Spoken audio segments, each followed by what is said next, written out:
Did I do all the things? It has been a bit. Hello, yo, what is up? What is up?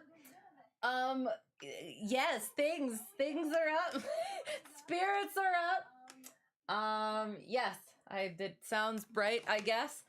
I passed double I check ride. Yay, it's done. It's over. It's done. Name that movie. Oh, it is. Every time it's just a, So, what are we going to do today? How are you? What is up with you? Let me know. We will look. I am monitoring. I want to make sure, I don't know, there's like a thing on my dashboard page that I'm monitoring and making sure it doesn't do a strange thing. So good at I just forgot and thought about during my check ride. So it was the same examiner as I had for my instructor check ride. And I since then I've gotten apparently a little more comfortable with just things. And yeah, so during the flying portion, I said a smidge. We're gonna bring the power in just a smidge. And he goes, a smidge? And I went into my whole, oh yeah, it's a very technical terminology sort of thing. And I didn't think about it at the time because I was like, oh, check ride. But now looking back, I'm just like, oh my God. I'm so weird. I'm not supposed to bring that part of me into professional settings. Oh God, it is. Oh, bits out of nowhere. Hello there. How's it going? Good to have you. Appreciate it. Hope you are well. I am gradually trying to get us into the plane, but my brain is malfunctioning. So just bear with me for a second. How do I do this? Okay. Sorry. Again, it's we're gonna make it. We're gonna make it together. That doesn't need to be up there. This thing there. Perfect. There we go. Where are we going? Sorry. Unnecessary. Yes, we're just, we might as well final for now. IFR stuff. Have the en route IFR thing. Yeah. Where do we want to go? Do you guys have a preference? We'll look for some greenery. There's not like a KFII, is there? KFII? Or instrument? That is an Air Force base, so probably not. What other things? I don't know. Where looks cool? Somewhere that I don't have to monitor it too much because it has been a couple of weeks. Like that's not, there are multiple large stories. It's not just that one. We'll go over that one first just because it's kind of the main one. It's most fresh, but yeah, we're gonna, yep. So good at talking. Since we don't have, this looks kind of cool. It's a Delta Yak. We don't have to go to any places with any approaches, do we? Stu, thank you. Hello for the little waves. They're so cute. How are you? I hope you're well. Oh, sorry. And there's more of the things. Could own and fly an aircraft. Would I rather own a plane or a helicopter? A plane because I could actually fly it. Although helicopters are cool because they're witchcraft. But yes, hello, Stu. How are things? How has the grind been going? Do tell. Where are we going? Should we just do this? And well, I don't wanna. I just wanna go back to the basics. Should we go here? LLQ kind of looks like I. And then, okay, joke of my own. Okay, Plan. Go there? What do we think? Flying in your airspace tonight or somewhere else? Oh goodness, are you on? Are you on right now? We can fly in your airspace. However, I have, well...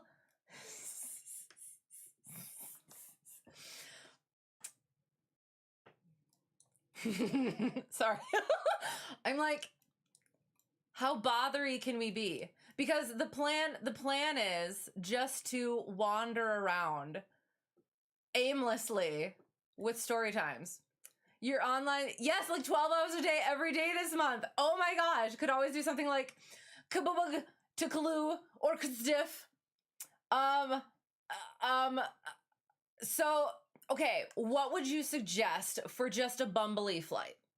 If we just want to wander out and still potentially bother you in the airspace, but also, like I said, I have very little brain power left.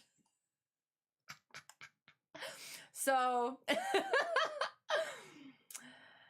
I talk to you and Memphis Centers. I don't want to talk to Memphis Centers. Oh, now, okay, hang on. Now that I think about it, I haven't updated What's It in a while. Agree, helicopters are witchcraft. Oh, thank you again. What game is this? So this is, okay, hang on. Okay, so while we download that sim. So this is Sky Vector. This is just online. So this is our sectional charts for actual aviation flying, and people use them for the simming as well. I was just working on my instrument instructors in real life certificate, and I have finished that now. So that is why we were on this chart page. This is, yeah, these are all little airports, and this is what the charts that you use for low altitude instrument flying in real life. So yeah, that's why we're on there. So sorry, hang on. Let me go back up and put these into the thing. Cause we'll come bug stew for a little bit.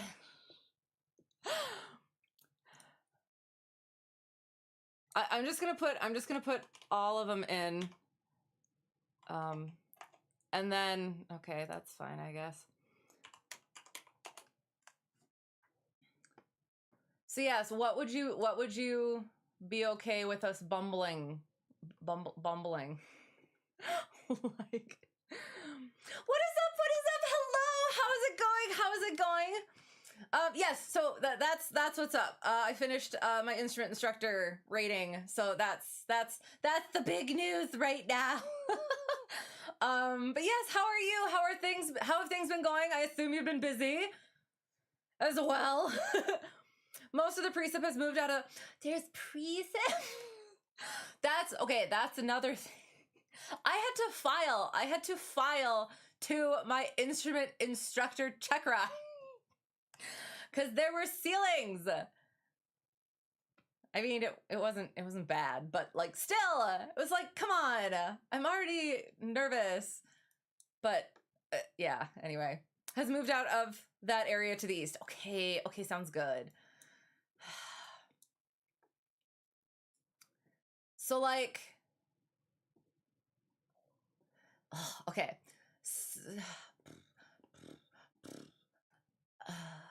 So like, sorry,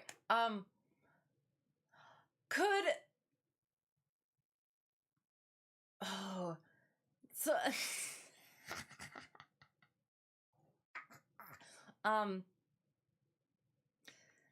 so I was gonna be like, okay, since instrument stuff, could we like file, I'm trying to think of how this works even in real life. File out of their IFR and just ask you for a block altitude and area somewhere, and then just bumble around in there.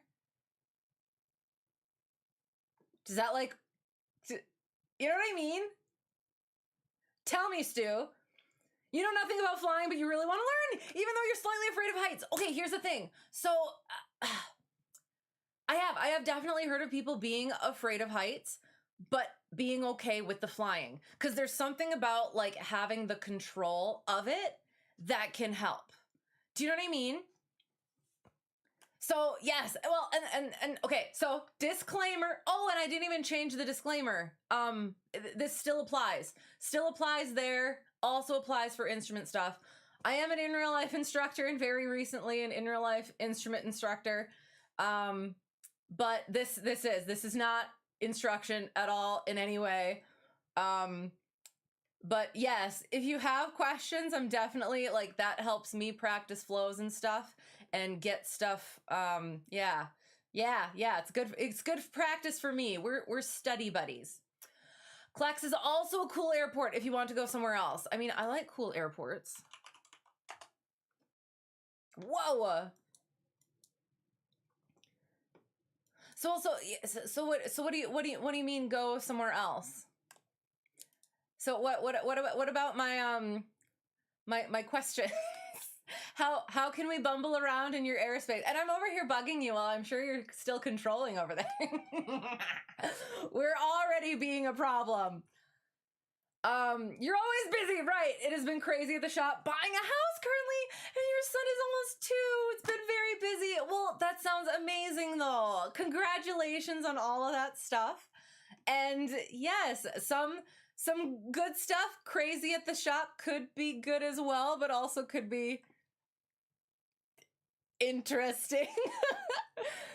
It would be really cool if it landed at RDU just because it's in your state. Well, okay, so currently, sorry, hang on. So currently we're looking in this area because Stu is controlling over there, and we have not talked to Stu in a long time because I've been avoiding VATSIM because I've been practicing for my stuff. So we're gonna do that for now. Sorry, hang on. Gotta do a thing here.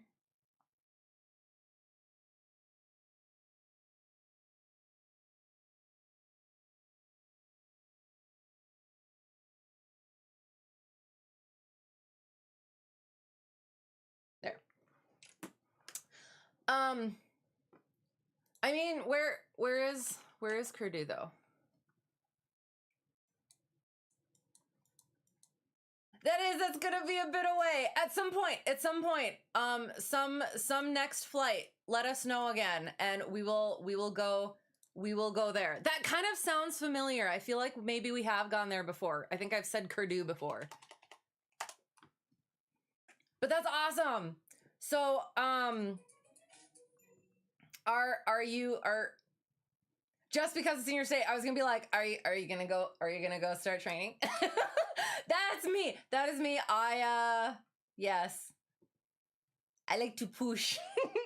I do. I love flying and stuff. So I'm like, I want everybody to have the joy of flying. So that's what I do.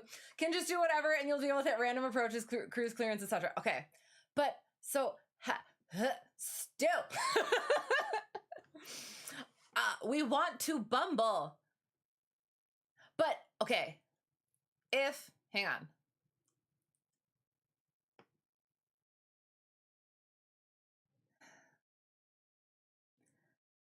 So if we come out of kids diff, because I am a masochist. No, I'll be fine. Will we be talking to you there as well? And then we can just can we get flight following to Bumble? Will you accept flight following to Bumble? Can I say that on VATSIM? And will that be okay? Did I do my training at Bowman? Are you asking me? I don't say where I did my training, unfortunately. But Bowman, where is Bowman? Because maybe we've flown in there in the sim before. But hello, by the way, how's it going? It's not like you have 20 aircraft like earlier. You got 6 now. Okay. Want to do still. No, I don't want to do an NDB approach. I have no brain power left, Stu. Come on. Cluid, okay, at some point I would like to do an NDB approach. Let us look. Okay. So, Kajivi and Kalu. Once I learn how to do an NDB approach, we will do an NDB approach. But for today, we're bumbling. We're bumbling, Stu. The shop part, no, has not been good. Comanche was Comanche was in for pre-buy, horribly maintained, and you instructed the guy not to buy it, and he did anyway, and now you have to make it airworthy. Oh, gross. But you get paid for it, right?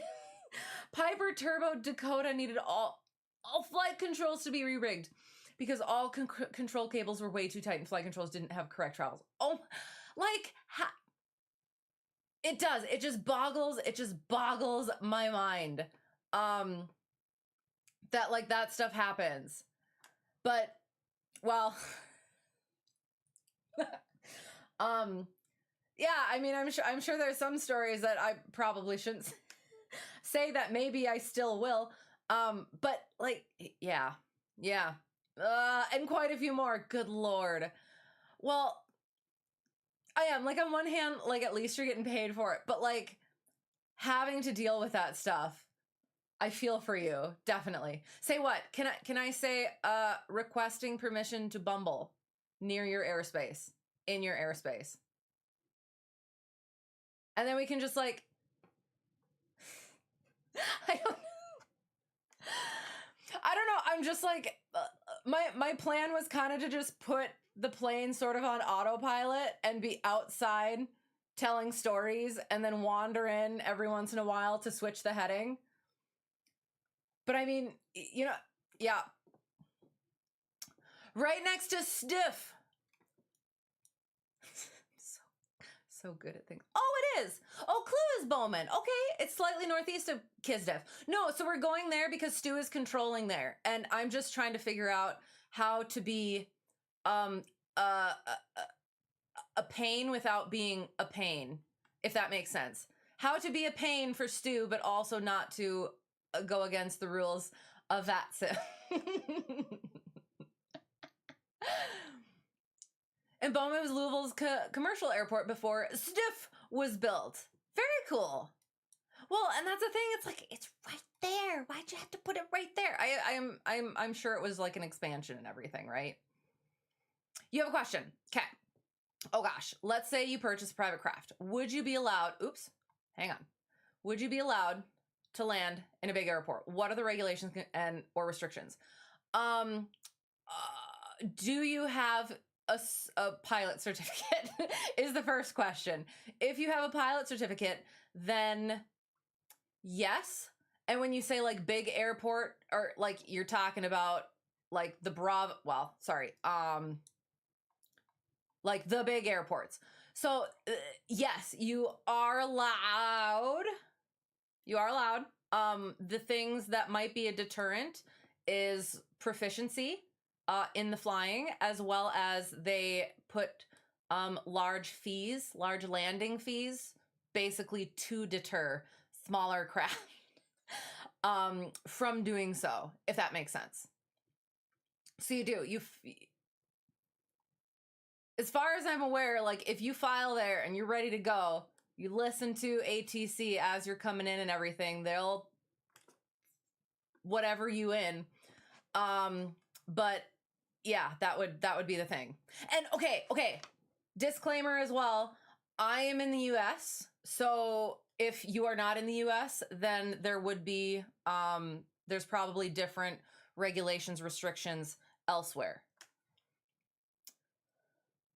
Both of those aircraft were first time in our shop. Oh, I assume. I absolutely assume. But like that's why I'm saying is like elsewhere, they're messing stuff up and then they bring them to you to fix and you have to deal with that. You know what I'm saying? That sucks. Kisdiff and Clue are your home airports. Yes. Well, I don't know. For some reason, like saying Clue kind of made me happy. I don't know why. So like maybe we go to Clue. We'll take off out of Clue. Can we do that? Are we still going to be talking to you? Clue.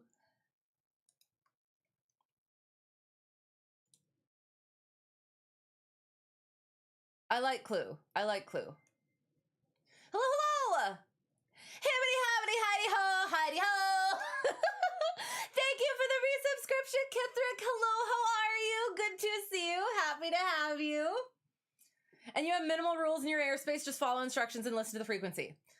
So like we'll take off to the north.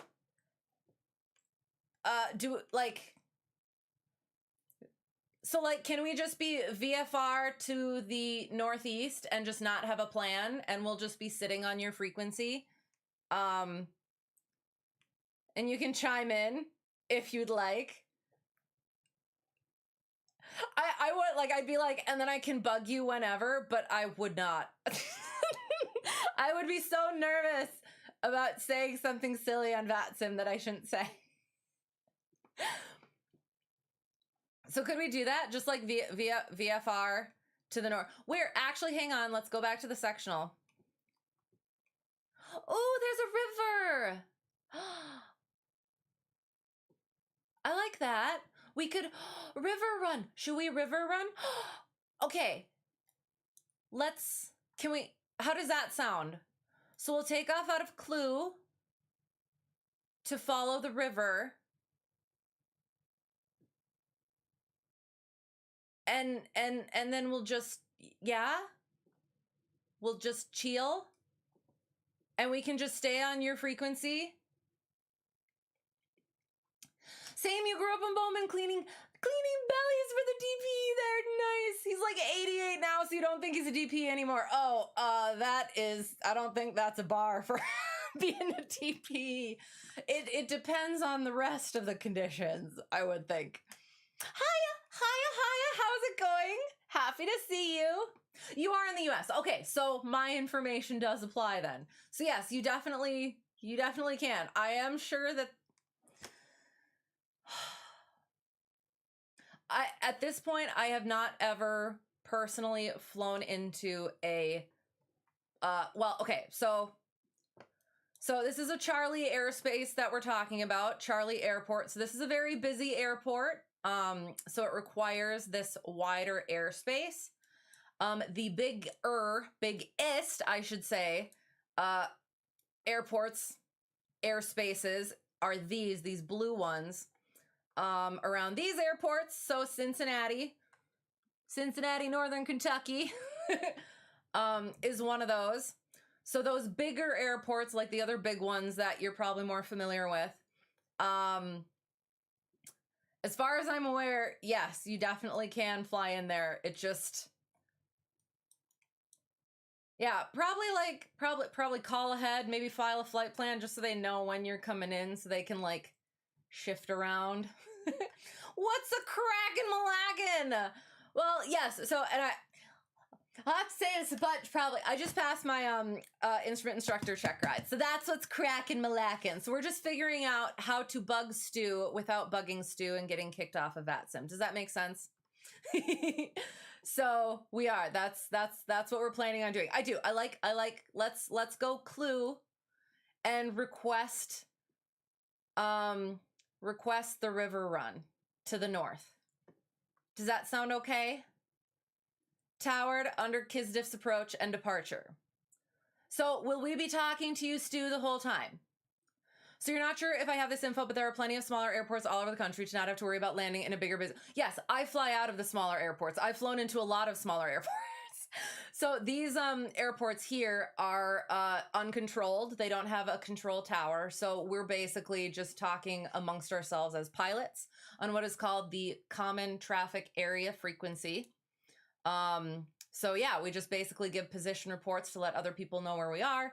We're seeing and avoiding. And so that's like, if you wanted to get near to here, but didn't actually want to fly in here, you could fly in here. And then, I don't know, take a car or something, Uber, whatever we want to do. Okay, I like that idea.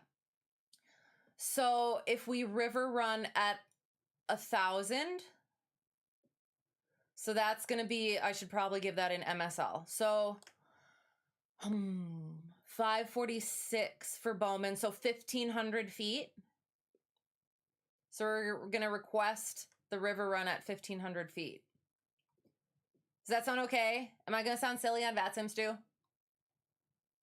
It's actually funny, Clue and Kajivy do their student pilot training to the northeast along the river. Really? Oh, yes, so we're going to be student pilots. It's been a bit. I mean, well, I'm always a student pilot, but like, if we're being pedantic about it, you gotta hit the hay. Sounds good. Thanks for being here. Good night, sleep well, and all the good things. It's me, yay, it's Ice Fire, yay! Hello, how's it going? I won't get kicked off. You've had a dozen headache pilots and only one of them got kicked off the network. Okay, story time, go. As you're working your airspace as well. Okay, so that's the plan. We're gonna go out of Clue and we are going to, we're gonna be talking to you the whole time. Oh my gosh, I didn't plan for this. It's gonna be fine. Oh no! I was waiting for the thing to update and I had to click a button. So silly. Oh God. Yes, for the patients and information. I was gonna say that's my job. But this is not part of my job. So yes, again, disclaimer. But yes, no, definitely I do. I love answering questions and talking about this stuff and helping other people get into it and spreading the joy of aviation. So no worries. Just that little bit has made you decide to actually look. Yes! However you think you want to fly a helicopter, might as well. Definitely do that. I cannot help in any way. Not that I can help if you were doing a plane, because not instruction. But yes, that and that's the thing, is it depends on like what you want to do and why and things like that. So if it's like just for fun and stuff, that's its whole own journey. But yeah, that's the thing, is like I don't know how like the helicopter stuff works aerodynamics wise or training wise, but yeah, that would definitely be an interesting one. I don't so flying the airplanes will definitely be a lot more accessible, I would think. If you really wanted to like go that route, but if you're like set on the helicopter and everything, yeah, kudos to you there too. You're working 20 to 30 people on a busy departure push out of Kind. All of a sudden this guy stopped talking to you. 20 minutes later was when you finally called a supervisor. So did he like have an excuse or something? Did he like what the heck? Get that little nav map up. 'Cause yeah, you don't just stop talking to air traffic control. Even in the simulator. You just don't do it. He just never gave you a call back. What the heck? What? And I'm like, well, okay, so did he forget to squawk 7600? Did he even know to squawk 7600, or he just literally did not? Weird. Okay. Well, there you go. You took care of it. Things happen. Took care of it.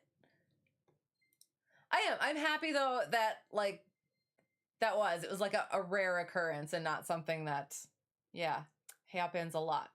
He was in the middle of most of your departures too, since he was heading into Indy. I am like, there's like the part of me, the kind part of me that like wants to give the benefit of the doubt and be like, maybe he was trying and stuff like that. But like, I can't imagine.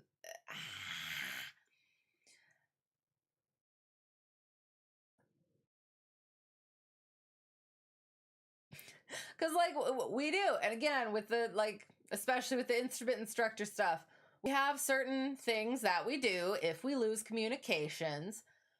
I'm sure that some of the people on VATSIM some of the pilots on VATSIM do not know those things, probably, potentially. But I don't know, like yeah.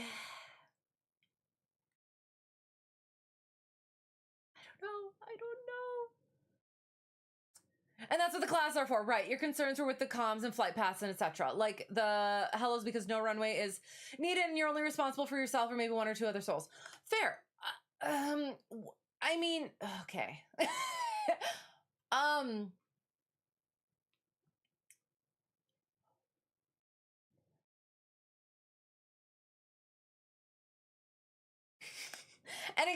And again, this is like me not knowing all the things about the helicopter stuff.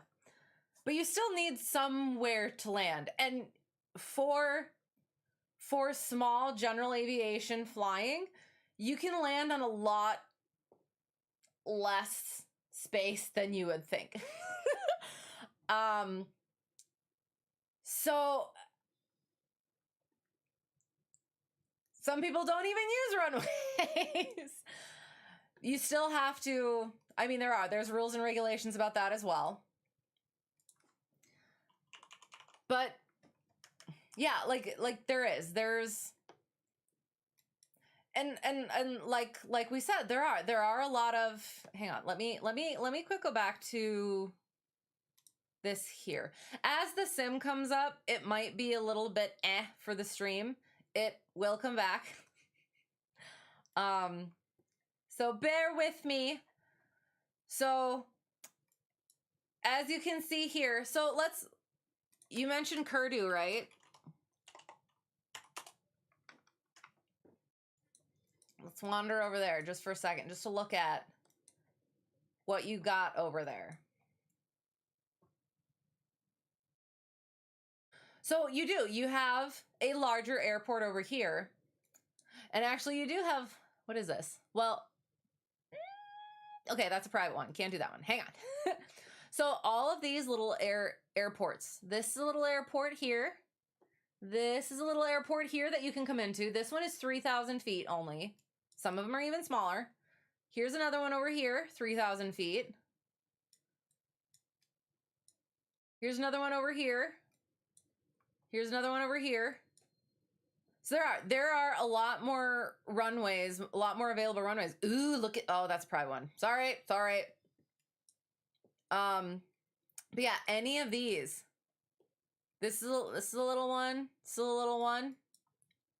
Any of these you can fly into. So they're a lot more available than you would think. A lot more accessible than you would think. Oh, here's one here. Okay, it's private, but 2,400 feet. 2,600 feet. So it is. That's a misconception about aviation. It's not just the big airplanes. We got our little airplanes that can take just the first 1,000 feet, not even, of the runway, to take off and land. Yeah.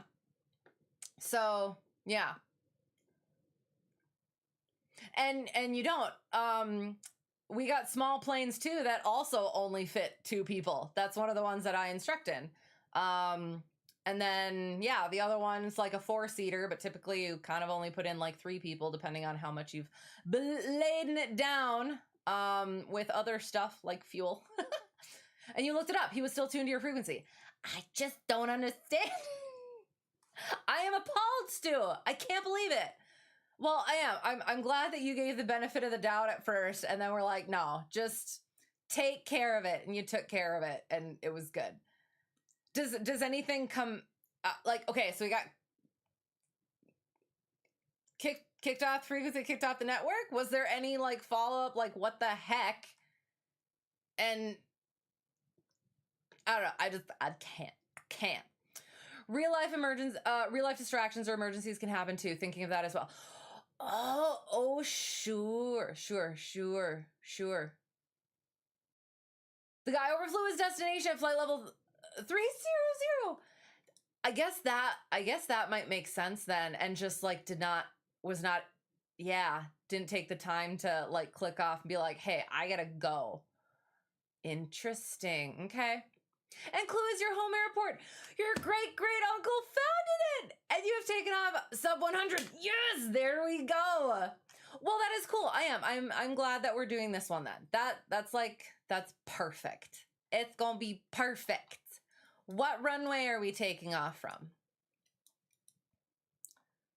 Stu, do you have a preferred runway so we can make the taxi as painless as possible? Where's my iPad? I believe it is properly charged now.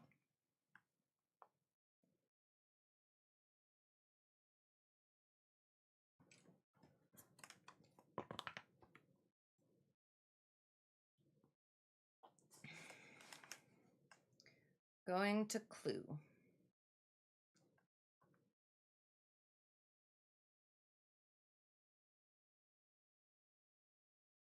Oh, well, I guess technically we'll end up under the airspace. Well, so we still want to be in your airspace. So maybe we'll do the river run a little. No, we'd still be talking to you, right? So we can just like request flight following for a river run to the north. I just want to make sure I stay in your airspace. I don't want to switch frequencies. We just want to talk to Stu. Bug Stu on his grind. Ah. You mean he technically kept maintaining his last cleared altitude? Well, that's good. 24 is the usual runway if the winds aren't bad, but the tower is closed as of 1.5 hours ago. So, oh, I'd call you airborne for VFR. Oh. Okay. Okay. So you said 2-4. So the one thing is, if I take off 2-4,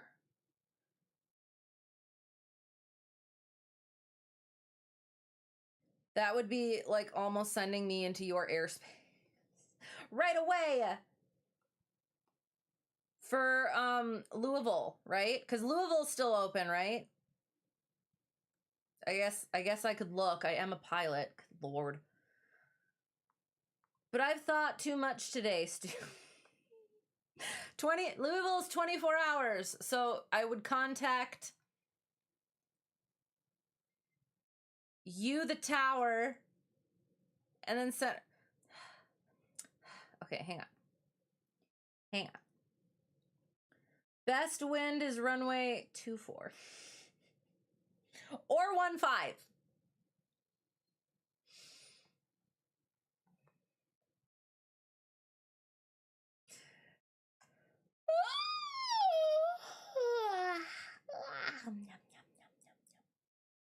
I think I'm going to do 15 so I can just contact you on center. How's that sound?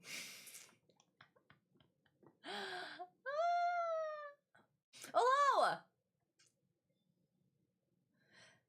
Don't know me, don't know you. Thank you for the bits again. I'm gonna keep in touch. Sounds good, because now you want to be proud of me to play to help. Oh, well, that makes me happy. I will. I'm gonna definitely be proud. Either way.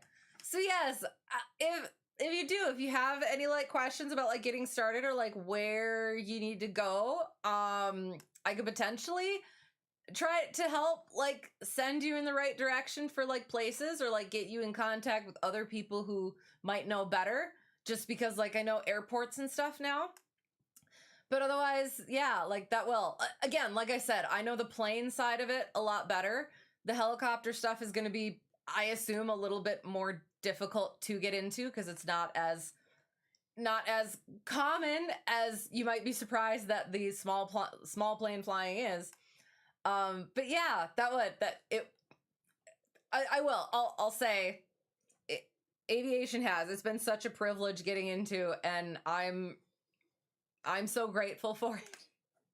So I would like to say, I assume you would not regret getting into it and doing it. So you got like 100K square miles of airspace. Okay, sounds good. Kids just stays open and Clue closes. Right. Well, but that's the thing. So looking at, okay. This is my dilemma. So you said 2-4 typically, right? 2-4 is like there, right? So if I took off there, in order to get over to the river, I'd have to on this Pac-Man, the top of Pac-Man's mouth here, in order to get over there. And so then I would have to call your tower frequency to be like, hey, I'm scooching through your airspace. And then you would have to send me over to center. Whereas if I took off from this direction and I went like this, then I could contact at some point and be like, hey, we're just like after we take off. Then I could be like, hey, we're just off of here. We're heading north at 1,500 feet, requesting flight following on a northerly river run, or on a river run to the north. And then he would be like, you're silly, but okay. You just hope you're smart enough to learn it all. Okay, and this is the thing. Like, it is a lot of work. I will say that. I knew it was going to be a lot of work and just a lot of everything going into it. And I'll say, I'm glad that I told myself that I was going to keep going no matter what, because my God, I was not even prepared for how much it was. That said, like I said, it's definitely worth it, but just be prepared. It is. It's the joke is that you don't just become a pilot, you become a meteorologist, a lawyer, a mechanic, a doctor, all these things just because you need to know all these different things. All of them go into some facet of flying that as a pilot in command, where you're in command of an aircraft, even a small one, you need to be aware of all these different things. Because weather, obviously, you need to know when to fly, when not to fly, how to avoid things, and just, yeah, that sort of stuff. Lawyer, we got a lot of regulations and procedures we got to be aware of. Doctor, you need to be aware of certain medical conditions that has to do with changing altitude, motion sickness, disorientation, bodily disorientation, visual disorientation, all sorts of things like that. There's a lot that goes into it. But it is, it's just, you keep taking a bite. You keep taking a bite, keep taking a bite. Sometimes it can feel like drinking out of a fire hose, they say as well. But it is, it's just, you keep hacking away at it. You're never going to know everything. And that's why, like they say, a good pilot's always learning. It is. It's basically committing to lifelong learning. You get to a point where you know enough to be safe for the most part. You hope. Safe, consistent, and everything. But there's always going to be more to learn. Just remember the CTAF for clue is 119.5. Okay, sounds good. We will do 119.5 to begin with. We will have center in the box. So again, that's kind of my plan. We're going to take off 15 because that is the other best runway. And then we can scooch this way and just talk to you on center. I like that. Make left traffic.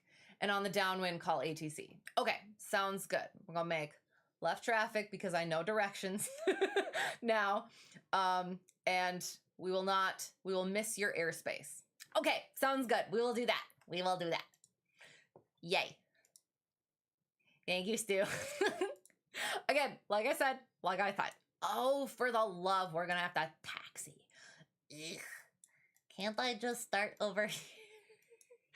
I'm going to have to back taxi. Hang on. Or still have to cross the runway. Gosh darn it. We'll go here. We'll cross that runway. Oh, I guess we can do that as well. That's fine. We'll go there. Wait. How about let's go to the actual FBO? There it is. All right, here we go. Here we are. We're going here. This is where we're going. Right here. This is where it says Louisville Executive Aviation is. There are old pilots and there are bold pilots, but there are only a few old, bold pilots. I've heard that saying different, but no, exactly. Hello, by the way, how's it going?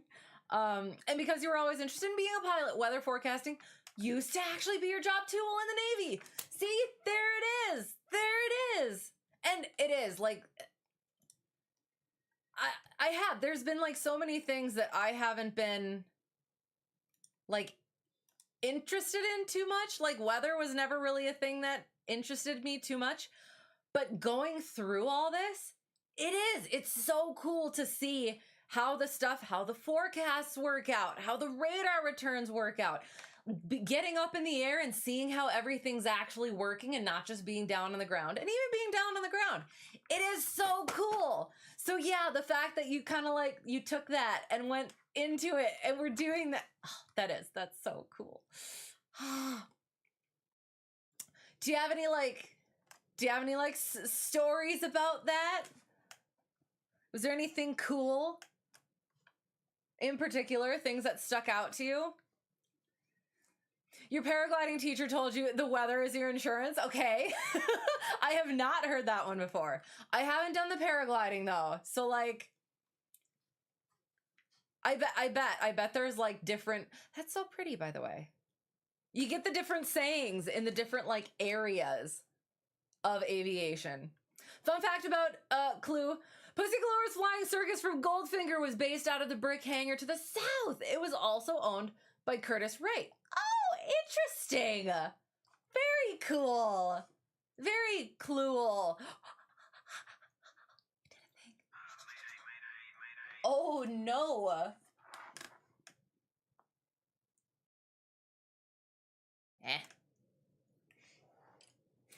Nothing I know. Okay. Whew. So to begin, well, first let me figure out when last we spoke. Oh, and so yes, getting into this airport, we're probably gonna like stream's gonna kind of be a little blah blah. So just yeah, it will come back once it loads the things. So where are we here? We were here when last we spoke was sorry, unnecessary. June 3rd. Really? It has been exactly 2 weeks. Oh, I guess that makes sense. Yeah, because I skipped last week. I had to, because like it's been a lot the past couple of weeks. And we'll get into all that. But to begin with, I was able to, was I even able to talk about that? Probably not. Let me just scroll back through and see just an overview of what things. Oh yeah, all of that.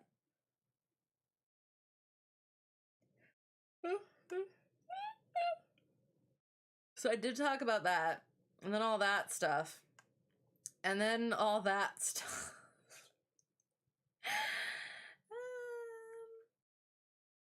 And then, okay.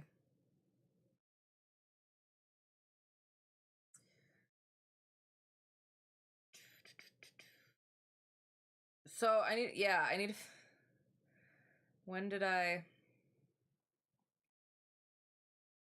need to figure out when I actually,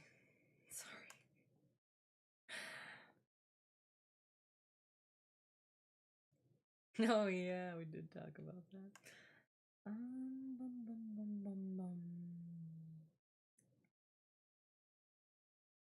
Okay, so yeah, the last time, sorry, let me just kind of set the stage for a second. So when the second to last time I was able to go, so yeah, so the last time I talked about having went and flown with friend instructor, it appears. Hang on.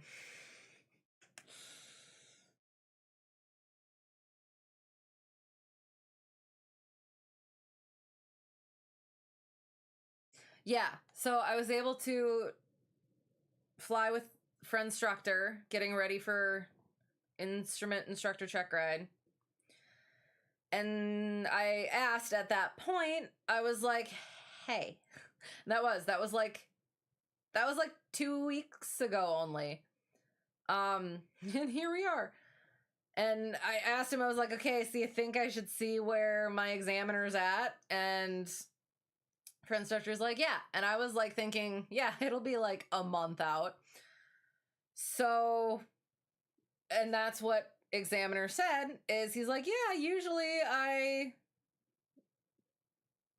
am like a month out. Where is it? Okay, like 3 weeks. Usually he only schedules out about 3 weeks at a time and keeps a waiting list. However, his list was actually quite short at the moment that I had texted, and he might have an opening in a couple of weeks for the type of ride that I was doing, instrument instructor. And he said, are you ready to go or close?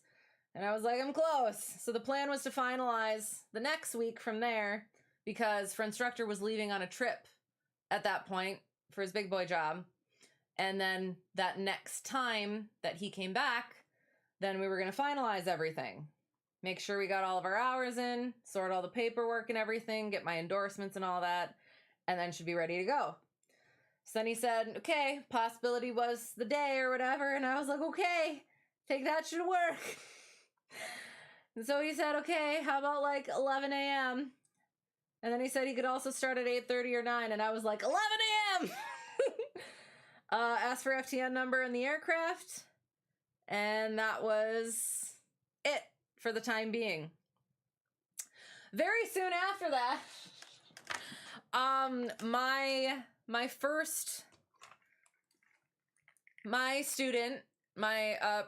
private student who's getting closest, my pre-check ride private student, is all ready to go. He's got all of his hours, all of his requirements. And so we were checking with his examiner, the one that I took my private and some other check rides with. So yeah, started, got them in contact, like a month ago, and then we're waiting until June when he was going to be open again. So got in contact, and he said the exact same day as my check ride. And I hadn't told my student about it, and I was like, I have never had an instructor come with for a check ride. So I was like, I mean, I had been wondering, I was like, okay, am I an instructor that would go with? And especially since it was my first one, should I go with? And I was like, you know what? I do. I think that he's going to be fine. We're going to have all the stuff together and good. Sorry, I'm just looking at how pretty it is for a second. All the stuff good and ready and done, and it's going to be fine. So they did. They scheduled it. So my student was supposed to have his check ride, and I was supposed to have my check ride on the same day. So I think that sets the stage for a second. Let me turn the night off.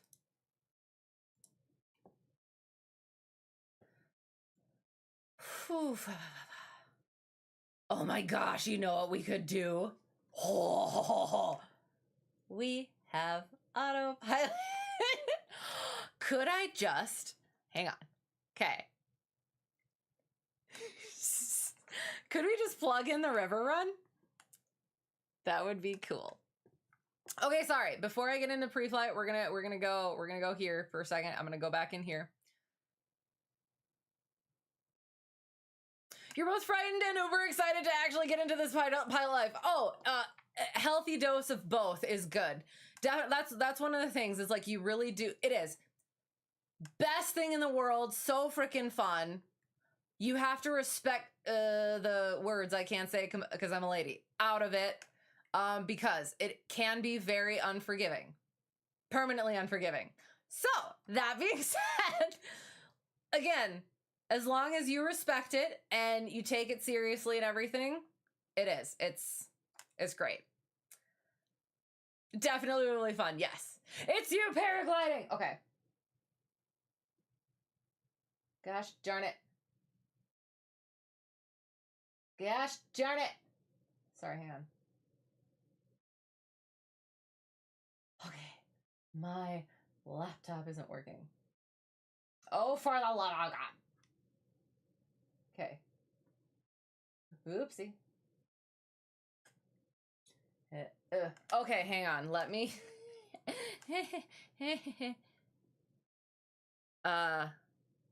There. I'm gonna put that there for a second while I look at this.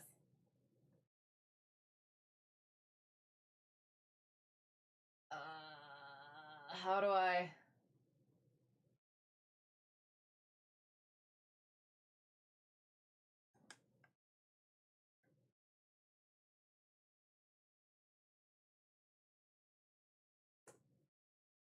Oh, that didn't work. Hang on.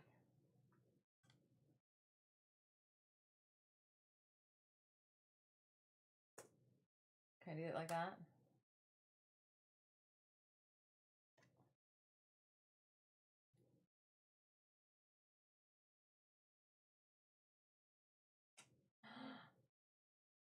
Give it back. Come here.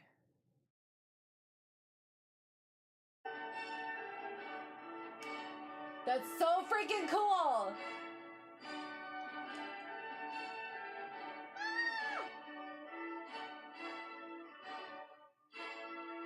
And you got the other ones in there. That's so cool.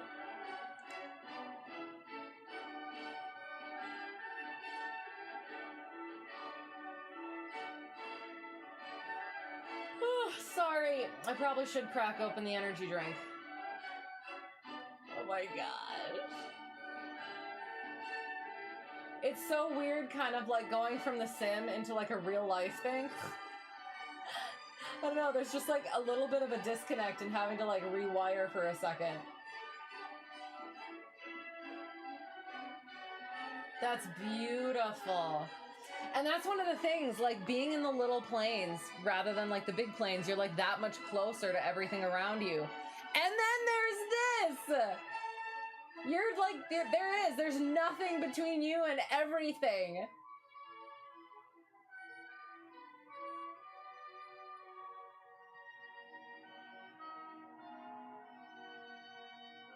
Sorry. That's so cool. Thank you for sharing that. Oh my gosh. Do you do that often? It's not, you know, it's not as, sorry, you know, it's not as common, but helicopter pilot draws you more. You don't know why. And that's totally fine. I'm just saying, like, from a difficulty standpoint of potentially getting into it. Then again, I would never have thought or known how kind of easy it is. Not easy, but how accessible general aviation, airplane aviation is. So maybe there is stuff that is more accessible that I just don't know about. So, and if that's what draws you, definitely try it out. Because you were stationed on airfields, pilot weather briefings were what you actually did too. Interesting stories might be fighter pilots were always impatient and didn't care. All the other pilots were actually nice to brief and actually friendly to talk to. I love that. That makes me, it kind of makes me sad that well, okay. How often did, and again, I'm not excusing this, but like, how often did fighter pilots, like for weather, was that a factor for them? But that's nice to hear about, like, yeah, the other pilots. We are very nice and friendly. I very much love getting into aviation, not just for that itself, but like the people. The people are great. One time a fighter pilot wanted you to change the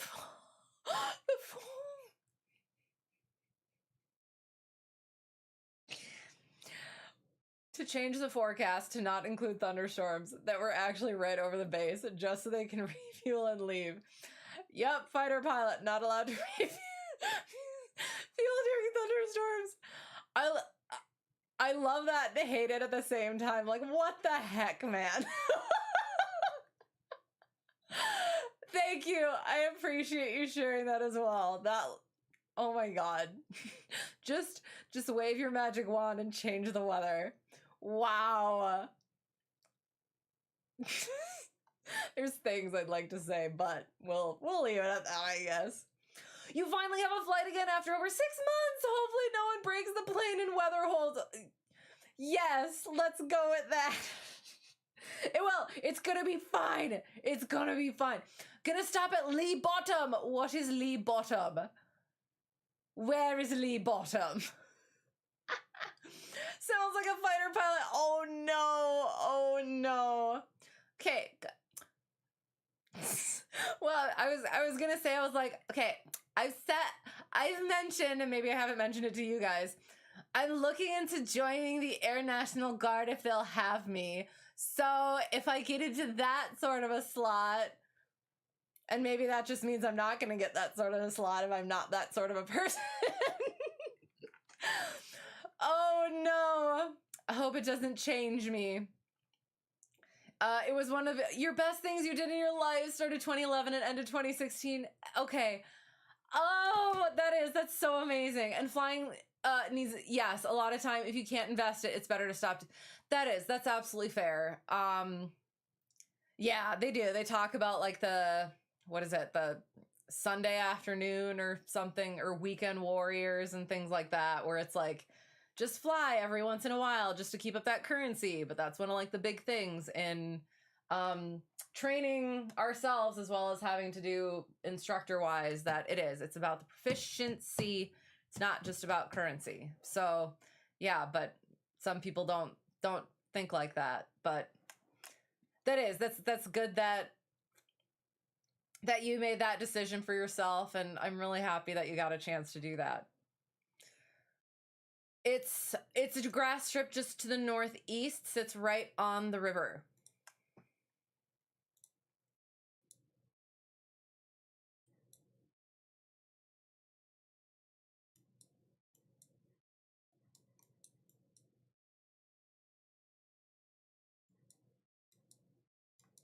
Is it on the chart?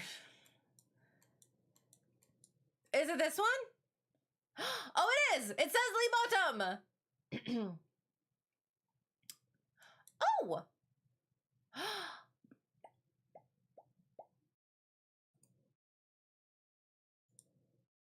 How long will that actually take, you think? Okay, so getting rid of all this. We're actually taking off from Clue.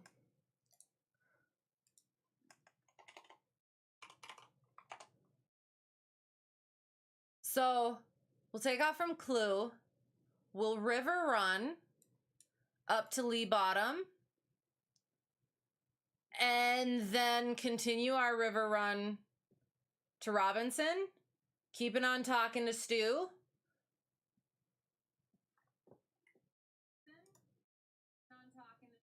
Did we... The stream... Yeah. It appeared that it did for me as well. Sorry about that.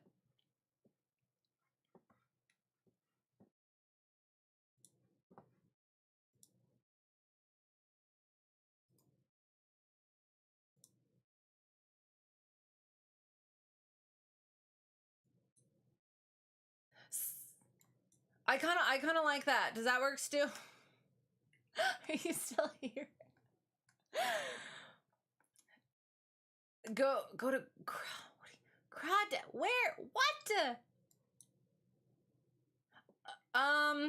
That's a private strip. I'm not allowed.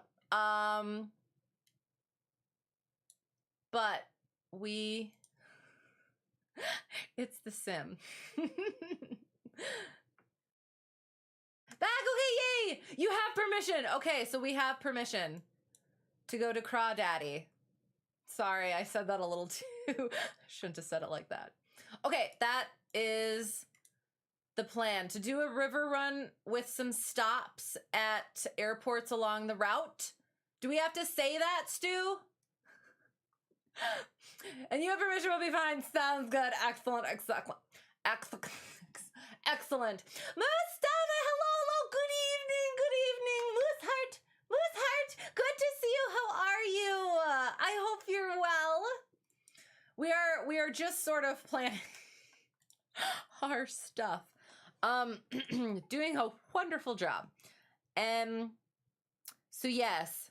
Moose Hearts, yay! So, okay, we shall pre-flight. I've set the stage, and now you'll have to wait for the rest of the story once we get onto our river run. And maybe we'll pull it back to slow flight. So it takes a long time to go all the way up and then all the way back. Cause like there's a bit. I don't know. There are, like I said, 2 big stories and then quite a few like little ones. So I'm going like this. We'll do our normal VFR stuff. Always a joy. All right, so electronics, liquids, flow. Again, it works for me. Electronics. Beacon, landing, taxi nav, strobe. Pete, oh, geez, so embarrassing, by the way. I have to bring that up. Check ride embarrassment. Oh my God, I feel off. Oh, geez, I'm thinking about it now, and it's even worse. It's even worse. But I passed anyway. Thank God. I'm so upset. This wouldn't have been a problem if I did. Okay, I guess I can say. So I did. I had to file IFR in order to get over to my check ride. I forgot to switch my squawk code. So we get up in the air, myself and my examiner, and I notice it. I'm like, and he looks away for a second, like out the window. He's like, I don't know, trying to figure out some stuff. Like, I don't know, talking to tower or traffic. I quick try to switch. It didn't work. He noticed. And so I used it as a teachable moment. Oh, God. Awful. Awful. Well, okay, and this is the thing, is I usually go through, I make my students do this. Especially at, again, non-towered airports. You cross the hold short line, you stop, you do your checklist, you continue. But at a towered airport, it's like, okay, they give you your instructions and you taxi. And I did. I guess, yeah, that was a silly learning experience. Even when I do that, like I did my flaps, I did my trim, I did all the stuff that I was supposed to do, my normal stuff. And I didn't do my squawk code. So embarrassed. You were joined, but your sim is acting up tonight. Okay, sounds good. Oh, sad. I hope it gets figured out. You just finished doing a complete format and Windows reinstall and Microsoft Flight Simulator reinstall. 2020 or 2024? Cue the circus music. I can't even imagine. Because were you doing both at once? Like, did you have both at once? Oh, that sucks. So you just finished successfully? I hope. The aircraft colors look very German. Wait. Oh no. There's blue. There's light blue there. There's light blue.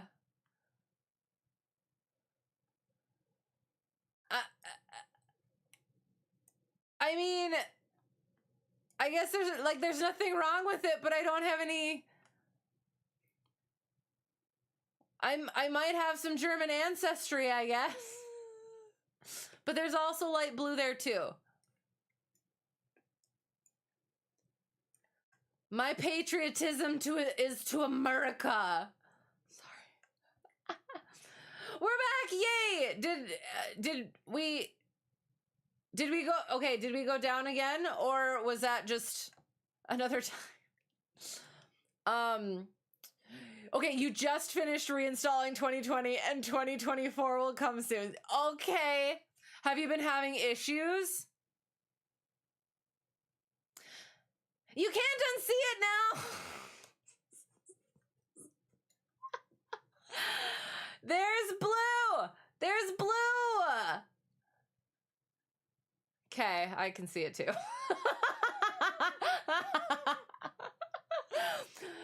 Deutschland. Is that how you say that? Deutschland. I don't know what that says, so I probably shouldn't say it, should I? I'm a lady. Okay, sorry. We're checking our lights and all the things. Lights, camera, lights, pitot, flaps.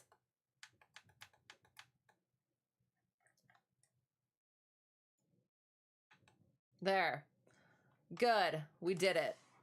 We did it. We did it. We did it.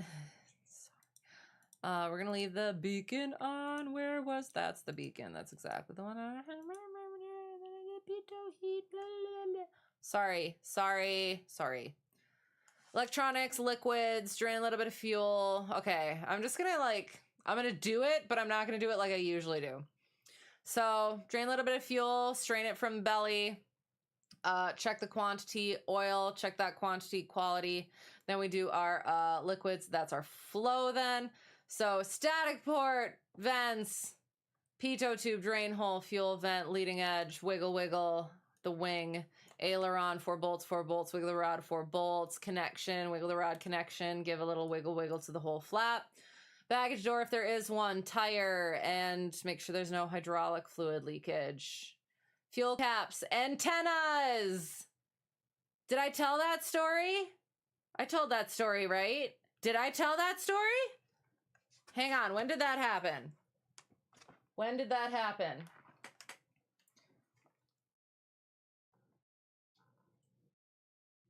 I'm pretty sure that I told that story.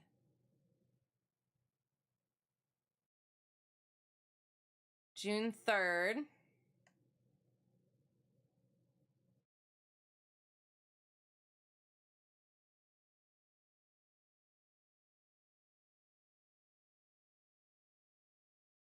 Okay, I just gotta look back. I know it's in here. Did I?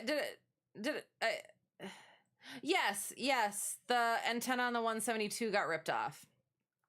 Stories about that. It has been rectified. But that's not all. Okay, coming around the horizontal stabilizer, the elevator, connections, rudder, wiggle, wiggle, wiggle, wiggle, connections, elevator, chicken does the other side. Excellent job, chicken. You're amazing. I love you. Oil again, make sure it's shut, sealed, whatever, closed, propeller, belt, alternator belt, exhaust, air intake, shimmy damper, 4 fingers or a fist for our nose wheel clearance, that tire as well. Steps back, look like a plane, looks like a plane, didn't leave anything. Good, excellent, amazing. Let's start up, shall we? Get that time. Start that clock ticking.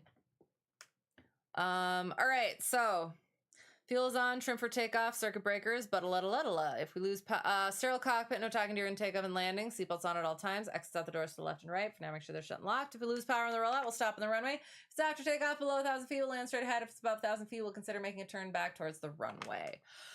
Whoo! Seat track back and lock, chicken. Mixture full. Oh, yeah, that thing again. Throttle is slight. Carb heat's off. Avionics are off. Autopilot's relevant. Beacon goes on. Prime it. We're not going to. We can't in this one. This one doesn't have primer. Master goes on. Clear left. Clear right. Clear ahead. Clear back. And back. Clear prop. Hand on that throttle. Whee! Amazing. We're going to leave our parking brake on because we're going to try and program our autopilot to fly us along the river. Yay. Sorry. Issues with streaming 2024. So you upgraded, from Windows 10 to Windows 11. Okay. Okay, so you just finished, so I can't ask if it actually worked. Has that been the consensus? Like, have there been issues for other people? And so that's what you gotta do? Or, okay, so I am here. We don't need any approach plates.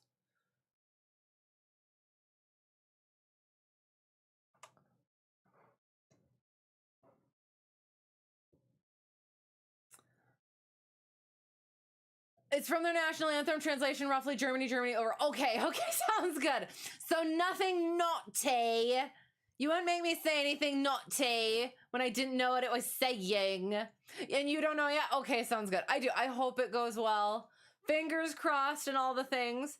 Why program the magenta line when you can just use a heading bug? Because, like, I want to be outside and not have to look inside. You wouldn't do that to me? Okay, sounds good. I appreciate that. I don't know. Some people like pranks and stuff. I appreciate that. Okay, so we are going from sorry. I should. No, I shouldn't. But yeah, so I want to be outside the plane.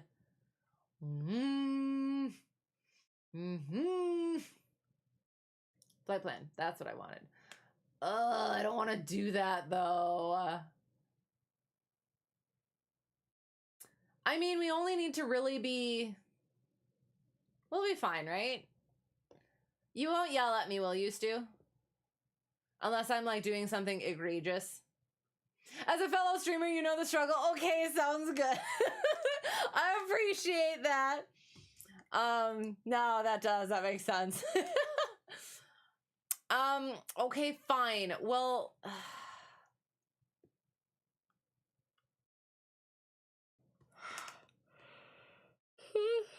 Sorry. So we're going here. That's route. And we're going to Crawdaddy. Crawdaddy. How do you have permission, by the way? Never mind. I probably shouldn't ask if that's, like, I don't know. Private, but because it's a private strip. But yes, we what's the word? We have...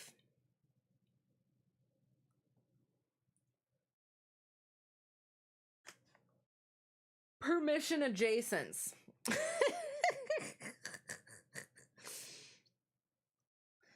Okay. Yeah, let's do that. Oh my god, at least we'll program altitude at least. That's an excellent idea. So smart. Okay. Program the autopilot. And so that's a thing. Yeah, autopilot came up in the oral portion of my exam. Because I mean, I had a slide on it because it was in the PTS for instrument instruction, and we'll kind of get to. So he was looking at his watch a lot.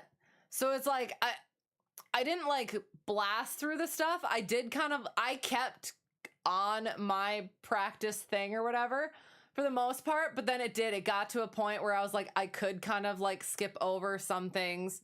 I've practiced it before. I know the things and everything, but I was able to be like, okay, so in this scenario, check ride scenario, whatever, I don't need to go over these specific things. So I would like kind of skip over things. So then once I got to the autopilot one, I did and that's its other thing. I had two what I called Franken plans.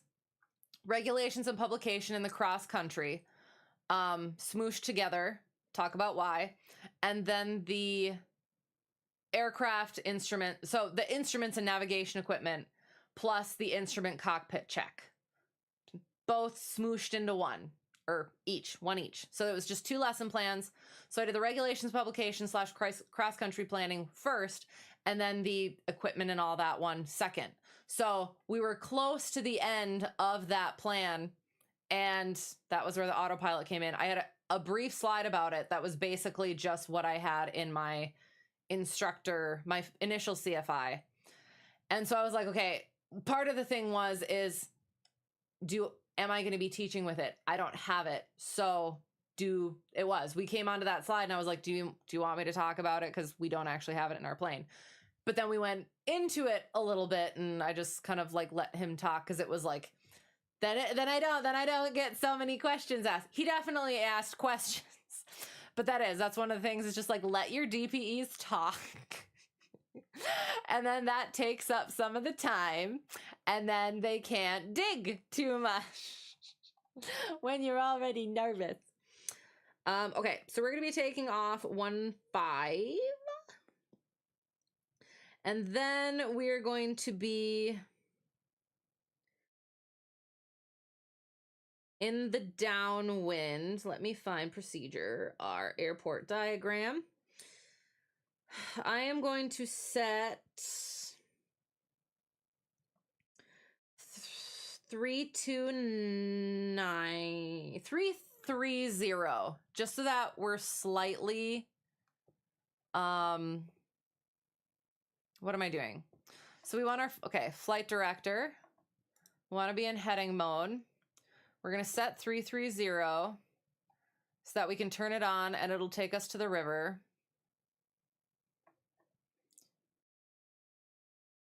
Hopefully scooching past the towered airspace. And if not, we'll adjust our heading. Nav approach, vertical speed, flight level change. We'll use to get up to 1,500. And that's the thing is, like, this part came up.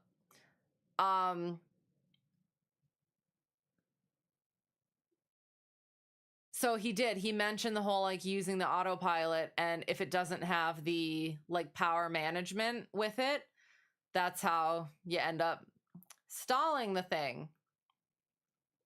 Altitude hold mode, VNav, back course, nose up, nose down. We're gonna get to 80.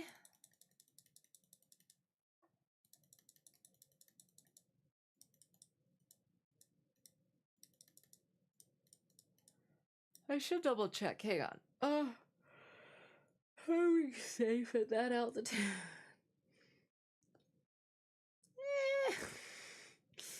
Just can't go too far off course in that area.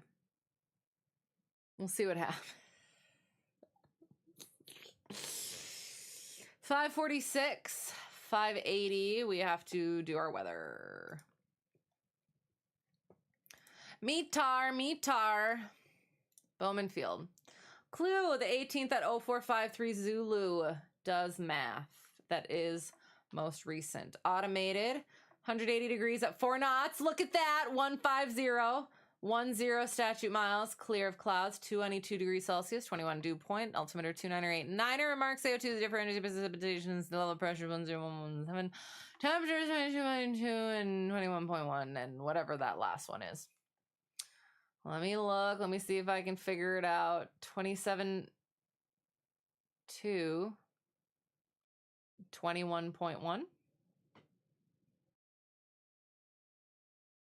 I don't know what that means, though. Huh. 4 means something, and then I assume it's 27.2 and 21.1. Apparently something to do with the temperature, but I don't know. 2989. Barrow. What am I doing? This button.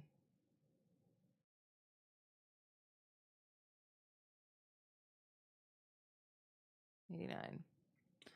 546. Excellent. Oh, we actually have to do our frequencies. 119.5.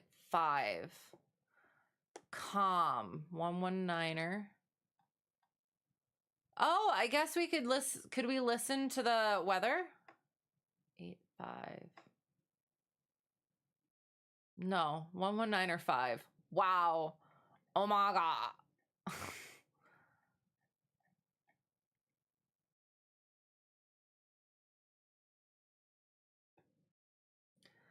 That's our standby. That's our what's it.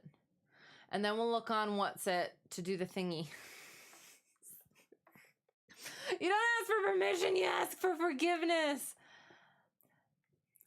Fair, but only in certain scenarios. Come on. 24-hour. Oh, max and minimums, if you remember correctly. Thank you. That's, oh, I love it. Thanks. Okay, so we're going to look back at that. So we're at our minimum for our dew point. That's what that means? That makes so much sense. Thank you. So we are, it has cooled off a bit.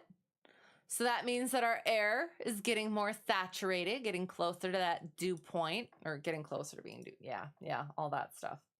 Interesting. Thank you. I love that. See, I love that. It's a secret code. At one point, I was totally going to be a spy or a detective. So it's like figuring out the codes is, I don't know, it's fun. It's so cryptic. What am I doing? What am I doing? We did that. Frequencies. We're doing the thing. Oh, just for the temperature. Oh, so the maximum temperature, minimum temperature. Got it. That makes sense. See, I assumed, and I was wrong. Thank you. Appreciate it. Oh God, I haven't done this in a while. Hey, we have to change our type code. We're C172 today.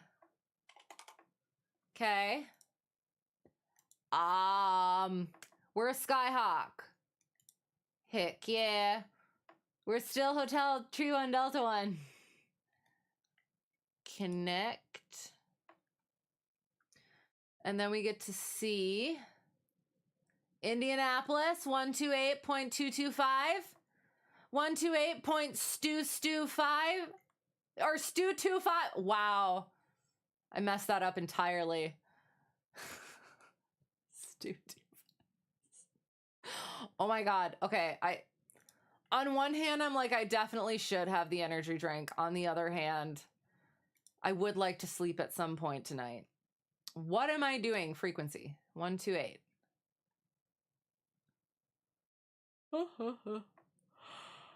Point stu25. Because we're talking. Are you sure you want me on your frequency, Stu? When I'm like this, you just want to kick me out. I'm just kidding. Connecting to VATSIM. We are connected to VATSIM. What button did I program for this? That's my autopilot button.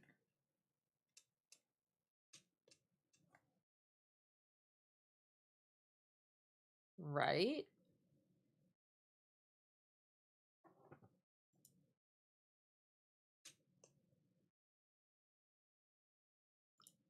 Oh, frick. Hang on. Mic. I'm testing the mic. Output device. Oh! Okay, hang on.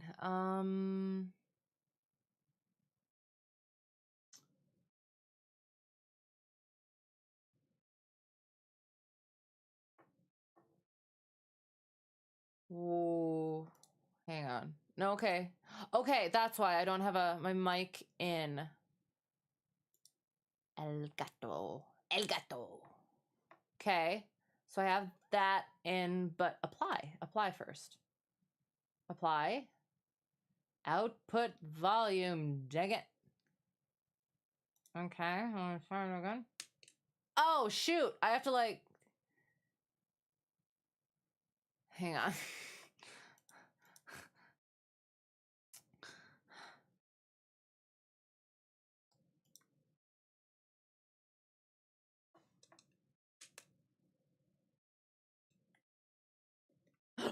Sorry.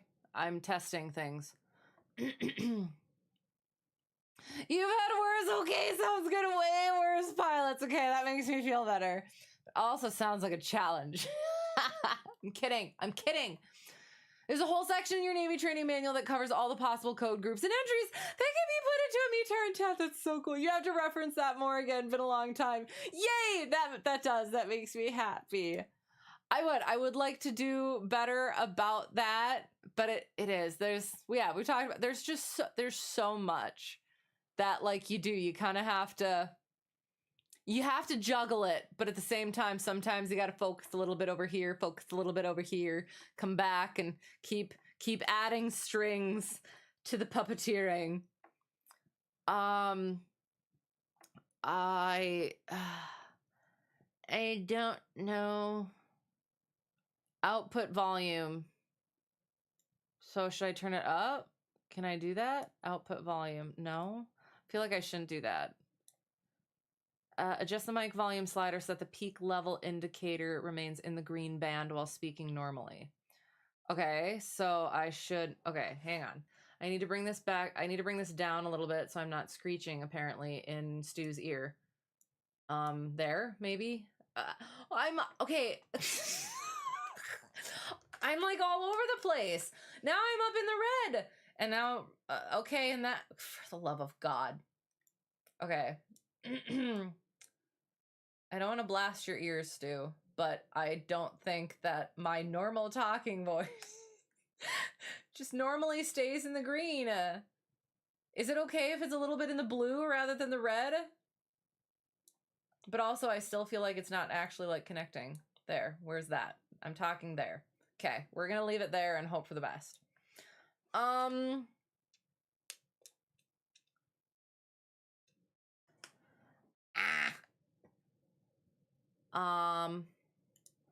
I'm pretty sure this was my push. That's my autopilot button. Is there another button? No, this is... That's not. This is the trim button. Oh no, I did this. Figured it out. Okay, so transmitting. Let's try and get the... okay. Sorry, it's been a bit. Com 2. Let's put our weather 124.15. Push. There. 0.15. Just so that we know that we can actually hear it. Oh, I guess once we could listen. Oh, frick.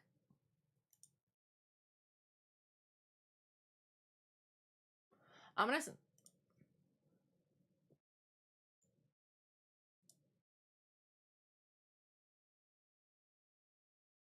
So we're listening.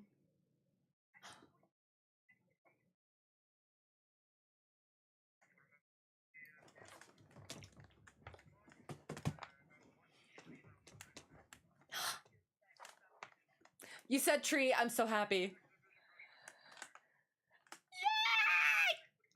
Oh my God! I'm so excited. Okay. I'm so nervous. I'm gonna accidentally press the button. Okay. Okay.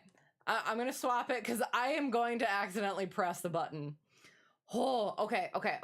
We're good. We're fine. I'm normal. Okay. Got our barrow. Our course is there.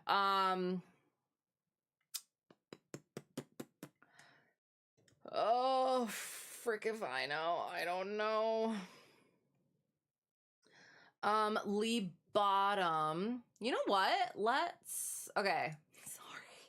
Sorry. Okay. Going like this. We're gonna put our stuff on the stuff so that we can still listen to Stu. But then talk on this thing. And then we'll be like, well, we got to switch over and talk to these people. And then Stu will be like, okay, cool. And then we'll contact you again after we get back on. Does that sound like normal people operations?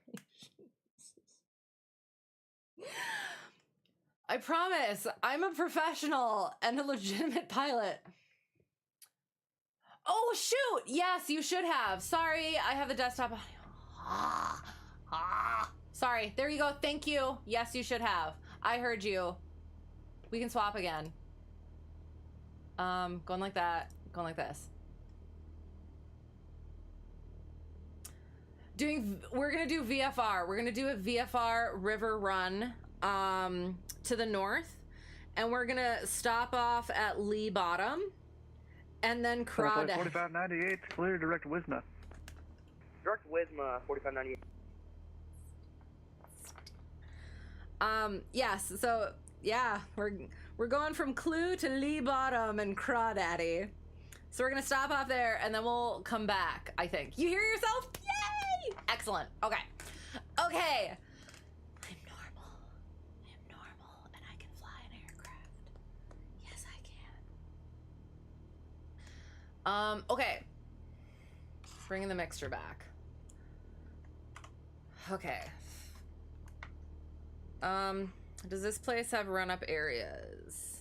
It does not. But we're the only ones there. Right? Guess we can put our flaps up so I don't fricking forget.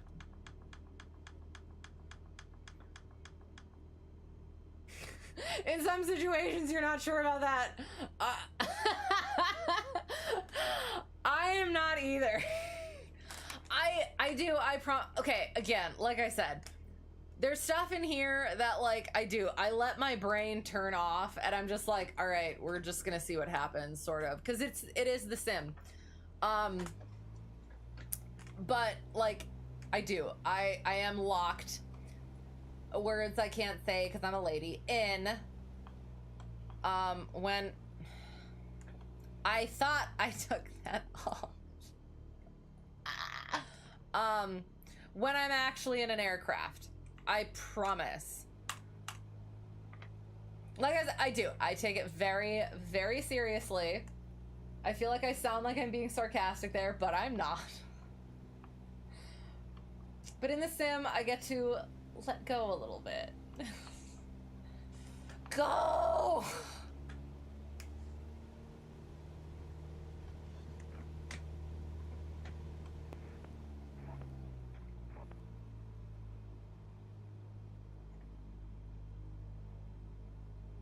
Okay, we're gonna swap back. Thank you, whoever did that, because I would totally have, yeah. Okay, why can't I move? Oh my god, I took the parking brake off.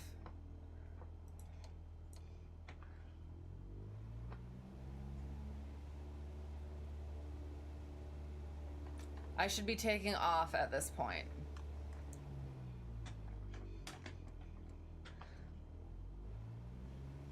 Why can't I move? What is this garbage?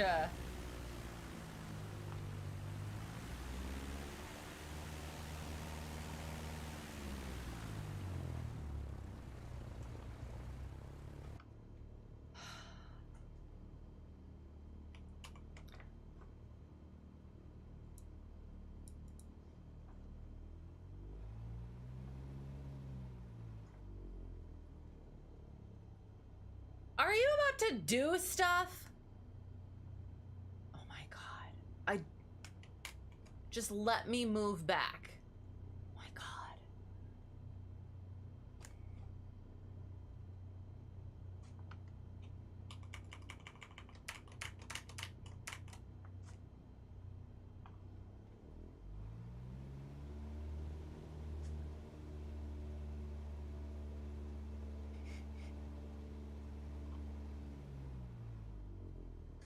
Help.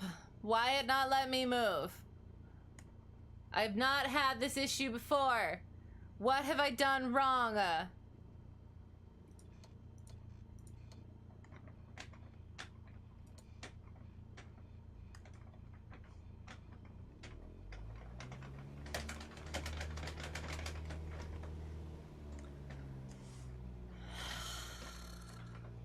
am going to go insane. If I am stuck here because you guys are supposed to be doing stuff, you are models of things. That is all. You have no purpose here. Go away. Let me just fly. Or at least taxi. Gosh darn it. What do I gotta do? Are wheel tracks still in? No. I don't think there's an option in this aircraft. Or is there? Help. I haven't done anything. I am an adult and a professional.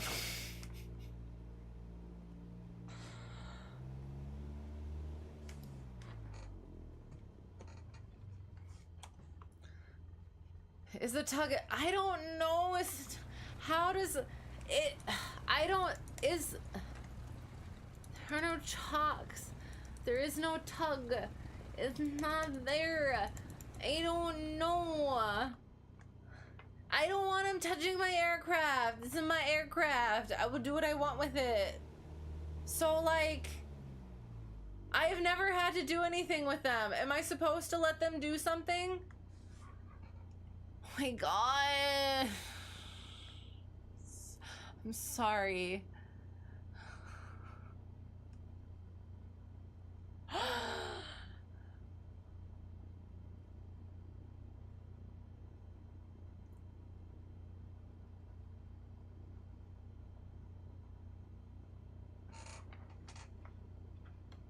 Idle throttle.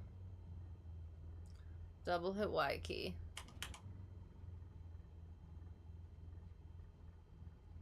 And turn it off. Turn what off?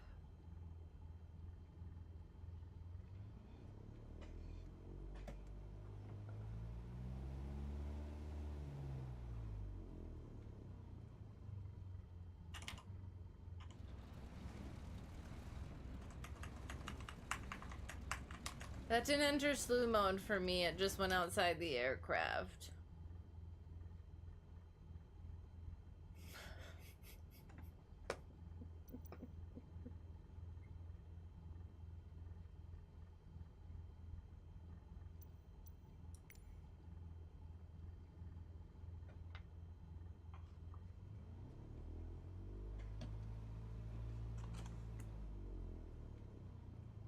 I did not hit that button!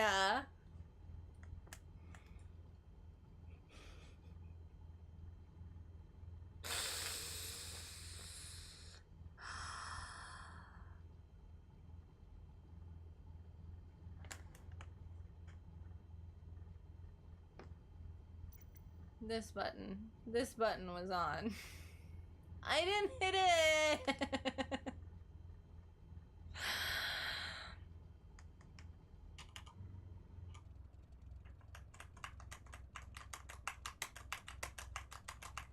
It's not letting me move the aircraft how I want it. Doing that. And we're not on active pause anymore. So that's helpful. Oh my god. I'm sorry for yelling at you guys. I promise. Yes, it was a me problem, but also it wasn't. But still, you did not deserve my venom. Thank you for what you do. And for what you didn't do.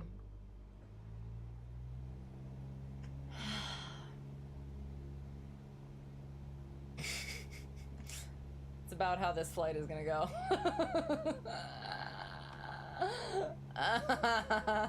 Sorry. I'm sorry. I'm normal. Totally normal. I have to put on like tracking and stuff.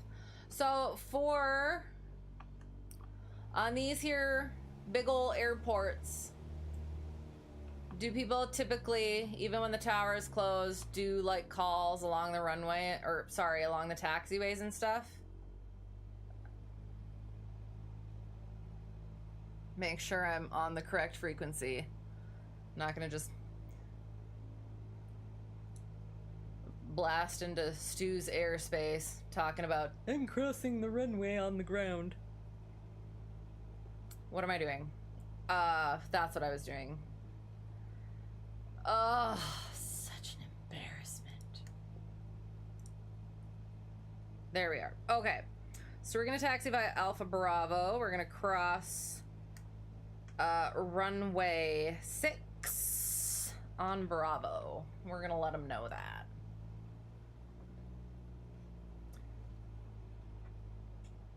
Okay. I should probably go the correct direction.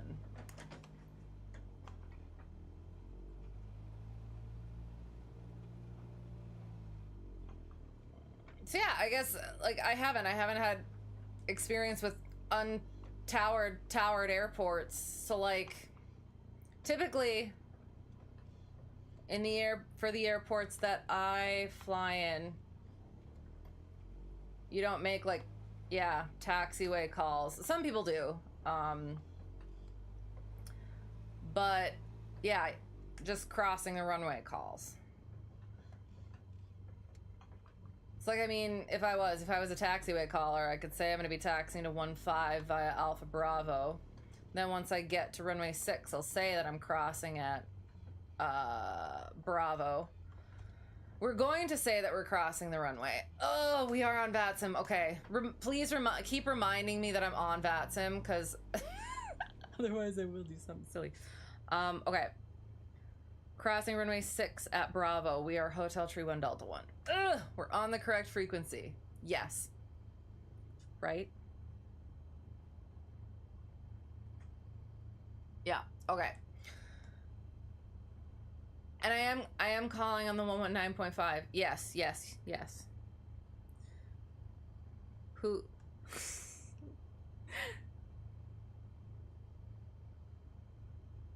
What?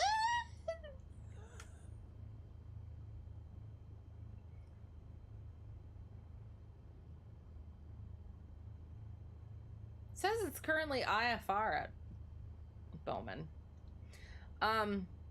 So Bowman traffic is what I'm gonna say. Bowman traffic, Cessna Hotel Tree 1 Delta 1, crossing runway 6 at Bravo for runway 15.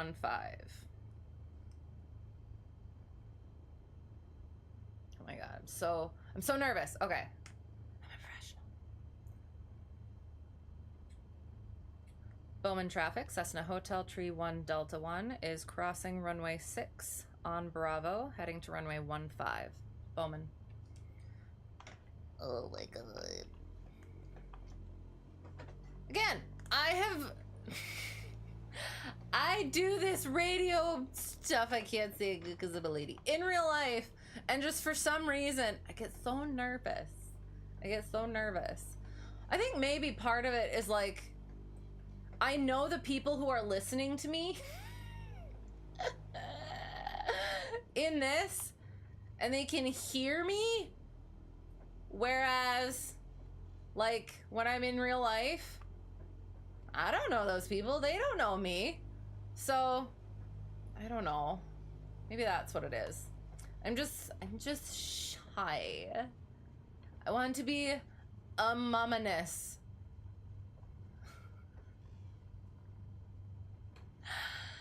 We're fine. Professional. Ah, okay. No, stop. Stop it. I am hitting my brakes.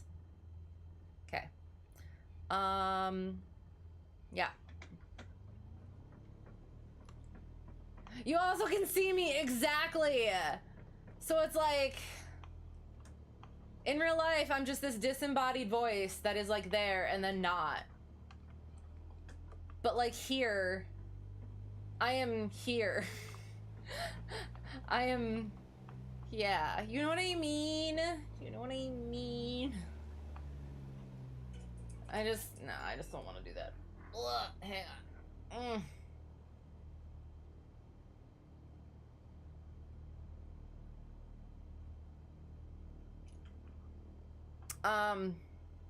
Did the thing. What am I doing?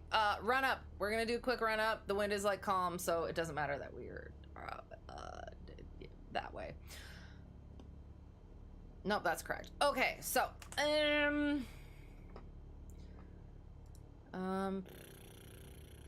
guess we could. Oop, not that one.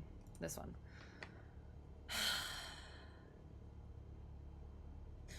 Fuel is on. Trim for takeoff. Flight controls are free and correct. Free and correct. Free and correct. Wiggle, wiggle. Instruments looking good. Yep. Green, green, vacuum, all of that stuff. And then we don't have a primer. 1700. Don't have carb heat. We do have carb heat. Hang on. Don't have carb heat. Good drop and back. Good drop and back. Green, green, green, vacuum. Amps and volts. Yum, yum, yum, yum, yum. Okay, go to idle. We're gonna be taking off, and then we're gonna get into the downwind, and then we're gonna call Stu. I'm gonna be so embarrassed. Okay, so so we're gonna say left downwind departure to the north, and then we're in the downwind. We're gonna call Stu, and we're gonna say, what are we gonna say? Indianapolis Center, right? That's what it says on VATSIM. Indianapolis Center. Cessna Hotel Tree 1 Delta 1 is in the left. Hang on. Is in the left downwind 15 out of Bowman Field. Requesting flight following for a river run to the north at 1,500. Or we'll say we're in the downwind. Oh my god.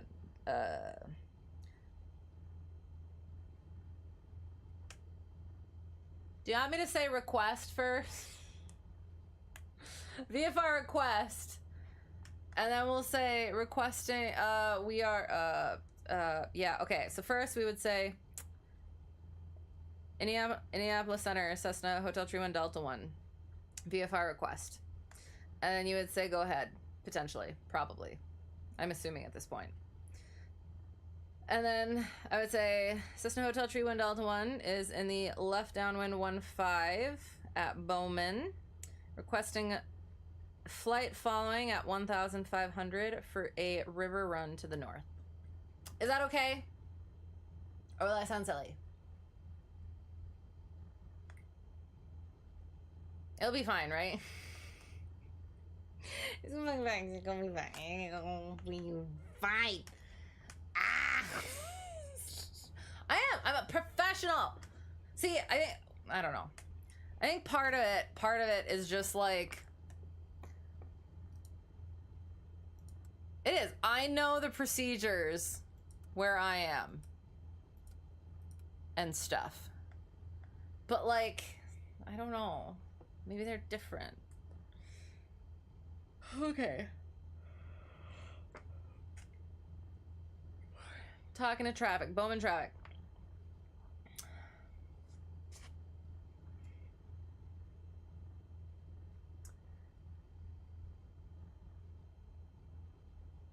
You could be the average VATSIM pilot and say, remember Hotel Tree 1 Delta 1, go ahead with your request. I'm ready to copy your wish and enter it into my system. Let me know when you're also ready.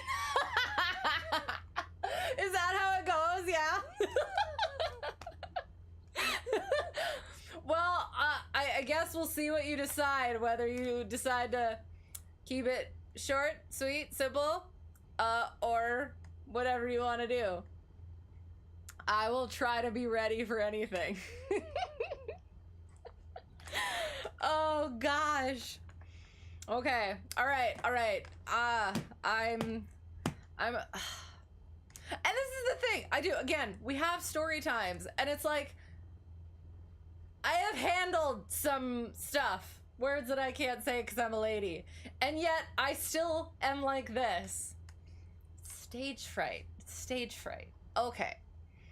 All right. I'm gonna talk to traffic, And then we're gonna say, yeah, we're turning crosswind and downwind for departure to the north. Last call, and then we're gonna switch over. Okay, it's fine. I know how to do this. Ha! Okay.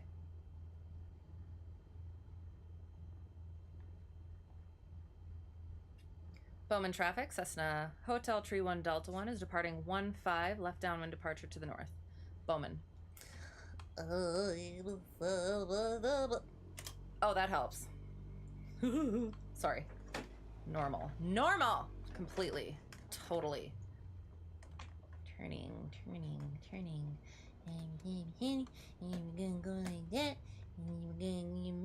Sorry. Normal.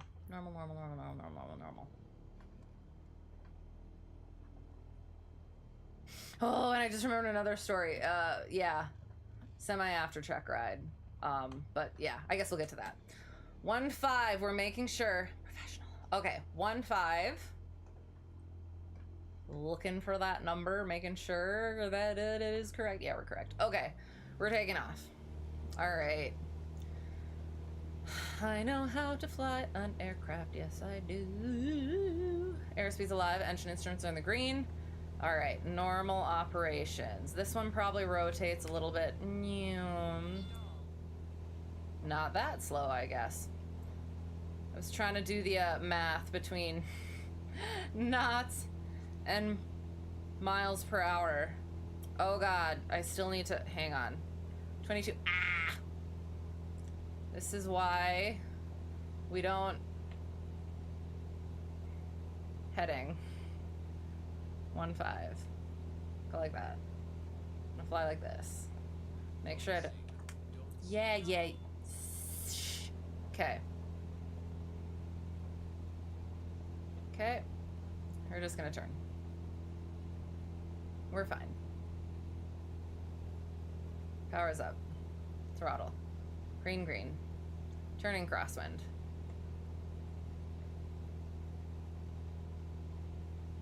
All right, good.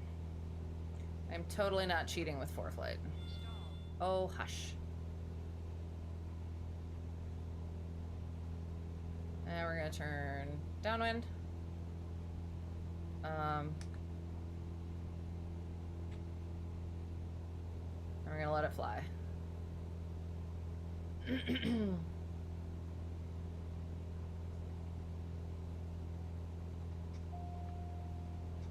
Wrong button.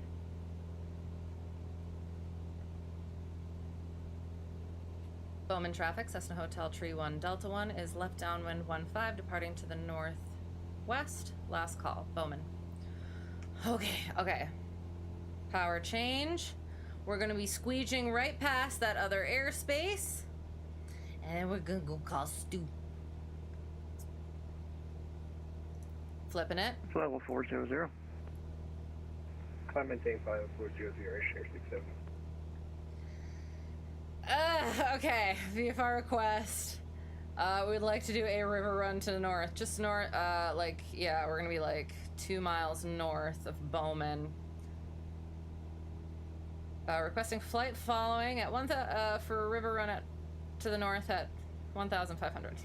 Oh my God. Okay. Indianapolis. That's the wrong mother-fathering button. Okay. Autopilot. Yeah, center 378 Tango Bravo. We got the weather. We're looking for the R9 from a 18 approach. Center 8 Tango Bravo. Clear direct Humod. Cross Humod at 4,000, and you can expect to hold if guy in front of you isn't going to cancel before you need to be clear on the approach. Okay, we're direct Humod. We'll maintain 4,000 at Humod, and we'll expect the holding 378 Tango Bravo.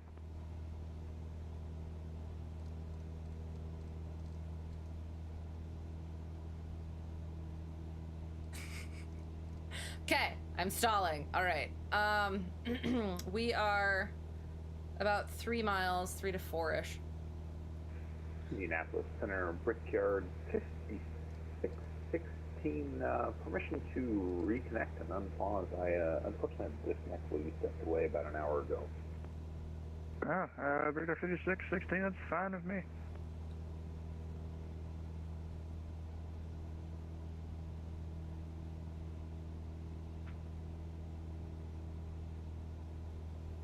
Indianapolis Center, Cessna Hotel Tree 1 Delta 1, VFR request. Breaker 5616. VOR, descend and maintain level 300. Right down to 300, Brickyard 616. Air Share 670, clear direct Lexington.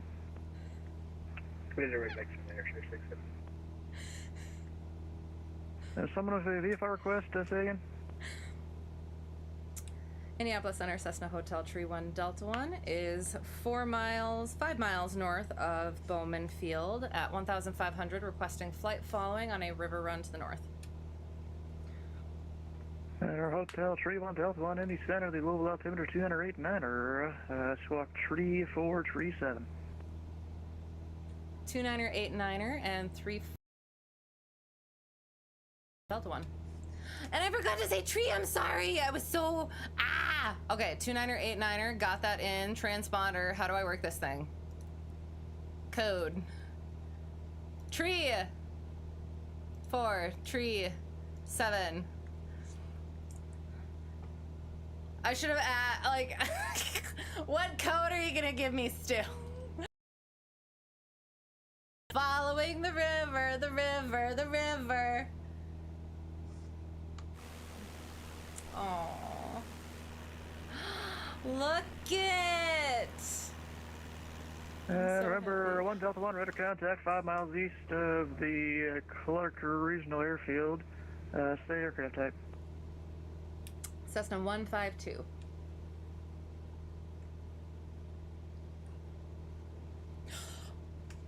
Correction 172. Oh my god. So used to the 152. Radar 1 Delta 1, roger. Maintain VFR. Maintaining VFR. Cessna Hotel Tree 1 Delta 1. I'm such an embarrassment. Look at though. We did it. We made it. Hello, Stu. Thank you, Stu. Okay, you know what would be really friggin' cool? If I could get the reflection. Right, Tango Bravo, the Evansville altimeter 29er. 29er, 378, Tango Bravo.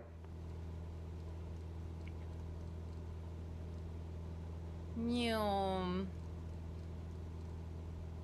Oh, wrong way. Oh, God. 8840, expect the IRL Okay, runway 23 left approach. Expect the IRL runway 23 left on 8840. Oh my god, okay, you know what? Autopilot off. Oh shoot, but I want to hold my heading, my altitude. That's fine. Will you be mad if I depart from my altitude, Stu?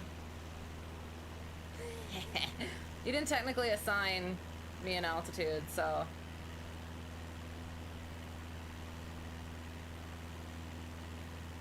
Safe flights, howdy do!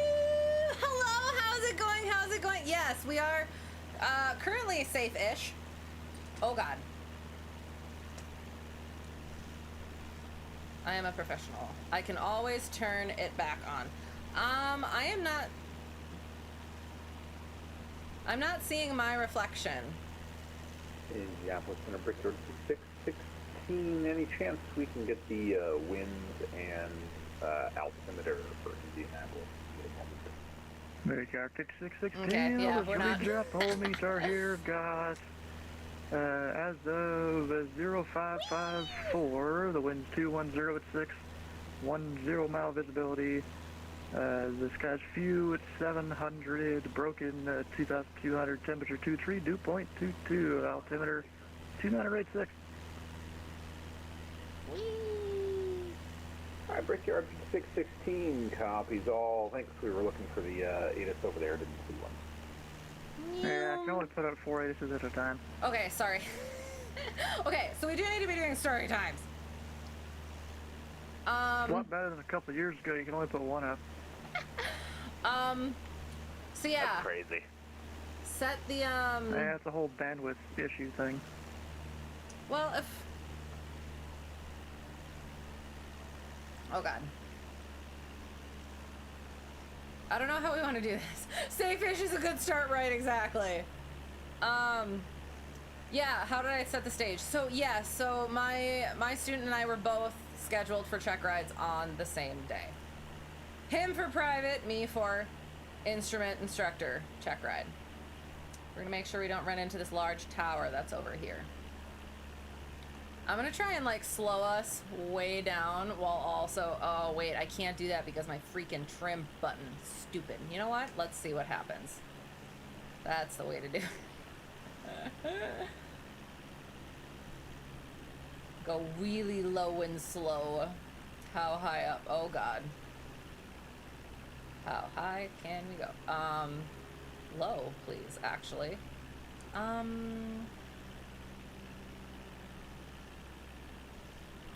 the view up there? You're stuck in a dark room! Oh no! It's beautiful! Look at Stu! You make this possible! Sorry. Let me do a river run in your airspace. Much appreciated.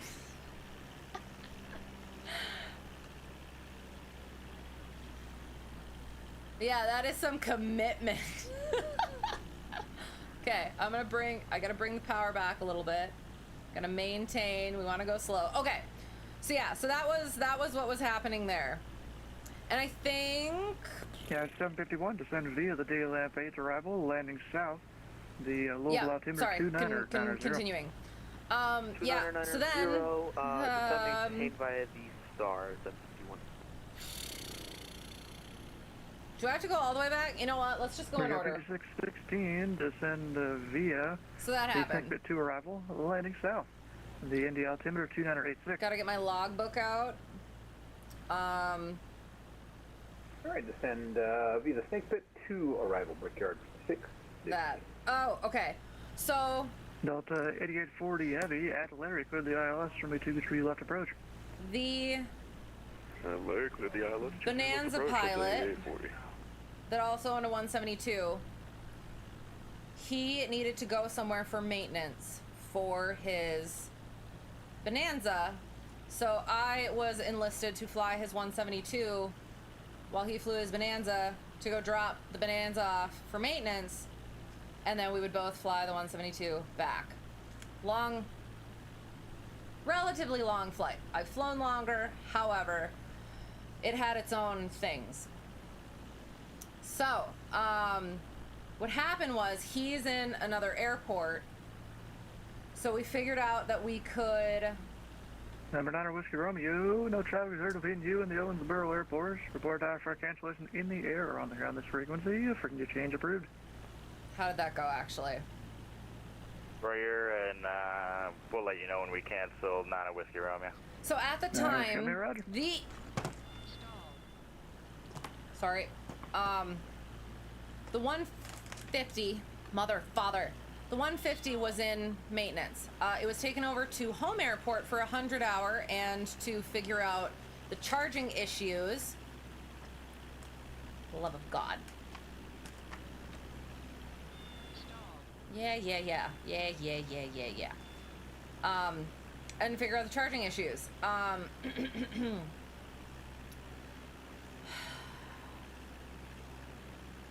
Yeah, okay. So took it over to home airport. It was over there.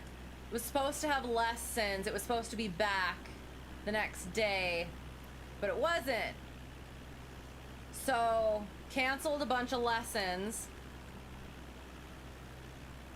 Let me go back. Yeah, so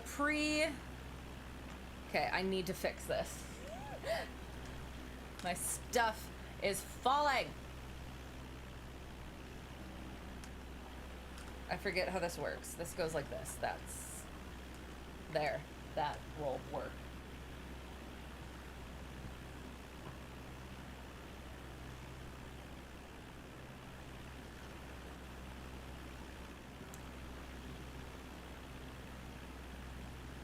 So I think we might like river run, like up and like backish, and then up again, and then backish, if that's okay, Stu. And then we'll pop into the grass fields once I'm like fairly through story times, because yeah, I don't want to get into the Bravo area. I mean, technically, hang on. Oops. Yeah, hush. Sorry.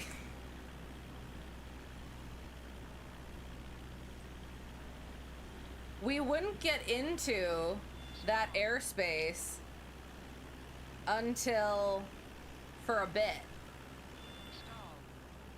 We might be able to make that work, as long as I stay at the 1500.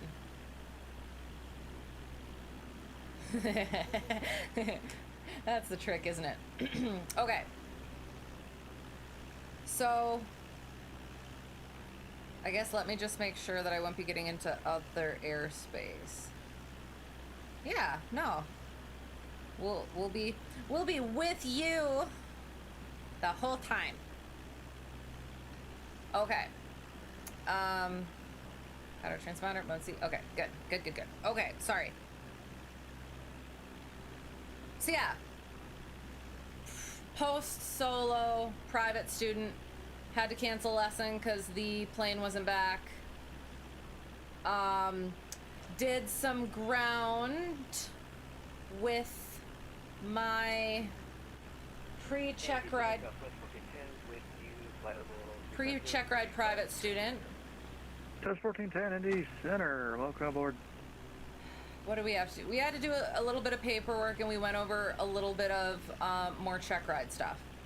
And then that day is when we decided to go do some so Bonanza Pilot. We went and planned to do some flying and then drop him off.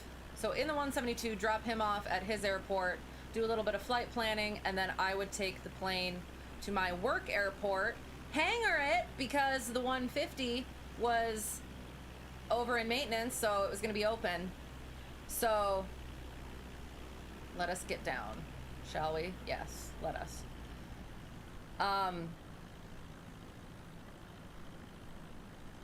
So yeah, so that worked out well. Delta 40 heavy, the winds are 2106, runway 23 left. What did we do? We did some stuff. And Brickyard 5616, expect the ILS runway 23 left approach. We practiced some instrument stuff. Alright, we'll be looking at the Tracked ILS. VOR. That, Larry. And then went out for, so his 172 is like bare bones IFR. 751, was it like 17 left or No 17 GPS right? and some other stuff that made it so that we couldn't do some of the stuff.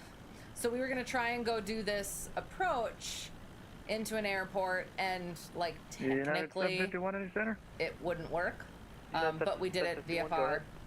Went, 751, would you like we a did 17 that, left or and 17 right? then we, what else did we do? Went and landed at a little grass strip, for left, but I'll double check. took off again, then went, scooted around some airspace, and headed back. And center, 9 Whiskey Romeo, we're on the ground. We're gonna cancel our IFR. Number 9 Whiskey Romeo, Indy Center, IFR cancel receipt. Went back to his home airport because there was like still a chance that the 150 was going to be done, and I was going to have a lesson. Tango Bravo, or I was going to get to have a lesson, but above 3,000, it wasn't. Cleared the RNF So 18 approach, no canceled that.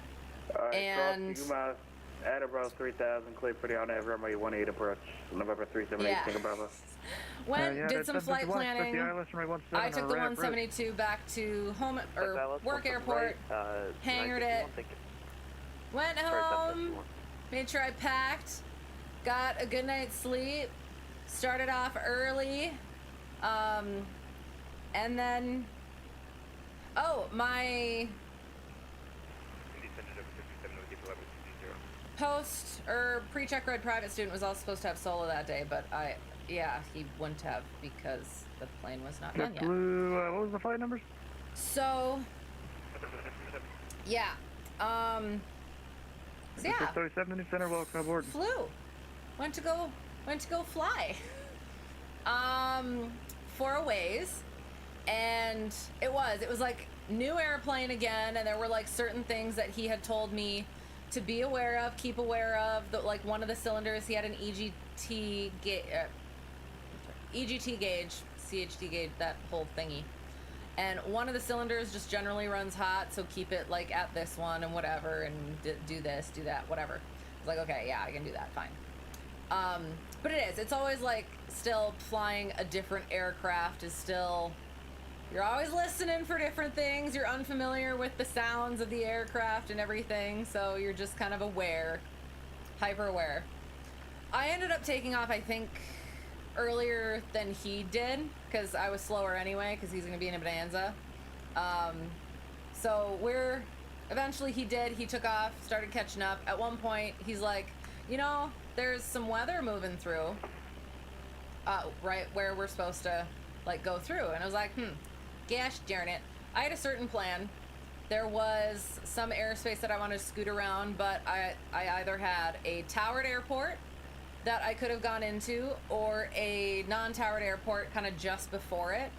And I wanted to do the towered airport just in case. However, I was like, you know, that's where kind of the weather is. So I stopped to fuel up, and there I get a call from Home Airport, owner at Home Airport, and he's talking about the 150, and I was like, well, technically I am out of I am out of state, so I can't do anything about it. Told me all these different things. I won't get into all of it. He adjusted the magneto timing and some other stuff, and now we actually get a drop in the 150 when you do a magneto check. Yay! And then I guess I could put flaps in. Indianapolis Center, United 256, 56 miles of surge at 31,000 feet. 256, Indy Center, welcome aboard. Thank you. So that we can go slower. Lower and slower is what we would like. Enough traffic reserved between you and the Owensboro Airport. Report taxi cancellation in the air on the ground frequency for change approved. Report on the ground, freak change advisor for 378 Tango Bravo. So yeah, so it was like watching that weather, I could kind of see it, and then it was like, okay, what am I going to have to do? Because he decided to try to go around it, and I was just kind of like, well, I want to get to like here at least and see what happens, because it had been looking like the opposite direction was the clearest for a while, so I was kind of still banking on that a bit. So I landed at that non-towered airport, was getting information from owner at Home Airport about the 150. 1410 descend via the smoke tree arrival. Landing south. I can't remember if he told me then, but he said he didn't, at some point, he didn't know he was supposed to do 100 hours. So there's some miscommunication there, and he didn't have time to do it. So we were going to have to get that figured out at some point other than that. And he got the charging issue figured out. Excellent. So I relayed that information to the other CFI and the owner of the 150 and was like, I am not available the next couple days. Kansas City Center is closed. Your radar service terminated. Frequency change approved. Over thanks for being around. Air Chester 70 feet. Oh no. Did you say what I think you said? Did you say you're closing? I'm sorry. Or did you say somewhere else is closing? I'll be listening.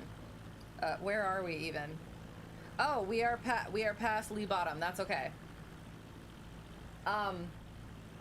You're not closing. Okay, I misheard that. Yay! Okay, perfect. So we are continuing. I should get back up to 1500 though. Okay. What am I doing? What am I saying? So yes, relay that information. They were gonna try and figure it out. 1402. And then I was also, so I was handling that.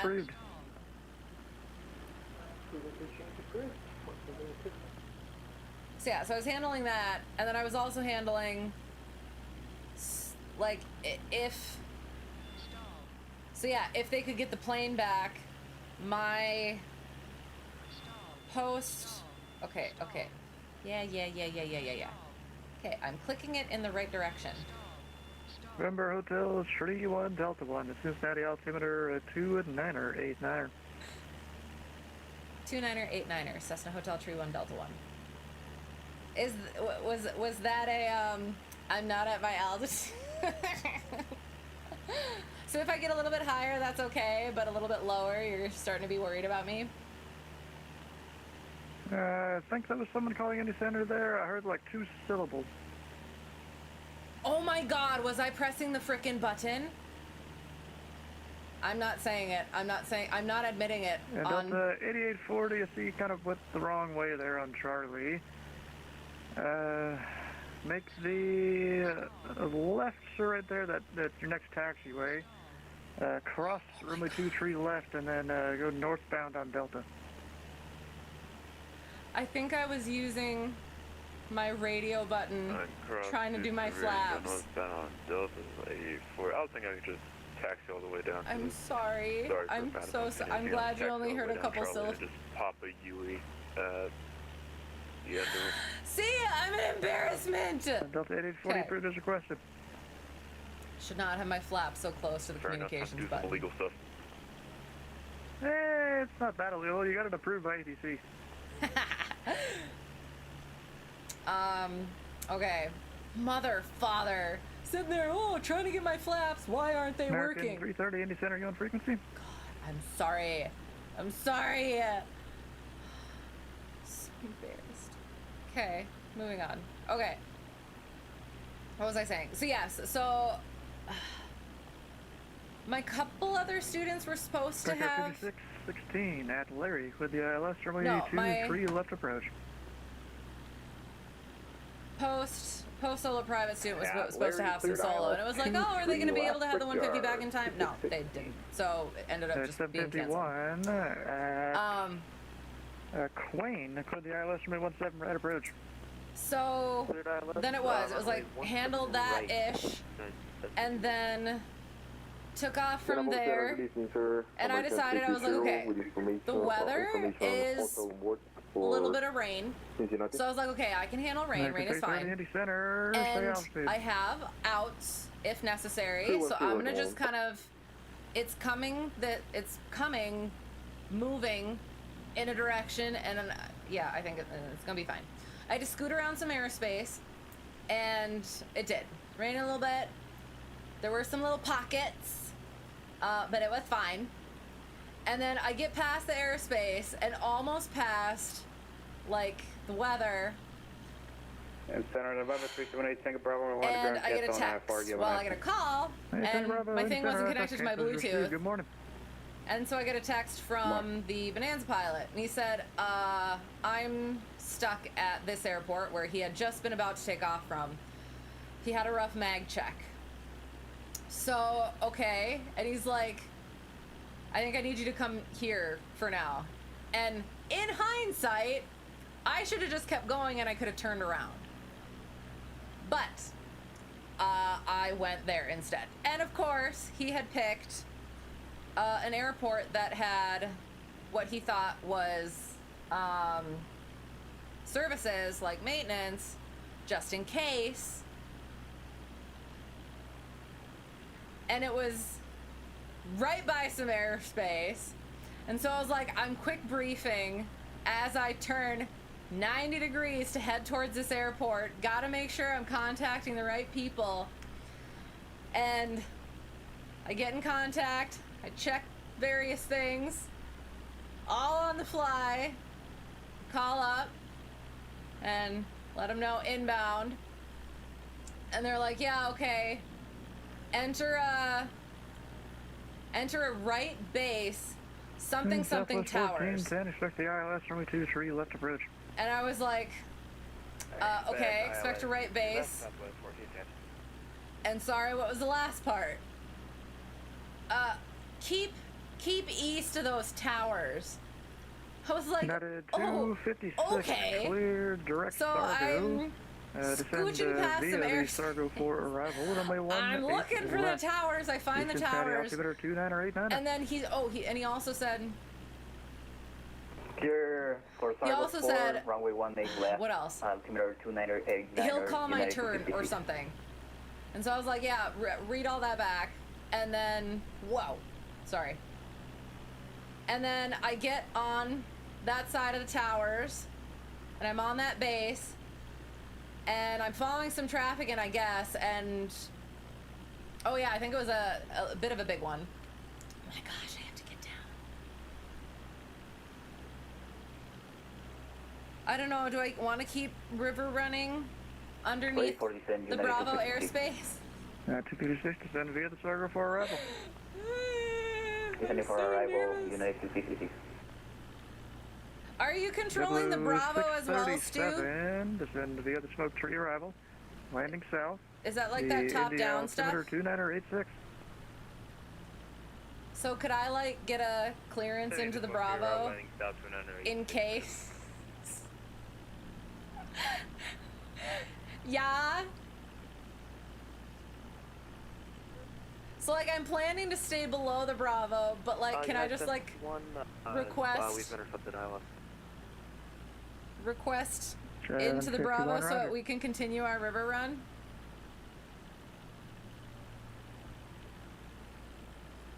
As well as so that if I accidentally go into it, then I don't get yelled at.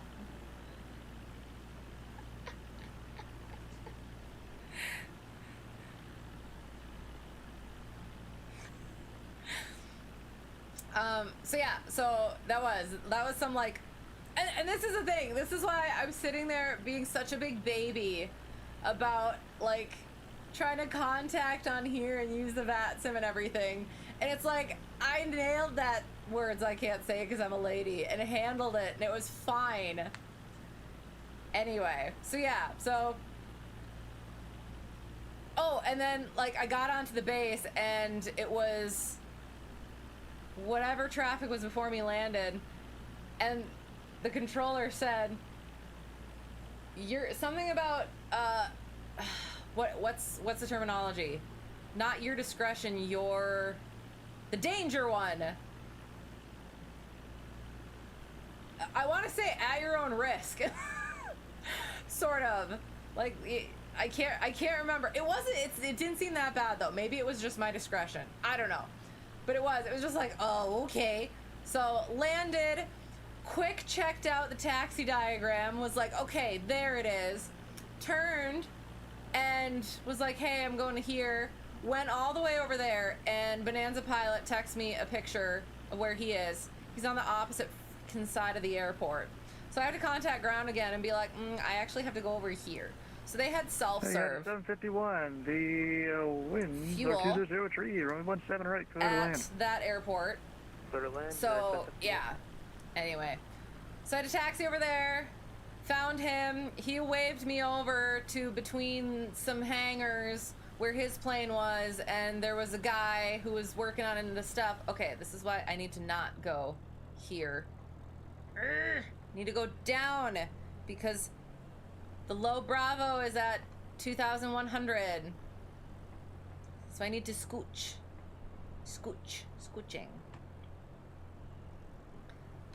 So like if I request into the Bravo, I can just say like requesting clearance into the Bravo so we can continue our river run. I mean, I wouldn't be using it yet, but just in case.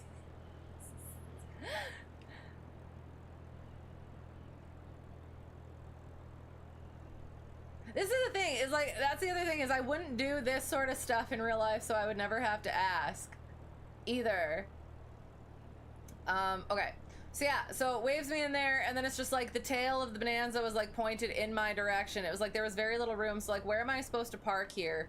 And so he tells me, Bonanza Pilot tells me, and granted, he's flustered and everything, but he tells me to taxi onto the grass, and I was just like, okay, I'll taxi onto the grass. Start taxiing onto the grass, and I just noticed that it's like wet, and I'm like, oh no, I'm gonna sink in, and I can't move anymore. So I was like, oh.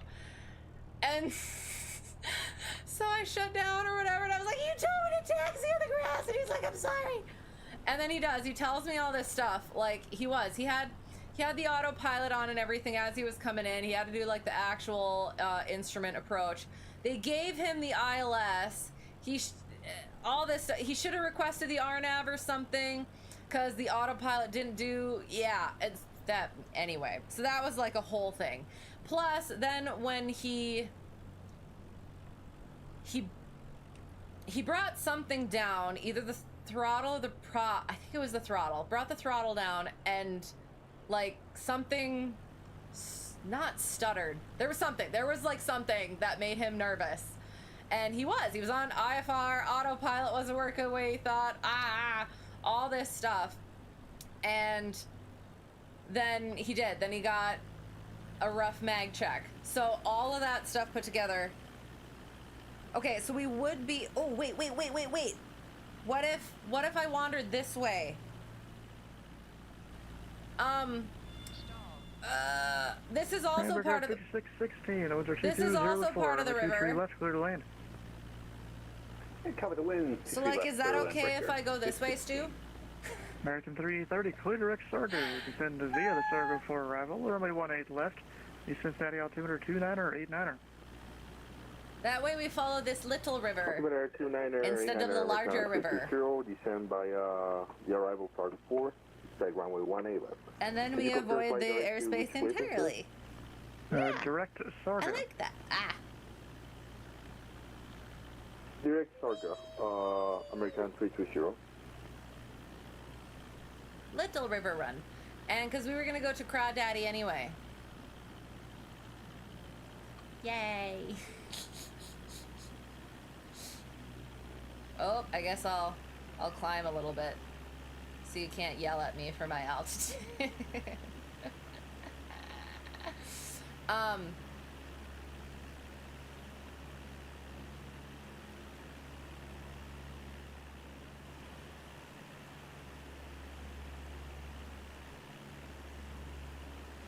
Anywho, okay, yeah, so there was. He had all this stuff. You thought I was gonna follow the river all the way to Cape Pitt or something? That was kind of the plan. 751. But then I got nervous about the Bravo airspace. Via Bravo 3, Charlie, and Golf. Should Mike, I just cross runway 29er at Charlie? Okay, should we text by Bravo 3, Charlie, Golf, Mike, cross runway 29er at Charlie. I mean, again, we got lots of stories here. Like, we're only on the first day of this trip here. So, I mean, we could keep going up, but I'm just always about the Bravo. So, should I just say, hey, can we get like a, what's the word? A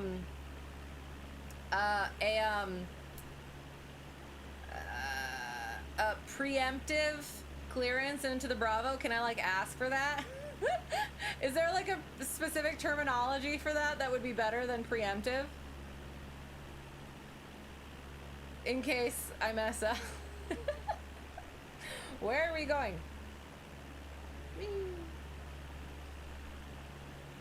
But we were just gonna kind of keep following it up for a little while until I kind of felt like we were through kind of the bigger stories. But yeah, you let me know. Otherwise we'll just keep following the little one for a little bit. The Bravo is not scary. Yes, it is, dude. Just request a clearance. The worst a controller can say is no. Okay, fine. Okay, fine. Okay, since this has like a little loop in it, we'll turn back. Tempo 637, expect the IRL runway 23 left approach. But like, so if I'm planning to be below it, this is my question, I guess. If I'm planning to be below it, but I don't want to, like, again, if I accidentally climb, how do I like ask for clearance into Bravo even though? Center Brickyard 616, clear 23 left, Charlie 74, gate Alpha 7 tonight. We got 5616, text to parking via Charlie. And text via Charlie, Brickyard 616.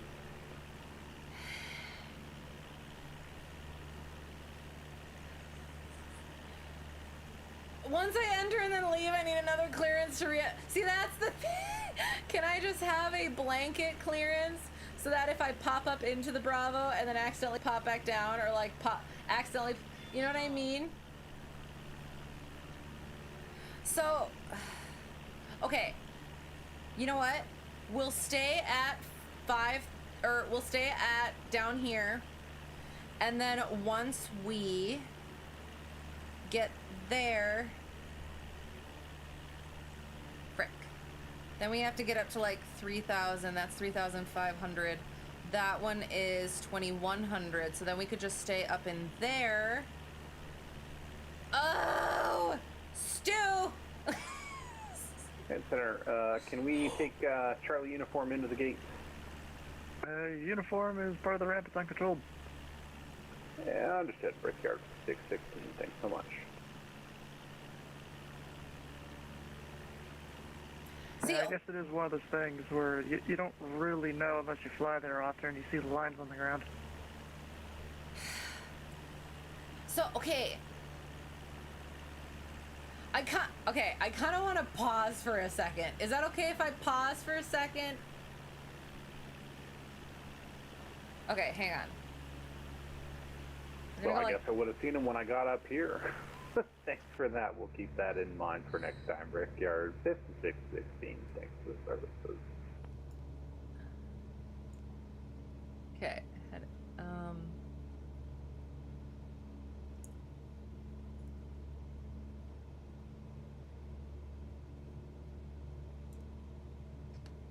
Okay. Holding this for a second. Let me go. The river is right along the edge of the freaking Bravo. So, like, if I'm not at a certain altitude, I'm gonna keep going in and out. And I need a new clearance. Do you see what I'm saying? Still. Okay, so this is what we're doing, okay? We're at like 1500 to 2100. We're going like this, okay, right? Then the river goes like this. So if we're below 5,000, we're below 3,000. Once we get over here, 3,500. So, okay, if we went up to 2,100, then we would be in, or we could go up to 2,500 so that we would be in. But if we go out, then we're not in the Bravo anymore. So then I would need a clearance to come back in. But what if I just ooched out a little bit accidentally? Still, just request a clearance. 1410 to It's maintain not 3,000. civil. Descend and maintain 3,000. And then I would go over here. Okay, so like at that point then, might as well climb up to... Just climb up to 5,000. Okay, so I'm gonna stay here. We're gonna request clearance into the Bravo, and then once we're in it, we'll climb up to 3,500 so that we stay in it throughout there and there, and then we can descend back down. We would be leaving the Bravo and then continue there, 256 in the center. and then we would be good. I have a request. Okay, Can you let me fine. know the ATIS, please? I'm trying Okay, to fine. find on the... Sorry, the altimeter setting. I'm trying to find it on the ATIS, but it's not working. The Oh God, where are we? altimeter 29er, 89er. We're going the wrong direction. United Okay, hang on. 256, thank you. Autopilot off. We need to turn. Okay. And United 256, you can expect the ILS runway 18 left approach from Lewin. You can expect on Lewin the ILS 18 So we're gonna left approach, United 256. What did I say we're doing? We're gonna stay below until about there, and then we will request clearance. We will get it. We will climb up into the Bravo, and we will stay at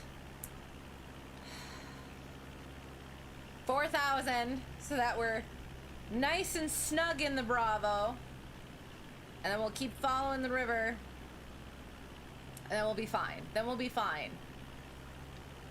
Okay, it's fine. Okay, all right, this is fine. Okay, continuing. Anywho, what was I talking about? So yeah, shut down, scolded him. He had all this stuff that was going on, and then pushed the airplane back and put it in a better-ish spot, I guess, and went to go see what was going on. Turn left heading 320 vectors approach. He thought that, again, that there was services there, but apparently there was not. So there was a mobile maintenance guy who luckily was able to come check things out. So they did a run-up and everything and didn't find anything abnormal. So ultimately the choice was made to continue. And they mentioned during that time, that they're...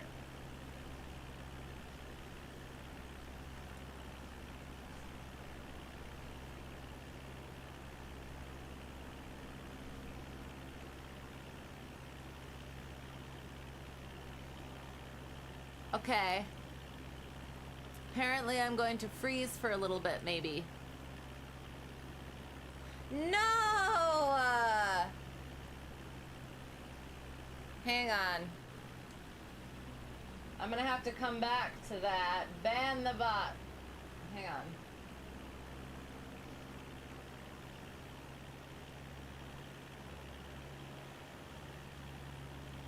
Ah! I'll have to remember that. I'm gonna take a picture.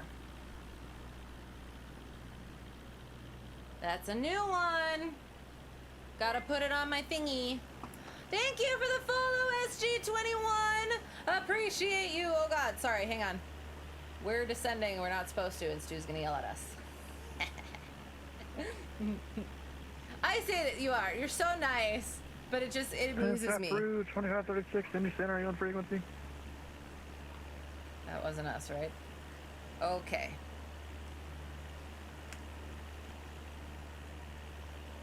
So we will request clearance into the Bravo, and we'll climb to 4.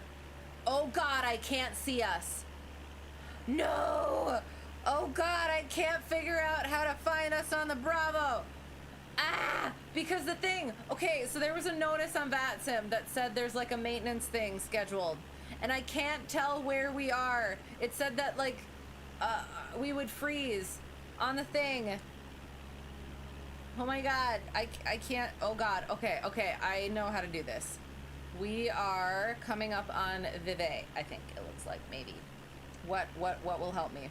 Markland Dam. I'll be able to see that. Okay, I'll be able to see. American 330. Steele's bottom. Expect the ILS from a 1-8 left approach from Lewin. And then as we, you know what, we'll be able to see Rising Sun. Expect ILS approach 10. Oh my God. 1-8 Okay, left this by is Lewin. this is not okay. Yeah, Southwest 1410. Okay. Sorry about the late turn here. You know, the restart issues. Server is restarting. The network has left resynchronized. Heading, 150. Okay. Turn left heading 150. So where's my plane?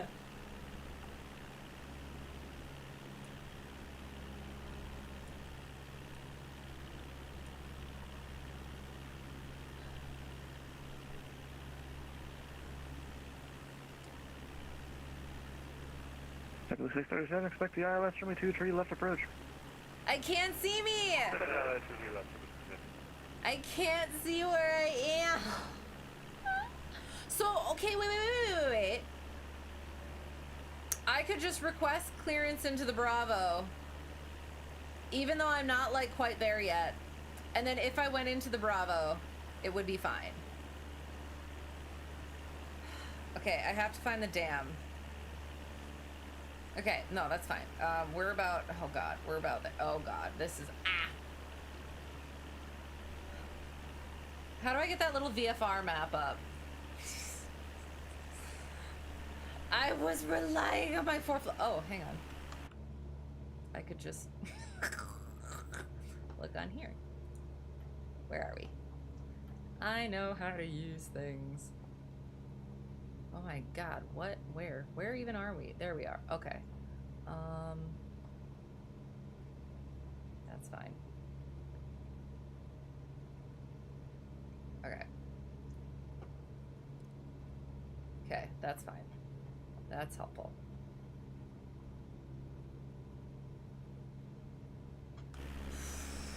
Oh my God, we're back. Right, oh, thank God. 1410, you're 3 miles from Beaver. Turn right heading 200. Okay. Sorry. Maintain 3000 until Crisis. on the localizer. Could the Okay, ILS from anyway. a 2-3 left approach. So, Turn right heading 200. ultimately decision was to continue. So, I might have mentioned slightly earlier, or started to mention, that hindsight 2020, I should have just kept going, because he's faster than me, so he would have just been able to catch up, and we would have saved some time. However, that's not how it happened. Because yeah, he was flustered, so it helped him to just like have me there so that it was like he wasn't like stuck, right? Even though he wouldn't have been stuck, I could just fly back, but it's just the way it is. So they had the guy there that the mobile mechanic had mentioned that where we were going had some higher terrain, not high terrain, at 25, but 36 Indy Center higher. on frequency? So that stuck with, it was like an offhand comment, and then Bonanza Pilot said, so stay high, almost like as a joke, but that's what I ended up doing. So I had to go fuel up, and it was like it was a self-serve, and so there was one terminal for both pumps, so I had to go over there and do the thing and then come back and flip the switch and then do the thing, and I had no idea where to park, and I had to go in and pee.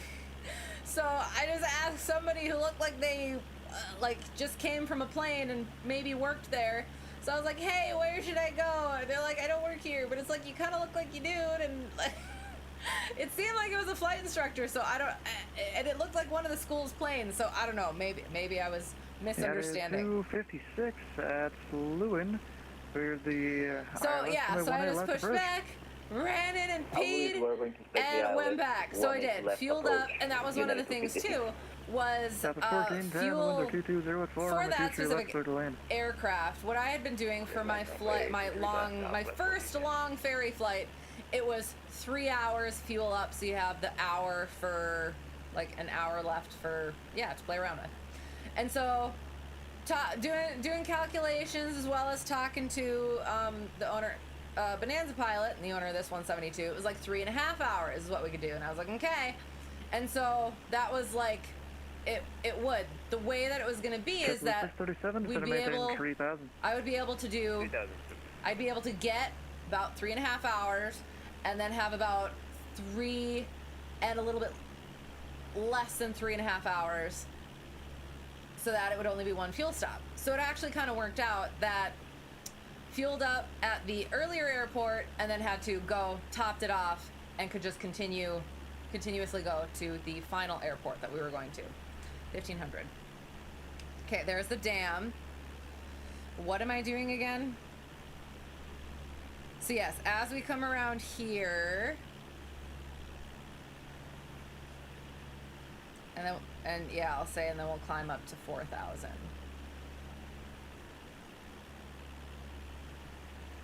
So that we stay in the Bravo. So there's no like, can I just like, I want to continue my river run, so can't I just kind of go in and out of the Bravo? Anyway.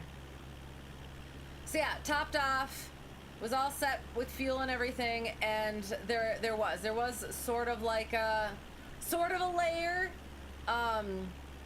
So usually I like to go underneath if I can, but from what they said, I decided to go high. And so I went high, and that was cool, and was just kind of scooting.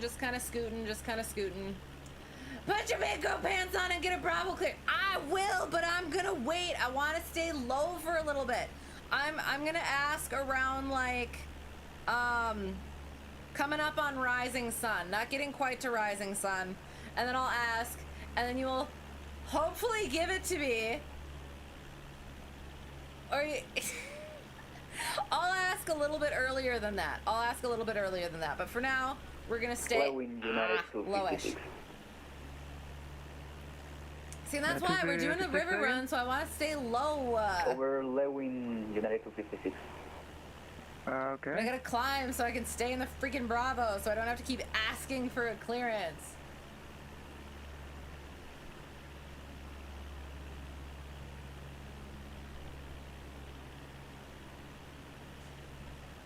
So yeah, so headed out, and of course he was much faster than I was.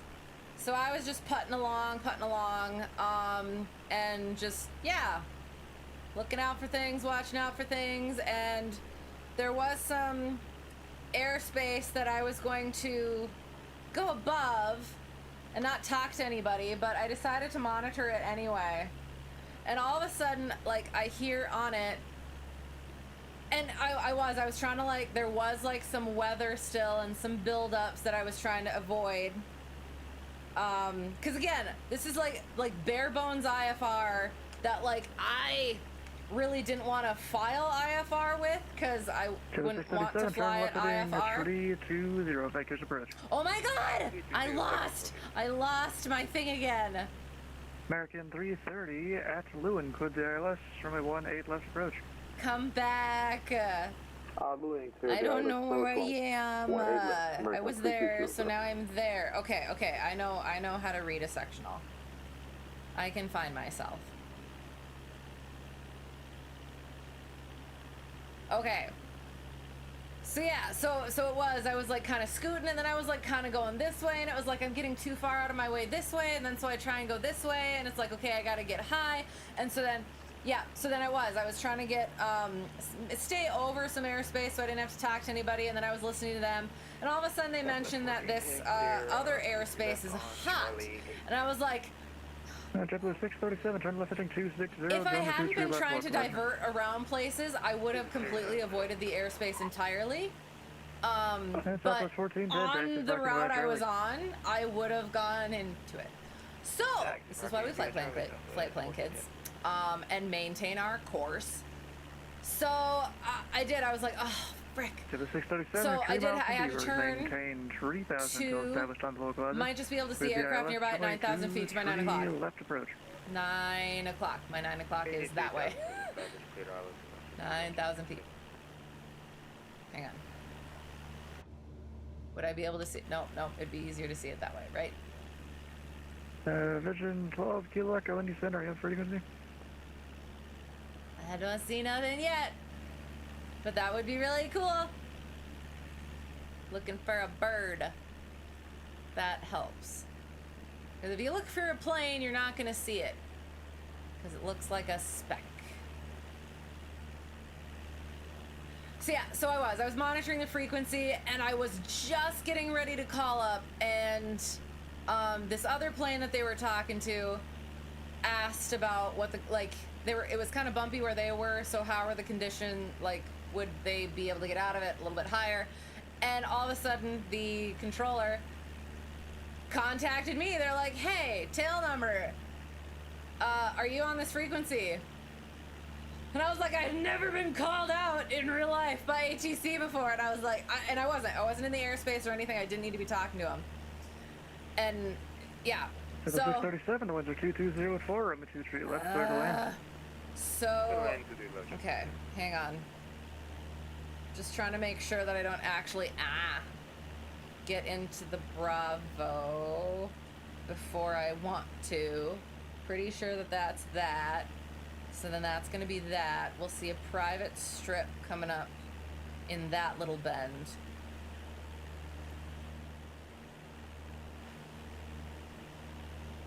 Okay, we have a little ways to go, so we're fine. Actually, no, we should scooch. Yeah, 256, the winds are 19 at 5, runway 18 left, clear to land. Okay, so, sorry. Clear to land, runway 18 left, United So yeah, so they called me up, and I was like, I was actually just about to call you up. I would like to get lower. So there was like some clouds, so I was like, I wanted to try to stay high, but they were getting a little bit high, so, and that's its own thing, but we'll not talk about that. And so I was like, if I were to get lower, I'd have to get into their airspace. So I was like, hey, hello, yes, I am on your frequency. I was just about to call you up. Was planning to get down below these clouds or whatever, and well, yeah, various things. And so they're like, oh yeah, cool, and squawk and do this and do that and maintain VFR and do what you want. As well as, how are the conditions up there? And I was like, it's smooth up there. It's smooth up there, but yeah, getting down and everything. Okay, so that's that right there. Private strip is over there. Is it that? I don't know.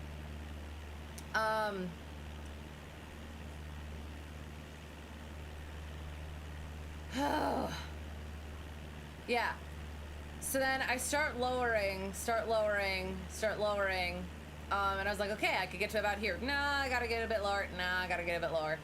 And then I was gonna be at like a comfortable, like I'm used to flying close to the ground. However, recall that there was going to be some higher terrain. And I started to see that. And so it was like, okay, it was like clouds there, terrain's there. According to the sectional that I was looking at, I was like, the highest point, I would be above it at the altitude that I was gonna fly. It did not look like that though. I did not feel good about it. And I was like, so hey, ATC, will I be above that stuff at this altitude?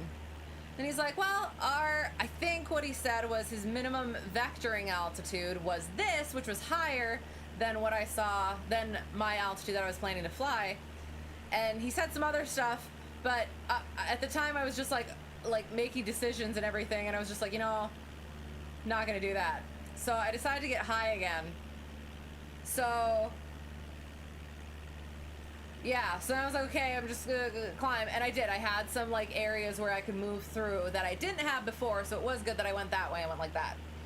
So I was able to get above what I needed to again, and it was just things. So then scooted through there, and then the whole thing is the airport was like right in like this stuff, so you had to stay high because clouds and terrain, but then also had to start getting low because freaking approaching an airport, I have to actually land the thing. So I end up having to like, yeah, do some stuff, all perfectly legal. Let's just get that clear. But just not as nice as just climb and descend and climb and descend, or like en route and whatever. So it was some pilot stuff, words that I can't say because I'm a lady. Okay, so I guess United 256, taxi to parking via Tango. I'll probably start thinking about calling. JetBlue 637, exit right when able, taxi to parking via Charlie. Grabbing able via Charlie. Alright, waiting.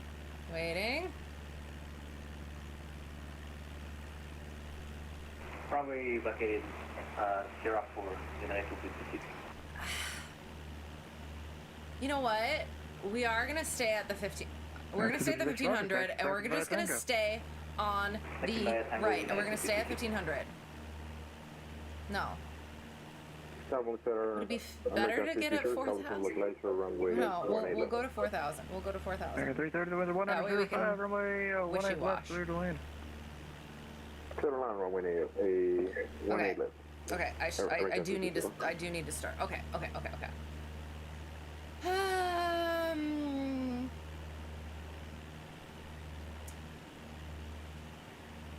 Indianapolis Center, Cessna Hotel Tree 1 Delta 1 is requesting clearance into the Bravo to continue our river run, and we'll climb to 4,000. Hotel Tree 1 Delta 1, any center put into the Cincinnati class Bravo airspace. Maintain appropriate VFR altitude. Cessna Hotel Tree 1 Delta 1 cleared into the Bravo, and we will maintain proper VFR altitude. Cessna Hotel Tree 1 Delta 1. So I'll go to 4,500. Well, actually, it would be we're going that direction. Well, we're wiggling, so fine. We'll go to 4,500.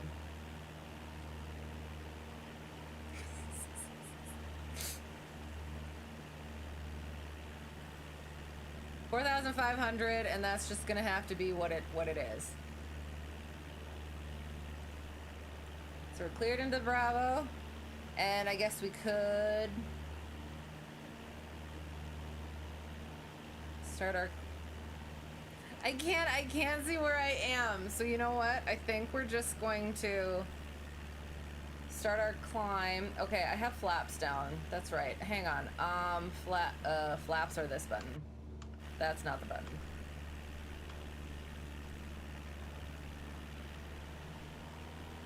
We are 172. We can actually climb.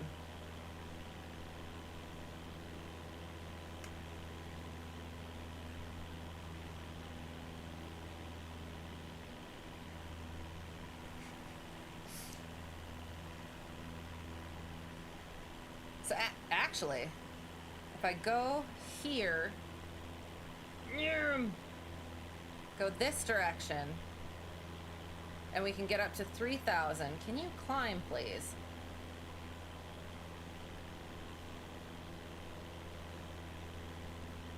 We'll get up to 3,500, and then we're going that way. We'll go to 4,500.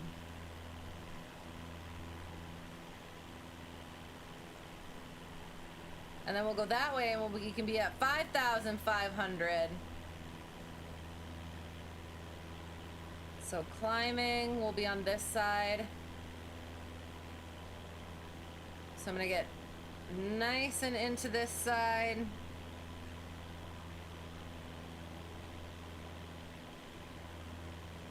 So that we are actually in the Bravo.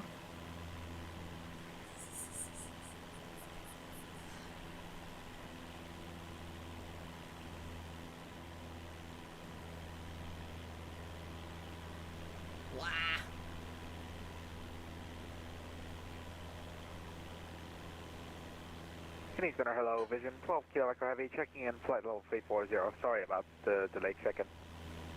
Vision 12 Kilo Echo Indy Center, radar contact 7 miles south of Dayton VOR. Welcome aboard. So 3,500, looking for... Japon Center, American 330, clear guide by Tango 5. Oh, I guess I 30, could... taxi to parking via Tango. I could look in here. Where are we? Oh, they are American 330. What is that?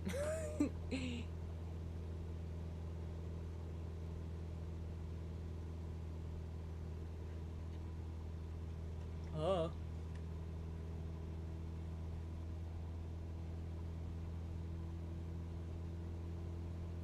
So yeah, so we are in the Bravo, going to 3,500, maintaining our river run.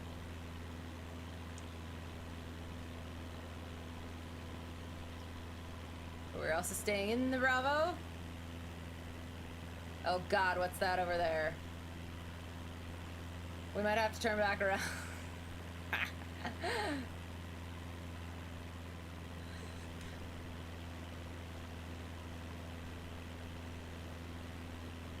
So 3,500 while we're going this-ish direction. And then we can get up to 4,500 once we're going the other-ish direction.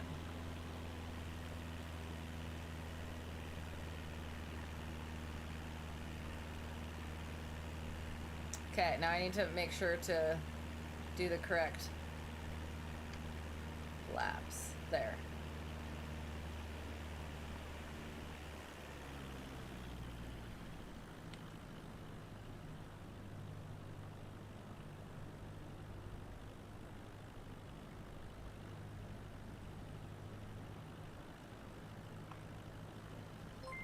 Hello! Stu. Thank you for the raid. How's it going? How was your stream? How was controlling? Because that's what you were doing, I assume. And welcome. With you. Don't worry, you're controlling for at least another hour. Okay, sounds good. Oh God. Okay, hang on. Charlie, Indy Hang Center, on for a second. 27, taxi via Mike. 27 via Mike.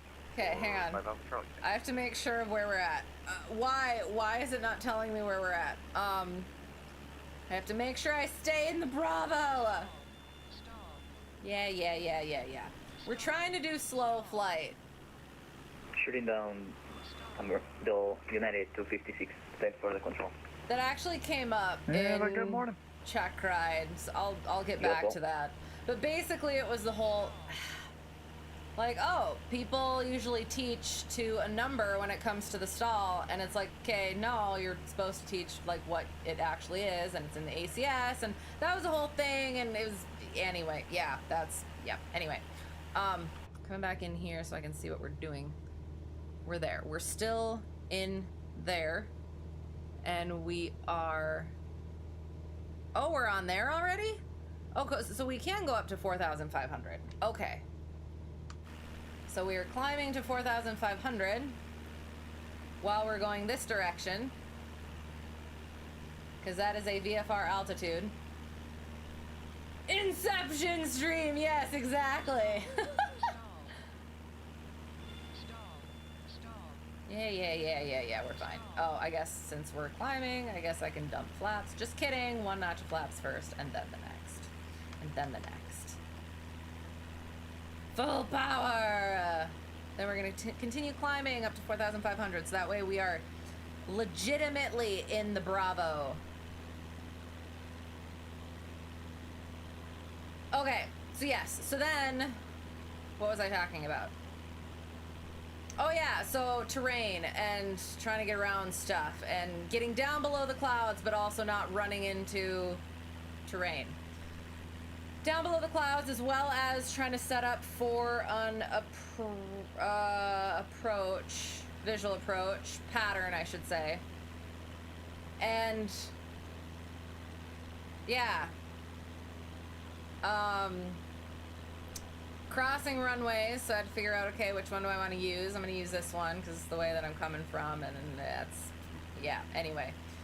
And then there was a taxi, some like weird taxiway. It was a closure, but it was like not quite closed. You could still cross the taxiway, but you had to be like at certain parts on the taxiway. 4,500, there we go. Well, and then I have to get up to 5,500 because then I'm going to be going in this direction. Gosh darn it. Dang appropriate VFR altitude. Well, actually, we could descend now, actually.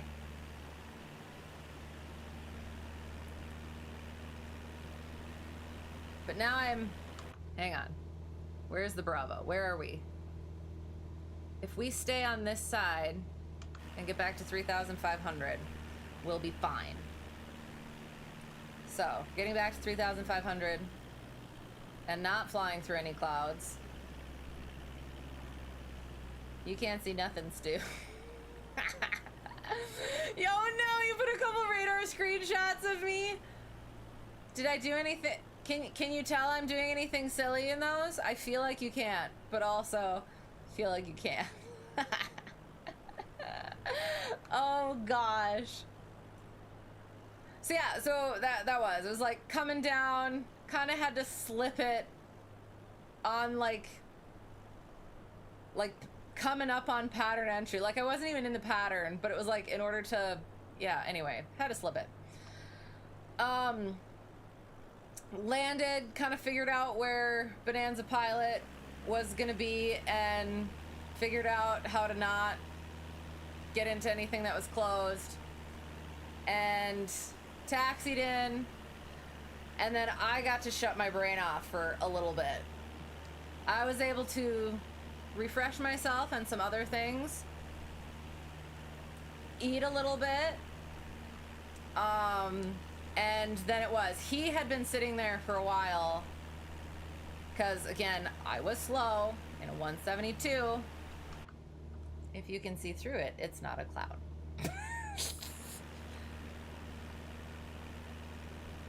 Not really, the center's radar only refreshes every 8 seconds.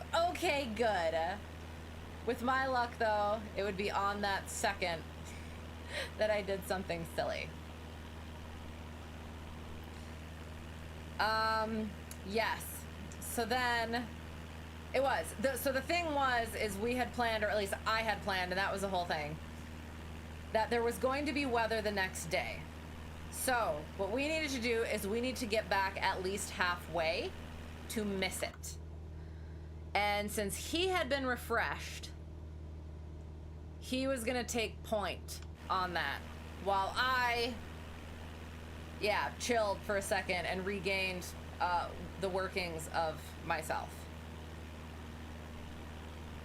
So we basically did a turn and burn and started flying back. There was a little bit of precipitation like between us and where we were going, and so we kind of had to pick our way a little bit. And there was one moment where I was looking at a cloud that was like right in front of us, and oh, I guess I can put flaps, power.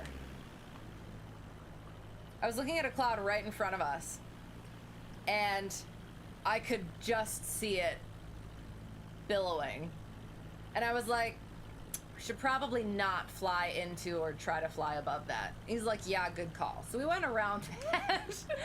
Got to see some standing lenticular clouds over some other upward things. And we could see that it was like clear if we could, yeah, when, I should say, we get around these just little bits. So then, yeah, so then we did. We made it on the other side, and then it was, do we stay high, do we stay low? We ended up getting flight following from the same place that I ended up getting flight following when they called me, and I had been planning to get flight following anyway. So we're going this way, and we are cleared into the Bravo. We are still in the Bravo. We can continue. Okay. So then, fly following, we decide to stay kind of high, and we're flying, and then there ended up being a layer nearby where, and so that's the thing, is halfway was right around where I had decided, okay, I was gonna go to that towered airport, but then because of the weather, I went to the non-towered airport right before it. So for me, my planning is, I'm gonna go, if I'm staying overnight somewhere, I have to stay overnight somewhere. We have to stay overnight somewhere. I want to be at somewhere that's probably going to be either open or have more access to, like, cars to get somewhere. To a hotel, primarily, was my, thought. And he didn't. He wanted to go to the airport the non-towered airport that I had gone to, and I was like, I've had experiences before where the freaking FBO was locked, so I couldn't get the crew car, and then it's a small enough town where they didn't have freaking Ubers and other things that I could get to actually get anywhere. So I was like pretty adamant that no, we're gonna go to this freaking Delta, and he was adamant that like he didn't know if we'd be able to get out. And I was like okay, so the Delta that I primarily go to for instructing and that I've done for training and other stuff like that, there is a gate. If you go after hours, there's a gate that opens from the inside and then shuts and locks. So we will be able to get out. VFR and clear clouds. Those aren't clouds. I'm flying through you can see through them. Gotta love the lower class Bravo cloud minnows. Exactly. And those aren't clouds. Those are wisps. Okay? Okay? So we can get back on the river run now. Yay. But I'm thinking we should probably turn back since it is starting to get close to some actual clouds. And I guess since you since you called me out, even though again, like I said, if you can see through it, it's not a cloud. Yeah, look at that big airport, so much pavement for a Skyhawk.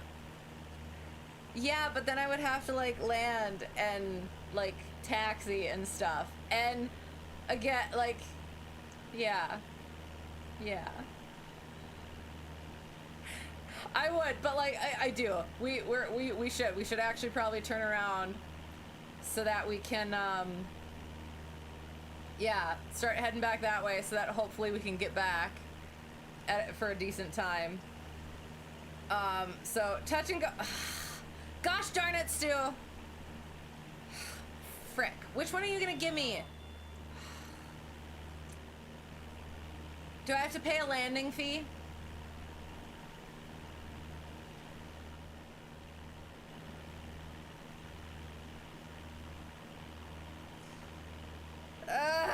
What do I call it? Cincinnati Northern? Darn it. Darn it, Stu! Cincinnati. Oh god. Okay, hang on. Let me get out of this situation here quick. Oops, maintaining. Like 4 touch and goes on the short runway to Lakewood. Okay, okay, I'm gonna turn around.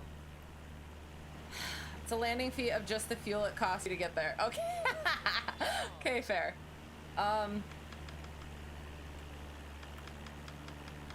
This is my flat button, right? Yeah, okay, okay, they're coming up. Indianapolis Center. Indianapolis Center, Cessna, Hotel Tree 1 Delta 1, requesting touch and go at Cincinnati. Number 3-1 Delta 1.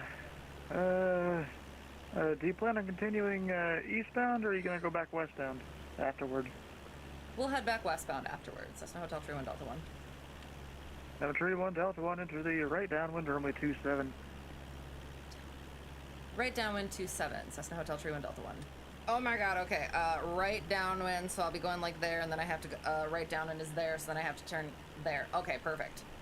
I know how to fly a plane and land at an airport. Okay, so pattern right downwind. Elevation's 896, 1800 is what we have to get to. The 12,000 foot. Okay, sounds good. Oh god. Okay, sounds good. Okay. Oh, I should probably get actually back in the plane. Oh, it's so weird. Altitude. What? What do you want? Oh, it's the inner marker.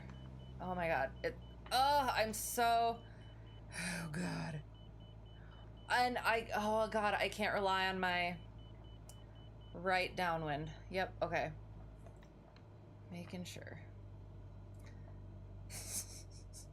27, you said. Oh, we're landing that way. Oh, okay, and then you're gonna send me... Okay, perfect. Thank you. Make sure I land at the correct... Oh god, airport 1800. We're a little bit... we're not gonna talk about that. You don't know. You don't know. It's okay. It's fine. We're fine. Zooming out a little bit so I can actually friggin' see. 27. And find... There it is. Okay, alright, right, oh god, downwind. This is fine. 1800. 1800 is our pattern altitude. We are beam. I'm pretty sure we're a little bit far. A beam. Okay, good, good. That's the wrong mixture's full rich. So bring it down to 1900. Can throw a notch of flaps in once we're below 100. Okay, that's fine. 1800, so 1600. Stop getting in my way, gosh darn it. 1600. We need to get down. Number 1 Delta 1. The winds are 200 at 6. Runway 27. Clear for the option on the go. Fly straight out. Runway 27 cleared for the option. On the go, fly straight out. Cessna Hotel True 1 Delta 1. Oh god. Okay, this is fine. I'm normal. I'm normal. I'm a normal human being who can fly an aircraft. Not in the sim. Not in the sim. Reminder. I fly better in an actual plane. I do everything better in an actual... Thank you. Oh, look at that. Okay. I am landing on the correct runway. That's good. That's a good thing. We're all happy about that.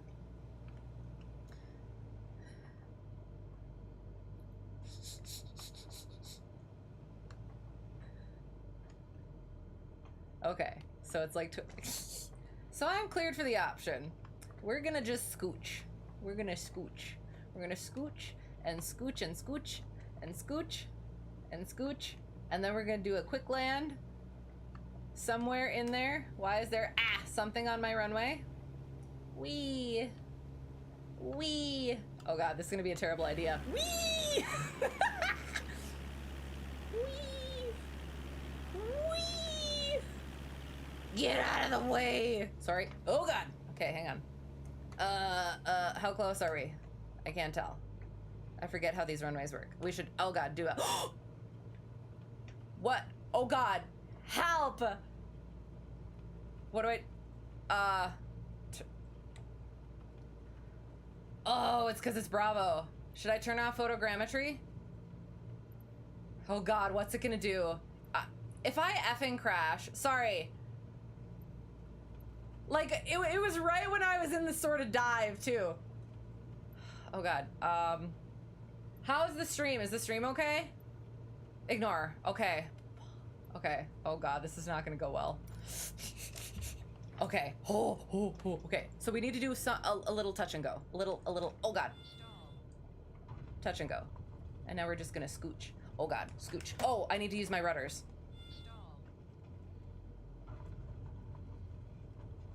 We'll get our flaps up. And we're just gonna scooch. We're scooching, we're scooching, we're scooching. We're scooching, we're scooching. You gave me the runway, I'm taking the runway. Mine. Okay. When should I take off? I should probably take off pretty soon, shouldn't I? Okay. On the go. Airspeed's alive.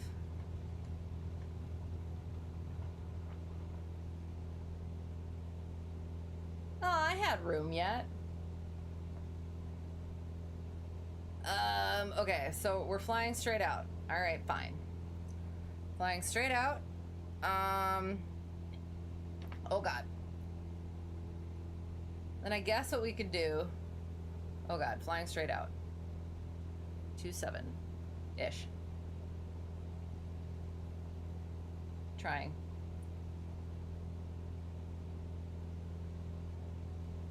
It's not bad.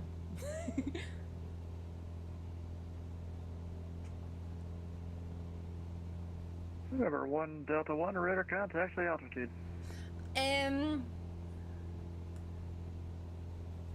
1,400. I don't know what I'm climbing to Delta yet. 1, maintain VFR, resume on navigation. Maintain VFR, resume on navigation. Cessna, Hotel, Tree 1, Delta 1. Resuming on navigation. I am radar contact. Go like that. And figure out where we are, what we're doing. So we're gonna go there-ish. We might as well kind of turn back this-ish way. And that way we can get around that-ish way. And once we're there, yeah, let's, okay, so then we can, hang on.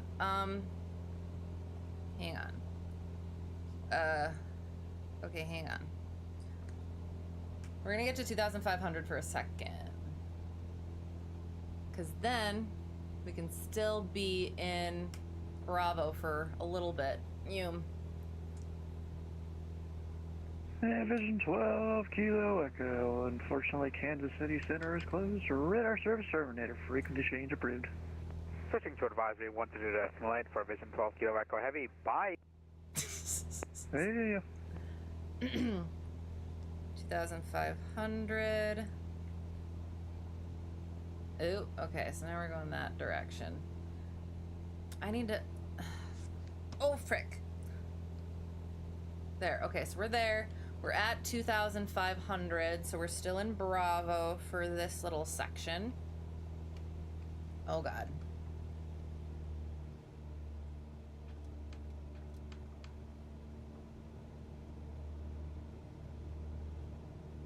And then we're gonna start wandering. Oh god. Ah, frick. That way.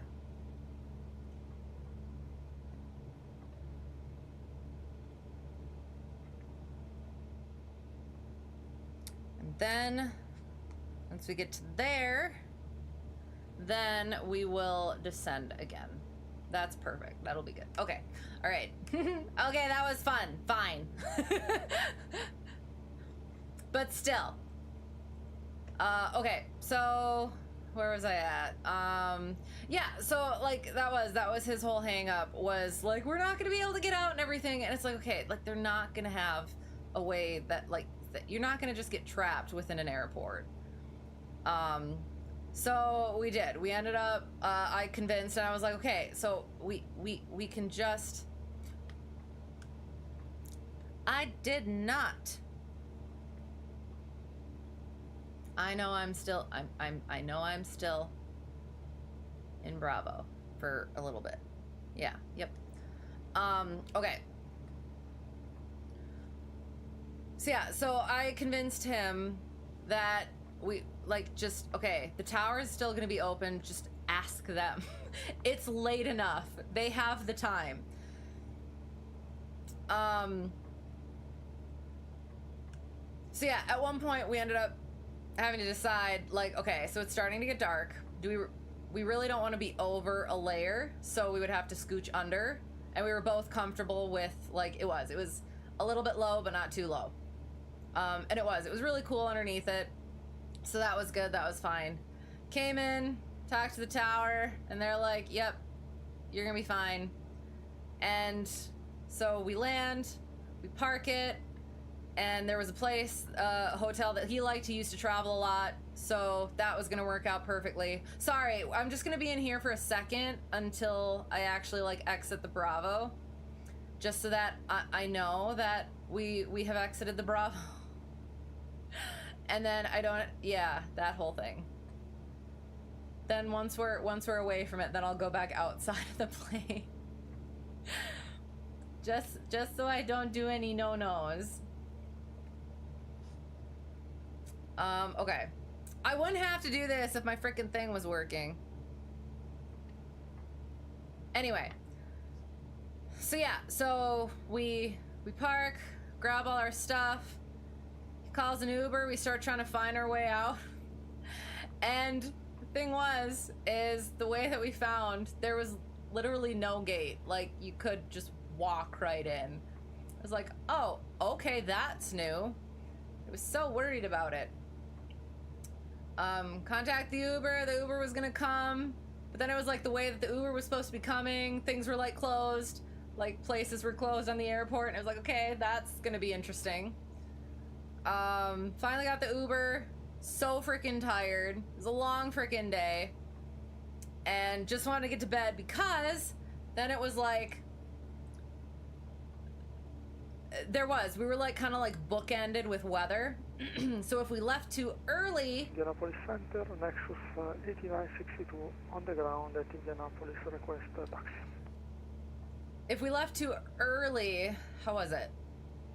If we left too early, we would get 3962 Indy Center, home Squawk Mode when there was Charlie, weather. and the But if we altimeter left too 2985. late, then there was going to be weather where we were starting out from.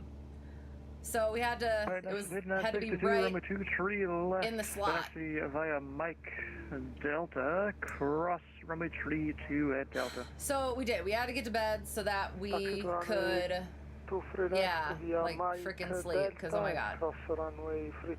So he called the hotel, figured out the rooms. We get to the hotel, figure out those things, get there, go to bed. Freaking air conditioner kept on turning on, like it wasn't consistently on, and I'm sure I probably could have changed the setting or something, but it would keep kicking on and wake me the F up, which is freaking annoying. I have to learn how to live in hotels, I guess. But it was fine. Got enough sleep, was well rested, and the next morning, like we looked, and it was like there was this huge weather system that like moved through where we were gonna be, or where we had been, so we would have been trapped on the other side. So it was like, see, this is good. I know how to plan for weather and planes and stuff. So yeah, got another Uber, got back to the airport, and I mentioned like, yeah, calling to make sure they like fueled us up and everything, so we were just ready to go. So we should have been able to just go where we were going and straight shot it. Took off. Little misty, but it was just fine. Got on top of the layer and cruised. Figured out I could just get dropped off at home airport to go pick up the 150. So then nobody has to deal with, nobody else has to deal with doing that. It would work out perfectly. So we straight shot it to home airport instead.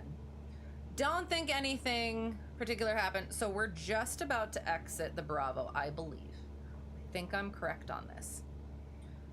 So once we exit the Bravo, so this is a 2100 shelf and we're at 2500. So we're gonna exit it and then we can get down to our 1500 and then we can scooch along the river again. And then we are just underneath the Bravo the rest of the time.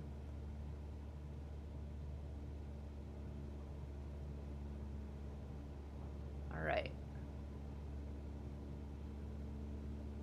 I'm just gonna go, yeah, we're just gonna go like this. We're just gonna aim for this part here, because this shelf right here is 3,500, which I guess would be fine.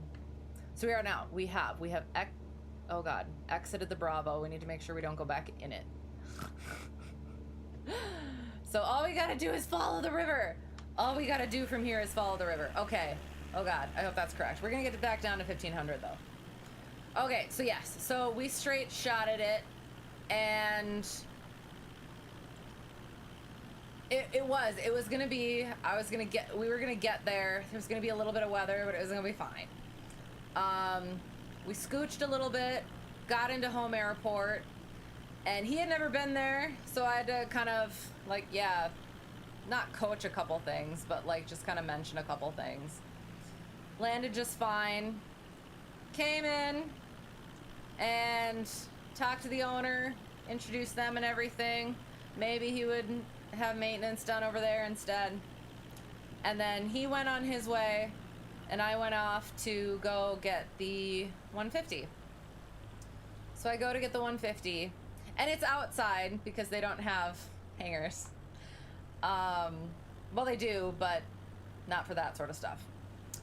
So I go and everything looks good, everything's fine.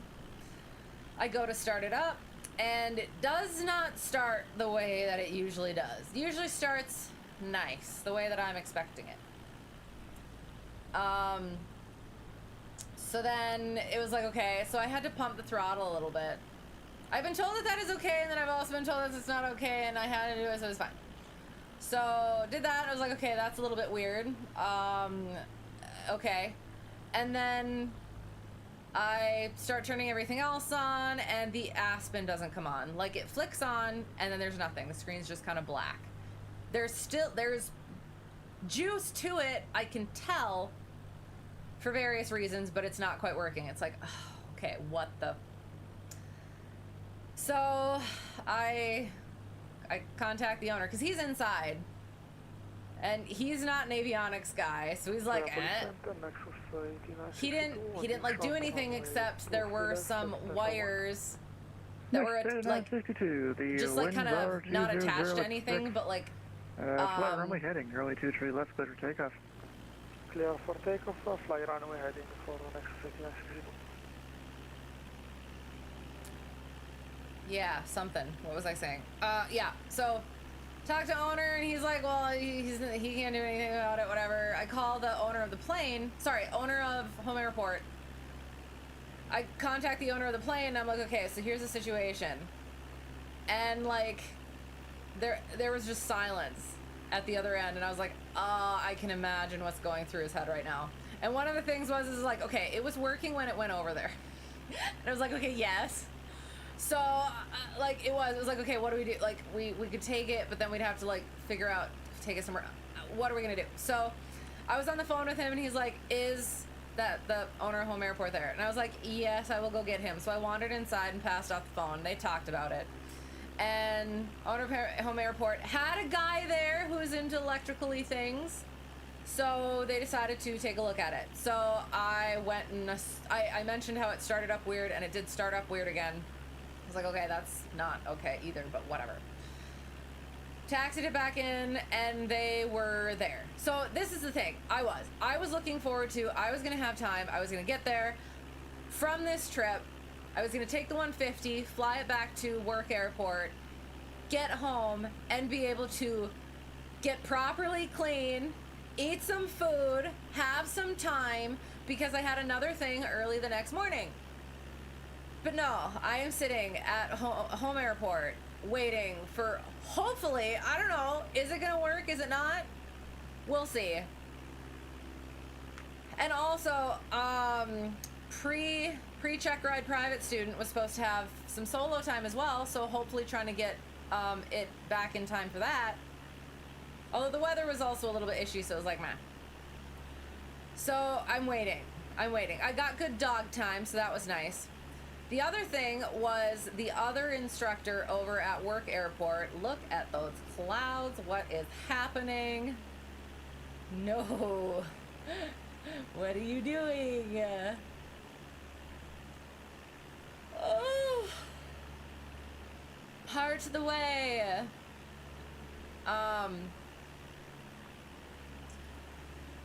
Yeah. Where are we going?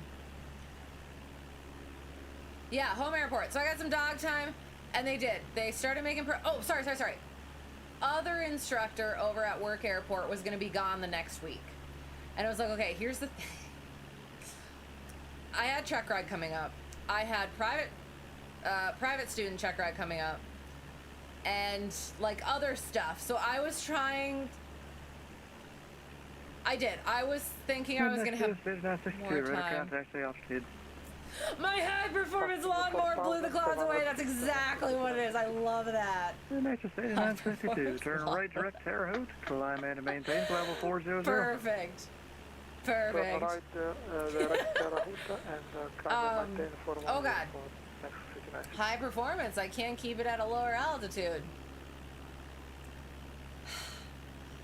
So yeah, so it was like, okay, so he was gonna be gone, so he had a couple of students that would like some time.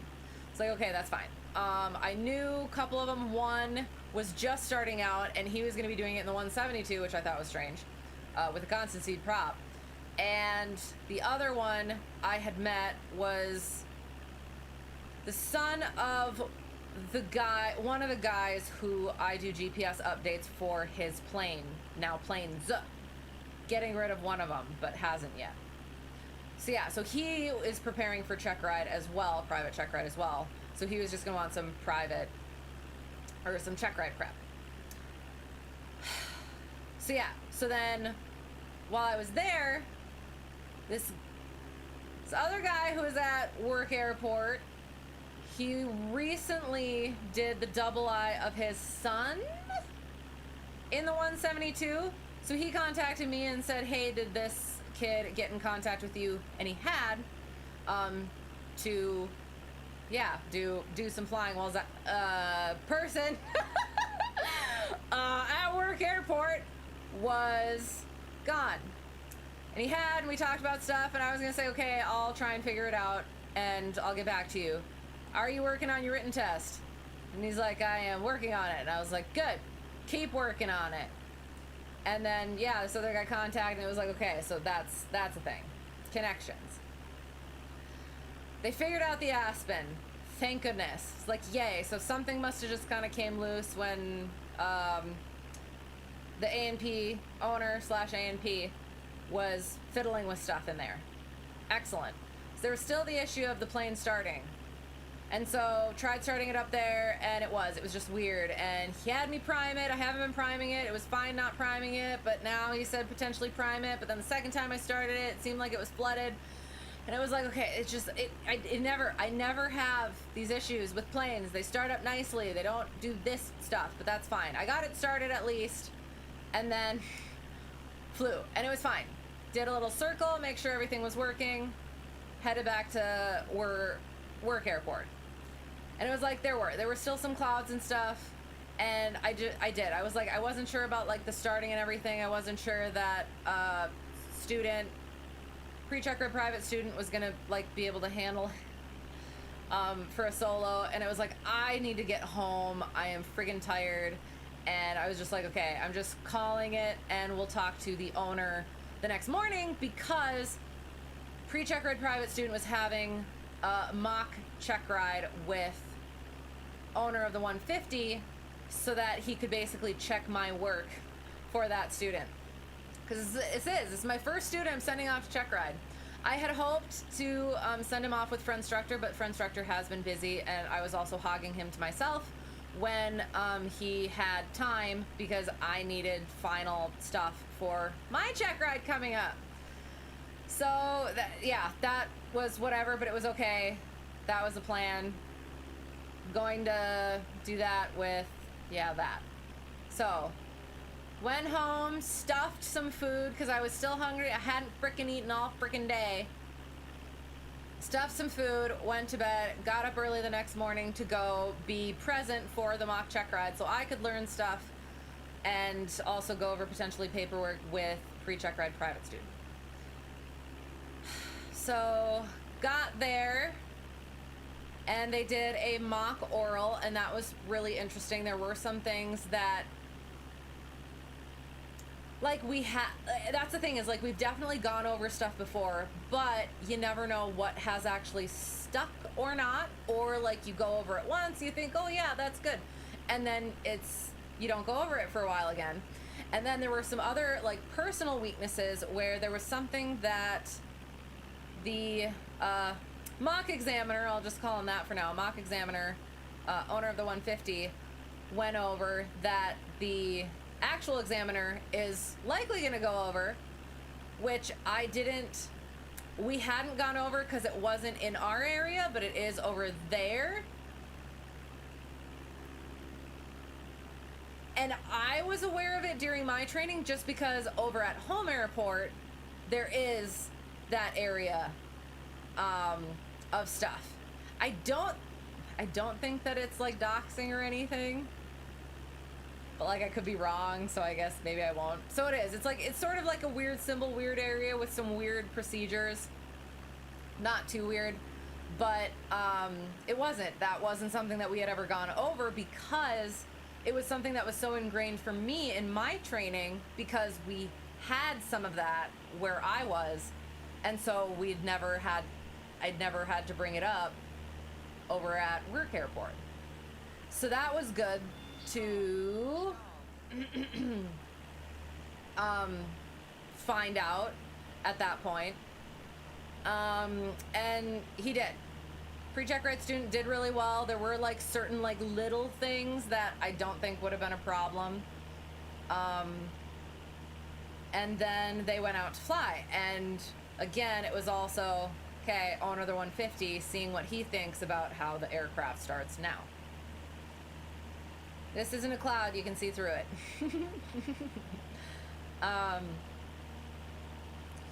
So yeah, where on earth are we? I don't actually know where we are. I can't see me on here again. So, yeah, so they went out and flew, and I was kind of following it, but I was also kind of working on my lesson plans because I still had to do that, get some time in there, because I did. It was like the whole next week I was going to kind of take to like work on my lesson plans, polish things up, hopefully get some time in the plane in, as well as I had my 3 students, pre-check ride private student, post-solo private student, brand new private student, and then now 2 students from the other instructor since he was going to be gone, trying to figure that out. Both of them like want as much time as not want as much time as possible, but would like at least 1, if not maybe 2. And it was like, okay, I need to try and stack these on certain days so that I still have time to keep working on my stuff.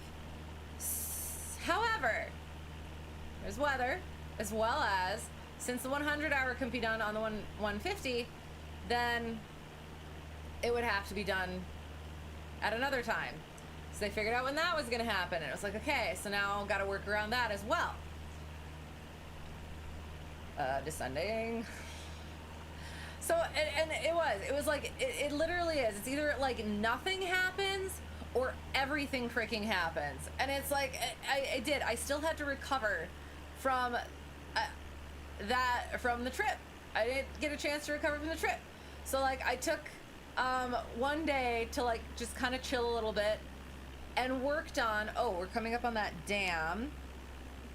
So that's that. So that's where we are. Okay. All right. We have somewhat of an idea. So yeah, was trying to work that out, and I was trying to work it out so that, okay, I'd have a day, if I can do a day of lessons and then like have some time off. Day of lessons, have some time. And I even said to the owner of the 150, like, I know that the 100 hour is gonna happen at some point. I may or may not be able to do it, because if the days work out where I can be off that day, I'm gonna be off. Guess what didn't happen? It was every freaking day, wasn't it? Right, let me think. So I did. It worked out that I was gonna have lessons the next day. All right, that's gonna be fine. Then I can take the 150. But then guess what? The next day, hopefully, we're gonna get the 150 back. Plus, the other student, I couldn't have any of my lessons, but the other instructor student was in the 172, so we could do the 172. Okay, fine. So we're gonna go do the 172 on that day, as well as go get the 150. So went and did that. So it was a new student, and I have a little bit of an inkling. We'll see. I'm hoping that he does keep working on his written, because that is, and I mentioned this. We didn't know each other at first. But I did. That was one of the big things, is that, like, people he wants to crank out his hours. Okay, that's fine, but especially right now when your primary instructor is gone, just crank through the written and then start going through your flight hours. But that's okay. We can get some time in. So, yeah, so hopefully he's working on his written. So we went and we did that, and it was basically like, I'm a substitute, so I don't want to like step on any toes or anything. So we went out and we worked on some, what did we work on? I don't remember. Okay, hang on. This is where I have to get to the logbook. Split view. Oh, I really gotta update my logbook and everything. When was this? This was then. Went back way too far. Okay. That was... Yeah, okay, that was then. That's then. Oh yeah, oops. Signed off. That was another thing, I guess. Signed off pre-check ride private student for check ride. Mostly, and had to ask a couple questions of for instructor to confirm. Because again, I'm so new. Yeah, so with... And Nexus 8962, Kansas City Center is closed for radar service terminator. Freaking to change approved. I think that this is... Over to you, for Nexus 8962. Wait. Thank you so much. Nope, not that one. What did I do there? Hang on. So that was there, that was there. Oh, okay, so I did, on that first day of lessons, I was able to get a bunch of lessons in. I got some time in the 172, was able to work on some stuff, and yeah, just a little bit with the GPS, a little bit with the avionics, a little bit I didn't have a whole lot of time because I didn't want to get up too early. So just had a little chunk, and then went and flew with post-solo private student. We worked on slow flight, power off, stalls, and recovery at short and soft field takeoffs. So returning to things we've already done before, we're supposed to be working towards... We were working on our night stuff, but that week I was like, you know what? I cannot have a late night for this stuff, especially coming up to our check ride. So we're just going to review the stuff that we've done. That was fine. That worked out. And then had a lesson with pre-check ride private student to go over some of the stuff that the 150 owner mock examiner went over. So pretty much it was the stalls, and then the pretty much the short field takeoff, I think. So that's what we worked on. Oh, that's right, I forgot to take a picture of his logbook, or I accidentally deleted it. So yeah, we worked on stuff. Stalls, steep turns, and then yeah, short soft field takeoffs, I think. And then there was a meeting at the airport that okay, how is that gonna go? So either I was gonna take the 150 to where it needed to do the maintenance. And so either I was gonna be able to go in with the owner of the 150 in the Warrior, I think, to get a little bit of time in there if he had time, or I was just gonna take a car like I usually do back from the airport. There was an airport meeting, so he was gonna be around, but it was running long or something or whatever. So he went and got some stuff, got me all set up. Took me a while to get the dang thing started because stuff. And that was the thing, is we assumed it was because they retimed it. They retimed the mags. I vaguely understand what that means. I do, but I don't. So they dropped the timing a bit for reasons. And so that was one of the things that I was hoping that the usual mechanic was going to retake care of, because it was a chore for me to try and get the thing started. And my student, well, my other students, one needed a solo, the other one like also needed solo, but was also coming up on frickin' check ride. So wanted to get that solid again. So it was annoying and fine. Flew it there, put it away, took the car, came back, went home. Yay. The next day was hopefully bringing the aircraft back, so having lesson in the 172 with the other instructor student, and that's when we worked on a chunk of stuff. Yeah, so passenger emergency briefing, slow flight and recovery, go around procedures, crosswind, takeoffs and landings, pattern entry, departure, pitch, and power management. So there's a lot of things that like you need to like have logged even if you like work on them all the time. So I ended up just kind of like filling the little area just so that it was there, sort of a thing. And that is like, so new student, have to do the whole TSA thing. I don't have to like endorse, but I have to have the documents, and that was slightly strange for that. I think that one, right? Yeah, yep. That was fine. Took care of that, and then was supposed to, hang on, where is this? Was supposed to have a lesson in the 150 with the other student, the pre-check ride student, not mine, but the 150 wasn't done. There was some other stuff that the mechanic found to do. So I was like, okay, had to cancel that one. So then the next day, so during that time, front instructor was, he was home. So I was like, okay, I was assuming we were going to be doing it later in the week, but then looking at it, he was available these couple days and another day, and it was like the days that he listed was the next day that I was thinking I was going to be at home for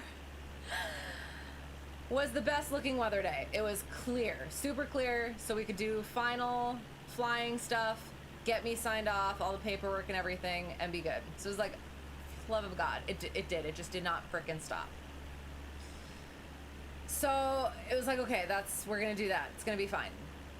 So figured that out. He had a lesson with another, an instrument student at the time who's coming up on check ride.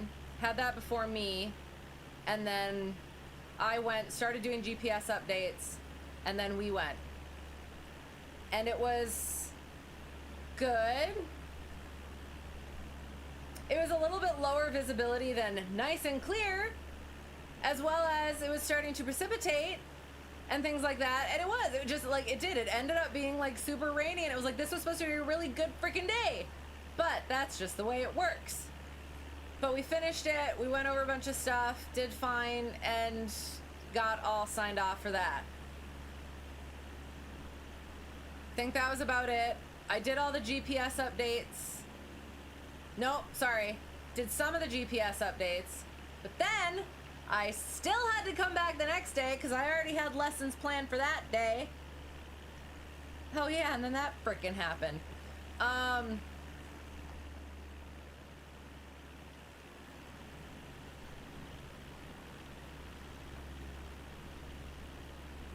Then what was it? Something happened.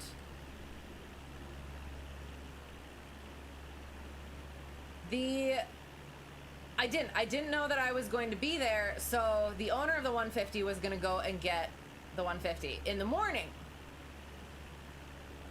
It wasn't done. So he was going to leave and I was potentially gonna go back and get it that day after my lesson and hopefully have it back for my pre-check ride private students solo for that evening.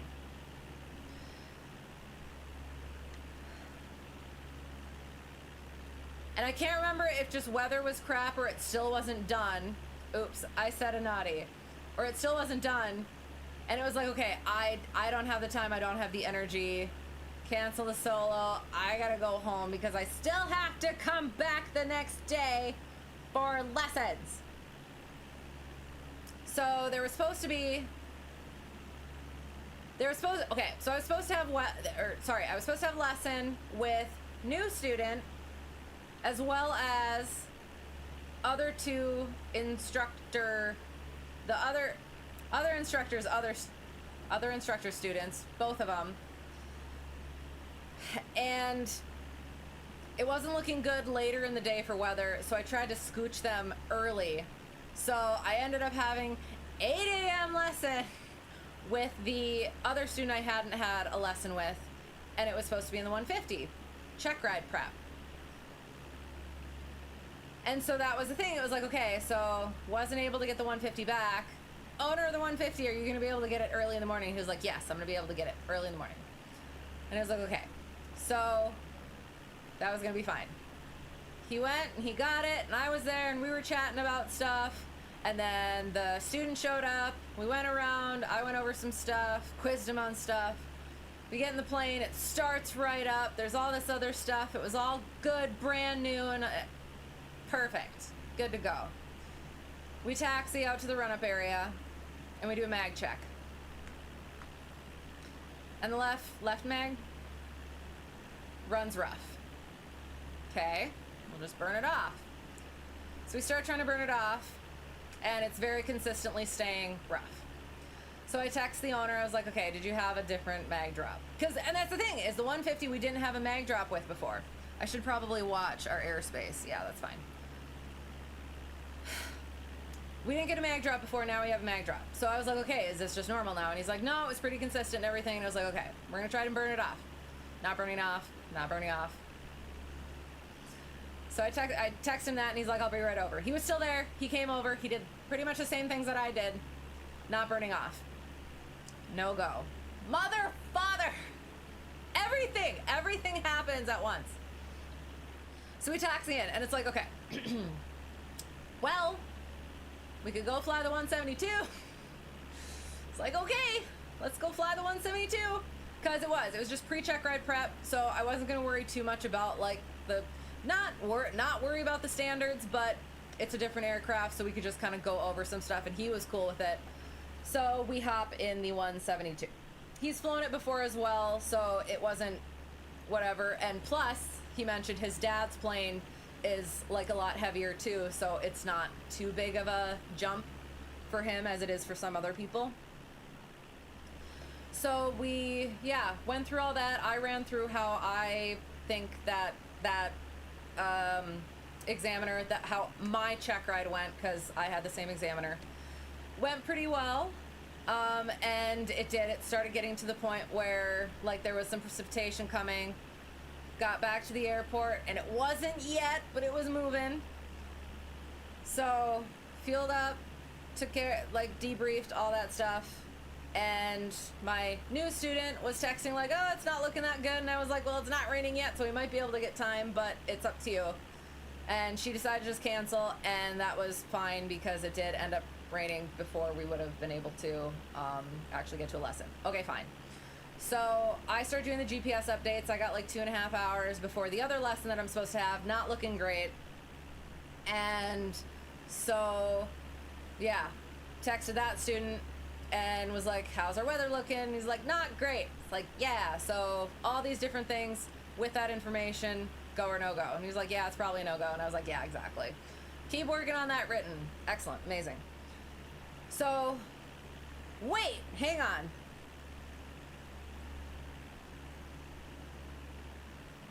Okay, backing up. So,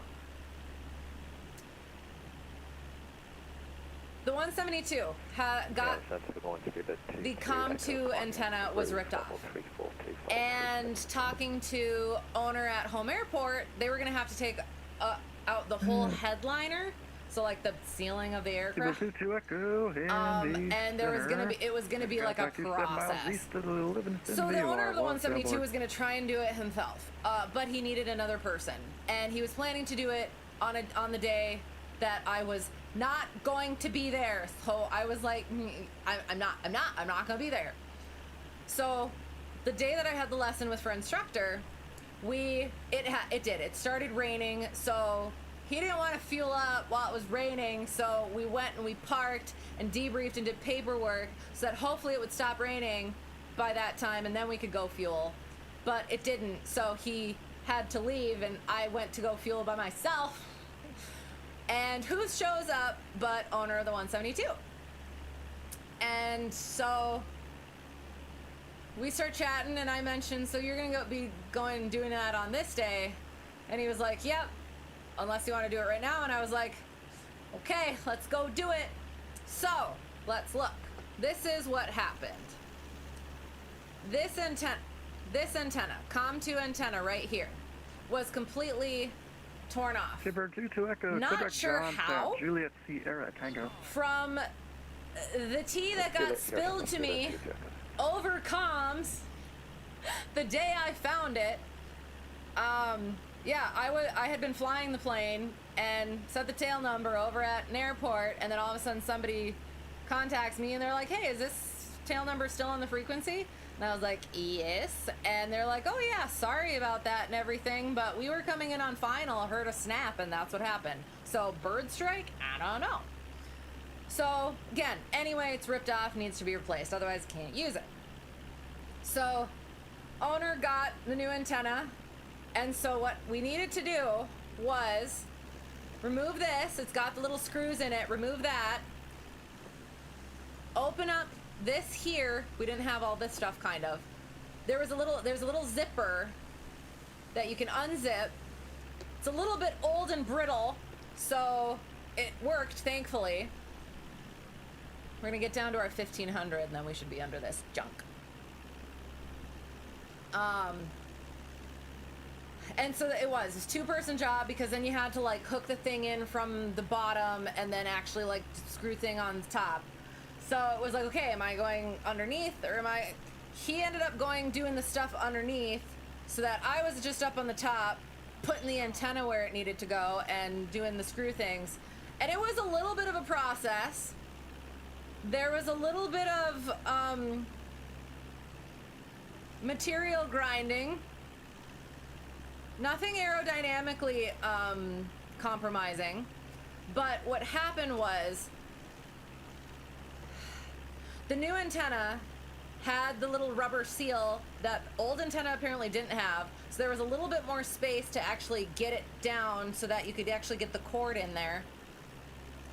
But then the cord, so the cord couldn't quite reach-ish the antenna, so it just ground the hole a little bit bigger there so that the cord could stick up a little bit through so that I could connect it there, stick it back through, screw it back in, put it all back together, and voila, I guess.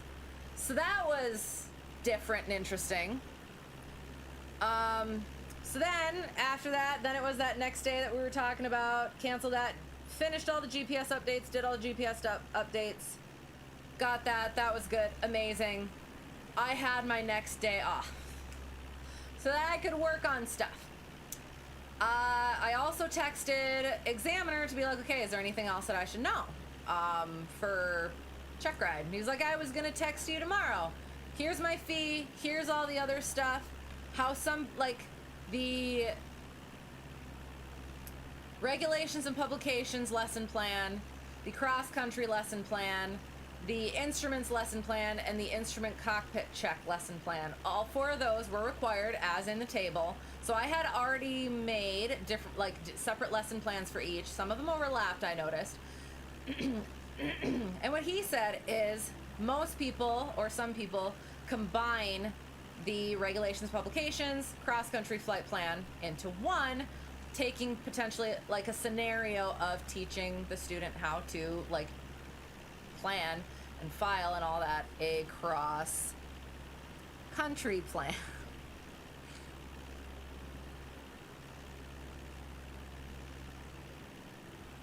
Oh yeah, no, that's fine.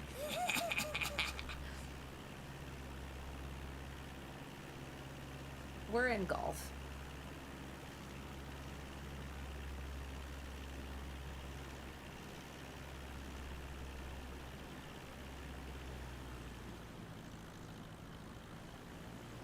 Wait, so we're just not going to talk about it. Irrelevant questions, too. Can you, what sort of airspace can you see? Don't look too into that question.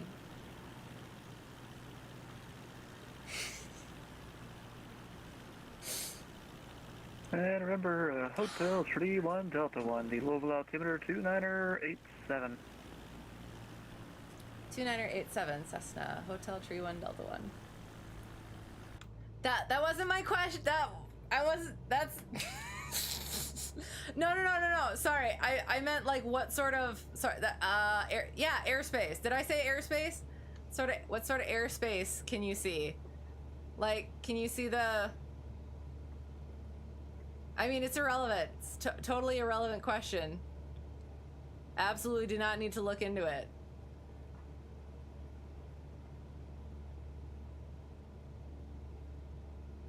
Just curious.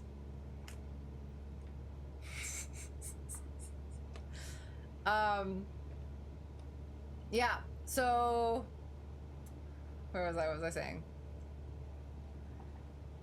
GPS updates. Cancel. Oh yes, so that's what he said, is typically people combine those two, combine the other two, and I didn't do an actual instrument cockpit check ground lesson. I did, but it was more of a with the plane, like showing for a student. I'm gonna show them this is what you're gonna do for the walk around and the check in the plane. I'm not gonna sit and do that on the ground, but fine, whatever. I put the ground checks into my instrument and equipment lesson, and that worked out just fine. Had to do a little bit more finagling with the other one, the regs and publications, and the cross-country flight planning, but that was fine. I got that figured out, and it worked out okay, I thought. Did that, figured that out, and then worked some more the next day, and then, hang on, gotta go back through. Where was this? Did that.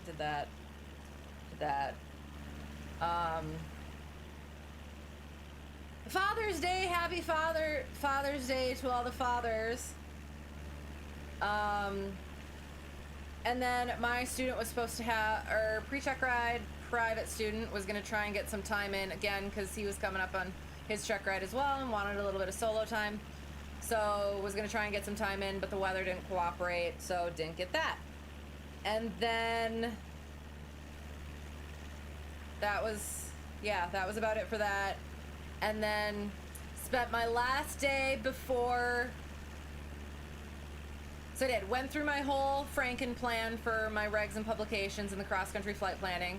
That went okay, I felt okay about that. And then I decided, I was like, it did. I went through Part 61, Part 91, all of the regulations there, as well as went through I organized it so it was from like pre-flight, aircraft, pilot, or pilot, I don't know. It was like in an order that made sense so that it went through the whole plan and then ended with calculating, filing, flight plan, all that.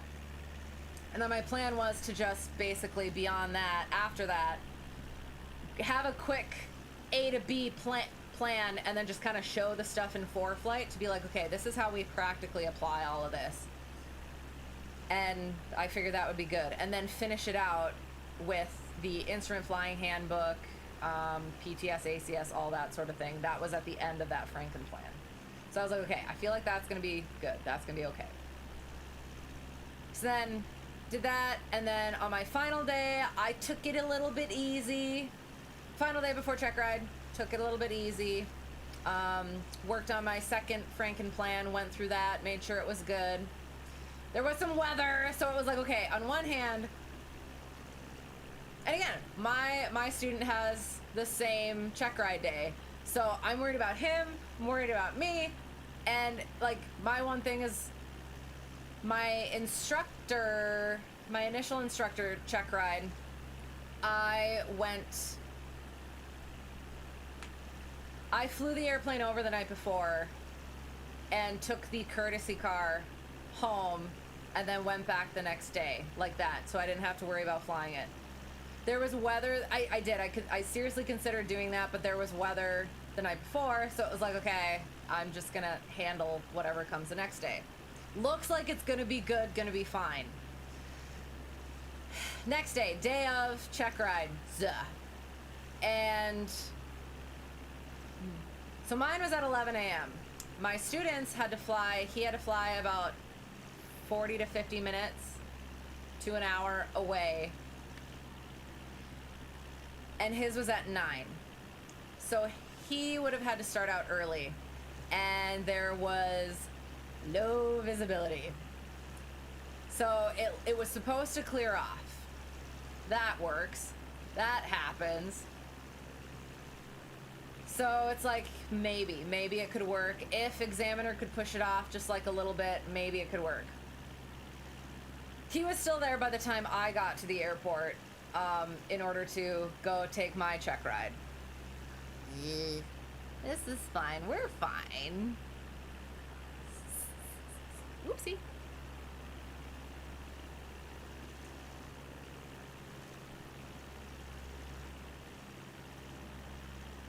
So this is the thing. Okay, this is my dilemma. Because if I go into golf, I mean, it's not a dilemma. I'm just thinking out loud here. If we go into golf, then clouds and visibility doesn't matter. But if we... yeah. But we gotta stay in controlled airspace to be talking to center, right?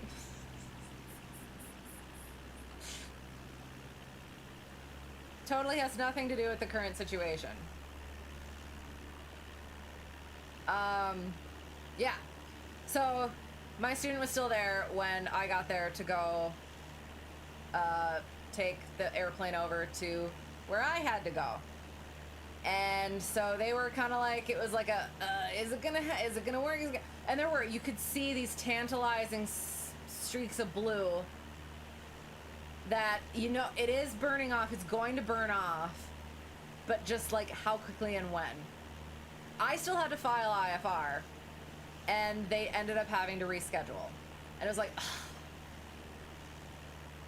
If I didn't have my own check ride, I definitely could have filed and gone with him so that they could have got that taken care of. But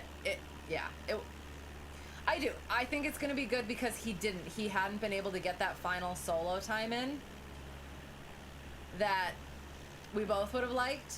So now he's gonna get that time, he's gonna be even more prepared, it's gonna be good. So I file, and I go, and I get an approach in, I get actual in and everything on the way to my freaking instrument instructor check ride. And there were like a couple things that I had to like, one of the things is partial panel, the plan was to cover up the PFD. We got the two GI 275, so the PFD, MFD, cover up the PFD so that I can just switch the MFD to primary backup. So then that was the plan. I was like, you know, I'm gonna bring some sticky notes with just in case, because I'm like take care of all of the just in case. And there were a couple other things that so I was like, okay, should I do a VOR check or not? Because like we're not gonna file or anything, but would it be good to have? Probably. And so I'll make sure that I do that. Was able to do that, and got there pretty close to the time I was supposed to be meeting him, so it worked out okay, I guess. Went and freshened a little bit, and then got right to it. Went and did the IACRA stuff, signed it all, and then kind of, yeah, we talked about stuff a little bit, and then kind of went right into it. I was like, which one do you want? And he's like, well, I don't care. So I was like, okay, I'm going to do the regulations, publications, and the cross-country planning. So went through, and it was like, I hate check rides. I'm not gonna teach like this, to be honest, but it was just to like keep myself, oh God. You know what we didn't do? Hang on. Ignore. We forgot to fill up before we left. Don't worry about that. Don't worry about that.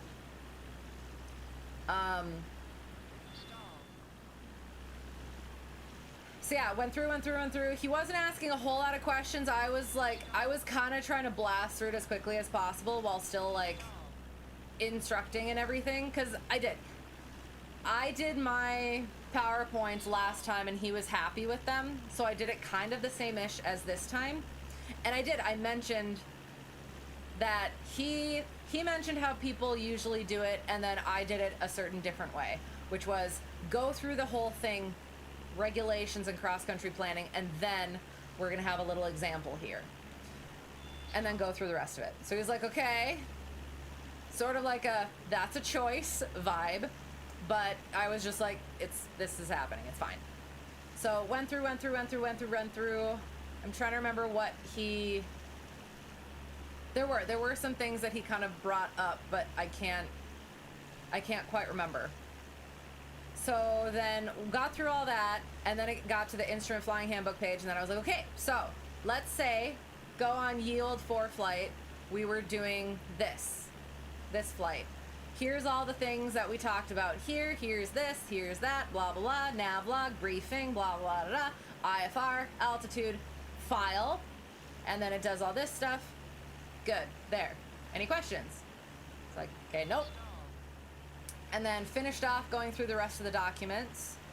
And the one thing that he brought up was the PTS ACS. I had a little blurb in there about don't teach to the test, don't study to the test, sort of a thing. And he went on this whole thing that he didn't really like that, because you're supposed, I mean, that is the test and everything, and you're supposed to this, that, and the other thing. And they do that, like I get it, like examiners see that that students aren't getting the test. Like for a stall, you're supposed to, you slow down, flaps, configure, whatever. Then for a power off stall, you're supposed to have a descent, start a descent like you're coming in for a landing, and then power off, pitch up. But a lot of times people just slow the power down, configure, power out, pitch up. So like, and that was the thing, is like, so what I was trying to say is that I use the ACS as a blueprint, and I guess I could have said that. Yes, it's a blueprint, but I want to make sure my house is all decorated as well. So I don't introduce the ACS to my students until they're like all the way taught. I introduce all of the standards in the standards, but I don't show them the book until they're prepping for check ride, if that makes sense. And it was one of those things that like I said, I've gotten more comfortable with disagreeing But at the same time, it was like at a point I was just like, okay, yep, cooperate to graduate, sort of a thing. He does. He has to find something, and I think we were like kind of saying the same thing, but at a point it's like, whatever. So, and I do. I get what he was saying, but yeah. Anyway, so that was that, and then it was like. He said, do you need, oh, great, that's all good. Do you need a break, or do you just want to go right into the next one? And I was like, okay, I can go right into the next one, so that way I can have like a little break between the oral and the flying. So I went right into the next one, talking about all the instruments and stuff, going. The couple things that we talked about the autopilot a little bit, and it was basically, he asked, had I ever like flown with the autopilot at all? And it was like, I wasn't gonna bring up the sim stuff at all, but I had flown with the autopilot when I was doing my multi. It was a really basic one, but it was just one of those things that I had the feeling like it would be better if I said no, I had. And I'm not gonna be teaching with it, right? So that's like one of those things too, the more check rides you take, the more sort of like instincts you have with that. Maybe it wouldn't have been an issue, but maybe it would have. So look at. That's really cool. I love that. Oh. Pretty. All right. Oh, continuing. Oh, God. I gotta go this way. 1500. So yeah, and then the other thing is he brought up the transponder. On my transponder one, I hadn't mentioned ADSB. It wasn't in the PTS because the instrument instructor stuff has PTS, not ACS. And he said it's not in there, but let's talk about that a little bit. And I was like, oh. But basically the answer that he wanted to get and that I gave was that it's based on like satellite GPS stuff. So rather than being directly from the aircraft, it's also satellite stuff is in there. It's like, okay, good. Kind of got that.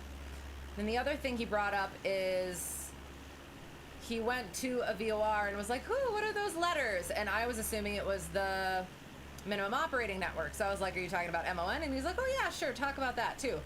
And so I started talking about it because I did have a slide prepared for that. I just had it hidden so I didn't have to talk about it, but it was like, okay, prepared. Then he's like, okay, that's fine, whatever. And then, no, what about these other letters? And it was the service volume for the VOR, which luckily was also on that slide. So, I briefly touched on that, like they do have service volumes, the VORs have service volumes, but not like the specifics. And so we went over that a little bit, and again, it wasn't something I'd like fully prepped. If I needed to, I would be able to like look it up and like really, I answered it well enough, I guess, and it was fine. And I think that was kind of about it. Then we talked about, and this was the other thing too, is like, I could tell he was like looking at his watch and everything. So there were some parts where I was able to like gloss over that. I fully knew how to do, but I knew that I could like, okay, I don't have to go as deep into this stuff right now that I would normally on like with a student. So that was good. And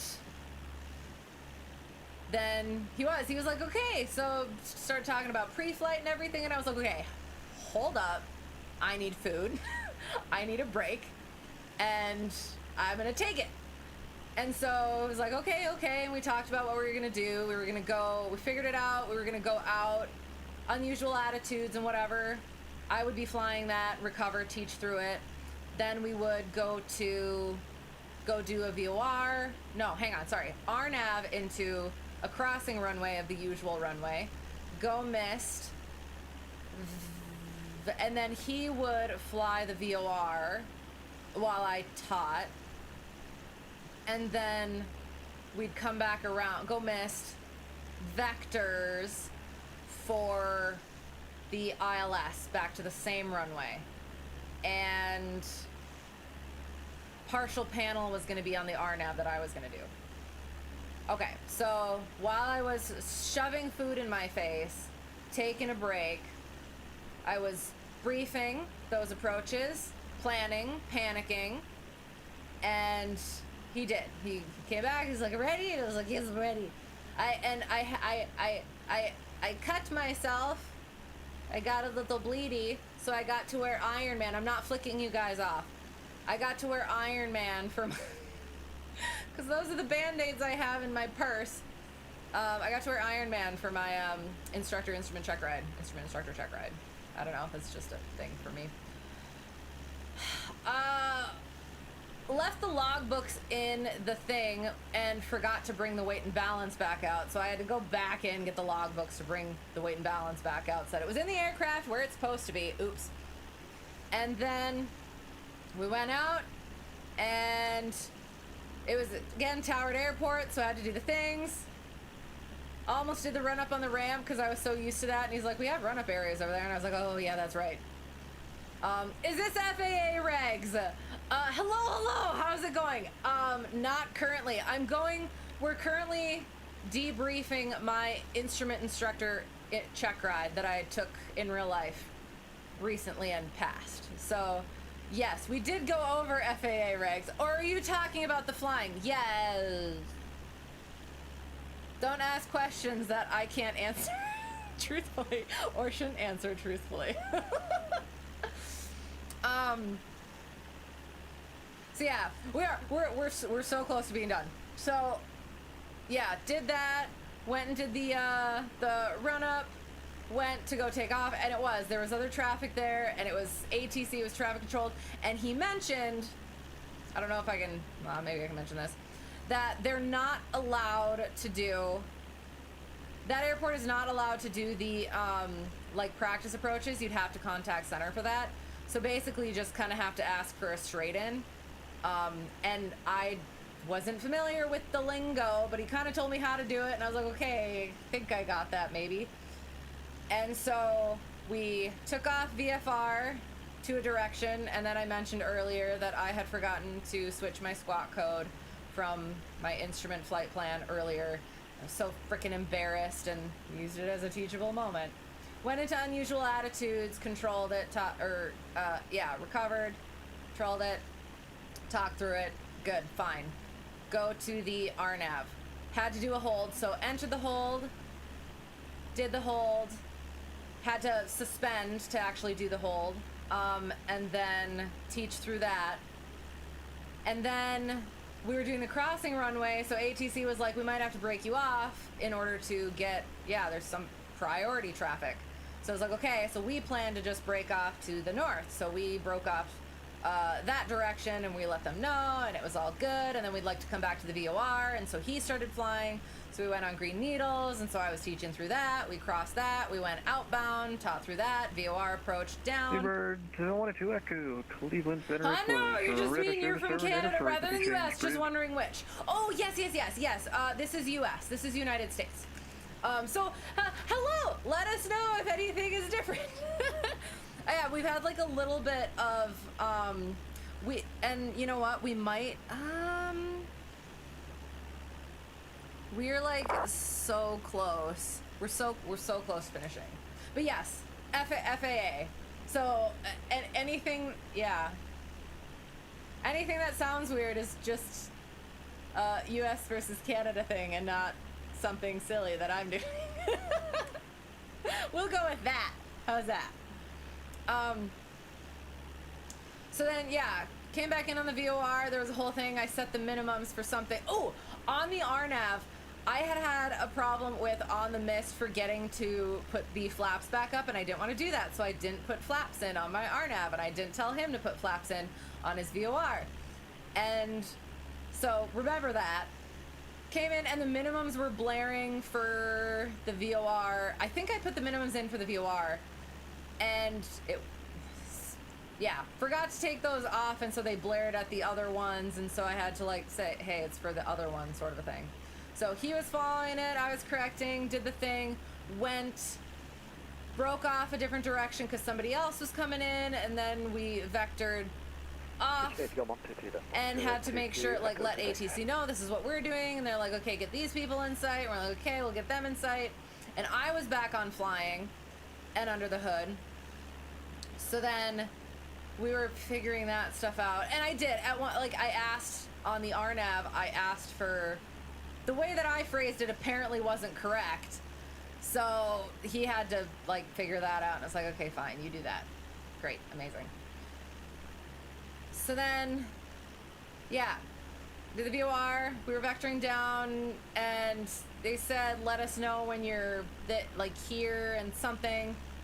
And so then he was like we vectored to the ILS, followed that down, green needles, made that green needles, and there were some like little things that he mentioned that like looking back I can kind of like see now, but and maybe were some, yeah, I don't know. So did that, was kind of getting a little off glide slope, a little high on glide slope on the ILS, and I was like, oh god, please don't bust me on this thing. But like it was still, you could still see the dot, so that's good. Again, above, so not below, which I think is good, right? Yeah. So then landed it, came in a little bit fast, which he brought up, taxied in, made sure I did all my stuff, shut down. He's like, yeah, how'd it go or whatever? And I was like, oh, I think it went okay. There's some things always, and he's like what? And I was like, I'm not gonna tell you yet. And so, and then I did. I brought up some stuff, but I didn't. I don't like to say things too early. You know what I mean? So, yeah, I don't know. So then he did. He said, well, you passed if that takes the pressure off. And I was like, oh, thank God. So then it was like, okay, he talked about some stuff, mentioned sort of like that teaching ahead of the airplane a little bit more, like mentioning what's going to be happening next, which, I think there was some of, but definitely, I could definitely, oh no, let's see what it is. You'll always remember new FO saying, you like to capture from above, and you all turn in disbelief. What? Okay, please explain. How? Why? Was there an explanation? Where did that even come from? That's, interesting choice there. Capture. My mind is boggled. But yeah, so like, yeah, teaching ahead, like, what are you expecting? And that was one of the things is, when I was practicing by myself, I definitely think I did that better. So I hope that, and I wasn't gonna like say that. I was just like, oh, okay, sure, sounds good. I'm gonna take that, and I'm gonna hopefully do it, yeah, better than even maybe I was doing.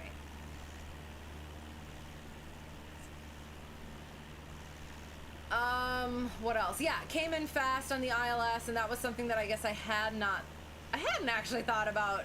Maybe I have, and it's just one of those things that didn't stick. Coming in still at that 90, like remaining on the glide slope, but then not doing anything about my speed. It's like, oh, of course, like silly, kind of. Oh, one of the other things he brought up during the oral was like, okay, when I was talking about the IFR takeoff, like 0-0 takeoffs are technically legal with IFR, but do you really want to do it? Use recommended takeoff mints and even approach mints that you can come back in. And he was like, so what are you going to teach your students for personal minimums? Something I haven't actually like fully thought out, and my ultimate answer, I guess, was like at least pattern altitude, so that breaking out, you're familiar, you're at a decent a safe altitude, familiar altitude, things like that. So that was something I hadn't thought of, to be like, okay, yeah, you can fly in stuff. Do you really want to? Frickin' no. So yeah, especially when it's like single pilot and this sort of stuff, and yeah, anyway. So yeah, went in, did paperwork, went and paid for my fuel that I got topped off. Oh, we're a little high. And then flew back to work airport. did some spins around the house, and yeah, got out of the, oh shoot, I forgot about that. Okay, so I taxi, I get to the end of the runway, and I say I'm ready to go. There's somebody coming in on a final, and there's somebody just sort of turning a base, so I just let them know that I'm there. And ATC goes, expedite departure and something, yeah, left turn or whatever. So I start rolling and I read it back, and they say, cancel takeoff clearance, you took too long or whatever. And I was like, you just gave it to me. And then they came back on and mentioned said they turned final little too, like, sooner than usual. So it wasn't just me. And I was like, cool, thanks. So I felt awful about it. But yeah, I was ready to go. I was like, yeah, I could expedite this. And then it was like, oh. So yeah, did that. So they landed and then took off again. Then I was cleared, kept them in sight. They went that way, I went that way. And then yeah, was trying to beat some weather that seemed to be coming. So then I realized too, I was coming up on 1,000 hours, and I had booked the plane for a while, and he did. He had something an hour later than we finished, so it was like worked out just perfectly. And then yeah, I had the plane booked for quite a while because I didn't know how long it was gonna go, and so I had the time, so I bopped around my work airport, listened to some tunes, and texted some people, let them know. So happy. Texted friend instructor, and he was like, yes, that is exactly the text I wanted to get when I landed, because he had just started a trip. So yeah, and I was like, yay, I am proud of myself because instructor was proud of me. And yeah, and that was the thing, is that what I texted him was, you're gonna have to be around more, at least at some point, so you can write on my picture again. Because we got pictures up on the wall, and like the instructors write for the thing. So yeah, and there was, when I got to the plane, somebody hadn't written in the book for a chunk of hours, so it was like, okay, I'm not gonna pay for that. Also, I can't log it. That's the other thing. So I had to leave a space there. And then yeah, so hit 1,000 hours. And there was something else. I was going to mention something. Perhaps not. I don't know. But yeah, it was just, yeah, being done with it. Getting those hours, those two kind of milestones there. And be able to get home to kind of chill a little bit. I had some cake. That was nice. And then I got to come and I got to hang out with you guys. So I'm really happy about that. Oh God. 1,500. Staying below the Charlie. You control the Charlie too, don't you? Well, just in case, I'll stay at 1,500.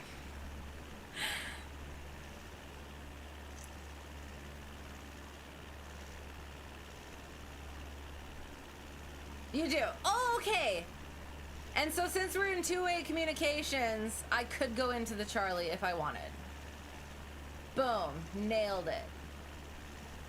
Oh, that was the other thing. Kind of, speaking of, different airspace. So I had been, for pre-check ride private student, I had been telling him the airport that I had been given for cross-country flight planning.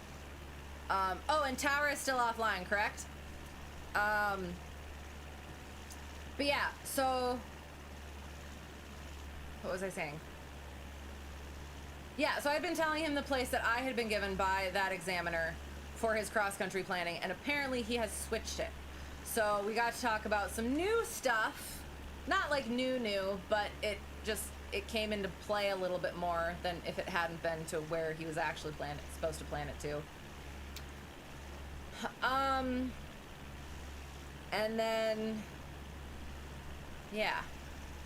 And then I think that's it. I think that's it. Congratulations, thank you. I'm really happy. I'm really happy to be done.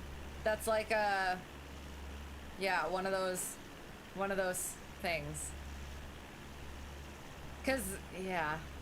So one of the things I've admitted this before on stream. We did a re-practice stream. I busted my instrument check ride. So it was like, if I bust my instrument instructor check ride, that just looks like I'm a bad instrument pilot. Maybe that makes me a bad instrument pilot.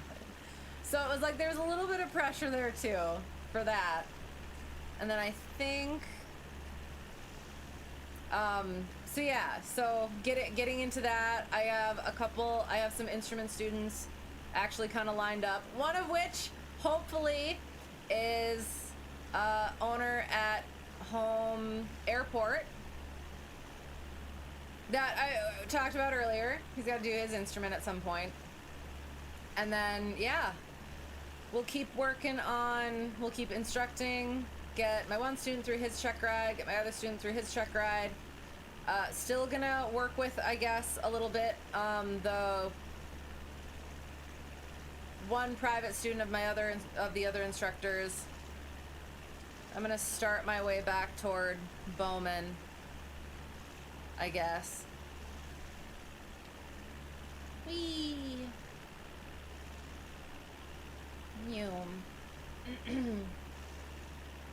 And then, yeah, just gonna, there's a variety of other flights that I have to do. I've been putting some stuff off that I'm gonna get back into. Once I give myself just a tiny bit of time, I'm gonna start working toward MEI, my multi. November Hotel Tree 1 Delta 1, are you returning to Bowman?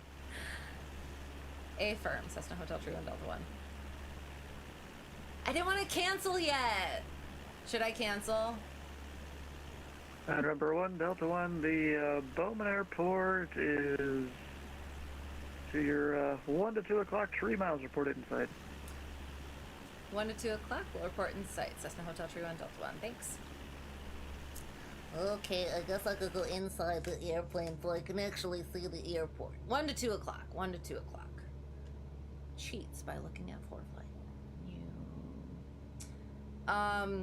Yeah, I guess I could have, like, told you, I'm leaving the river run to go back to Bowman. Sorry.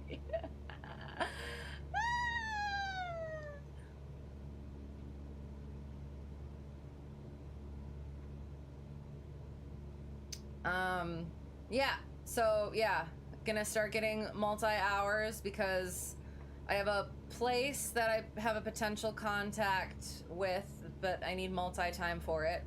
As well as, if I can get my MEI, that might look good if I want to get onto some National Guard planes that have more than one engine.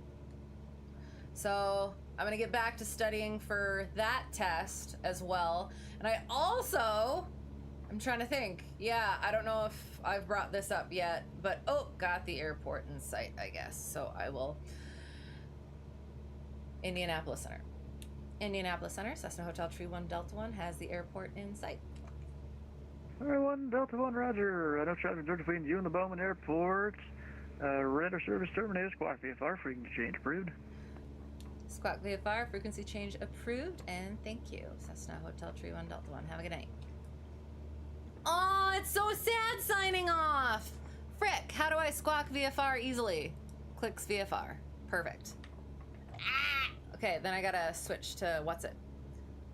So the other thing is, I don't know if I brought this up. I was talking to, I don't know, what runway am I landing on? I'm across Overland 24 just because I wanna. Just kidding. Not kidding. Kind of kidding. METAR. 160 at 5 knots. It's a long runway. We can take the tailwind, right? Or I could just come in on 3. Hang on. What is it? I should probably call and let him know I'm coming in. 160. What was I doing? 15. Oh, 15. We'll get it to. Sorry.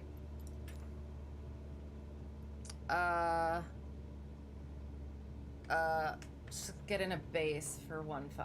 Where'd the brick? Left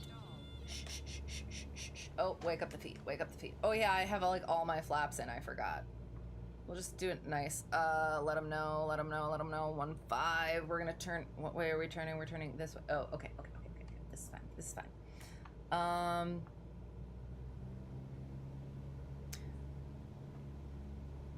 Bowman traffic. Cessna Hotel Tree 1 Delta 1. Left downwind 1-5. Bowman.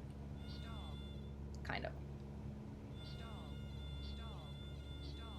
This is not how you do a proper pattern. I'm gonna bring 1 notch of flaps out.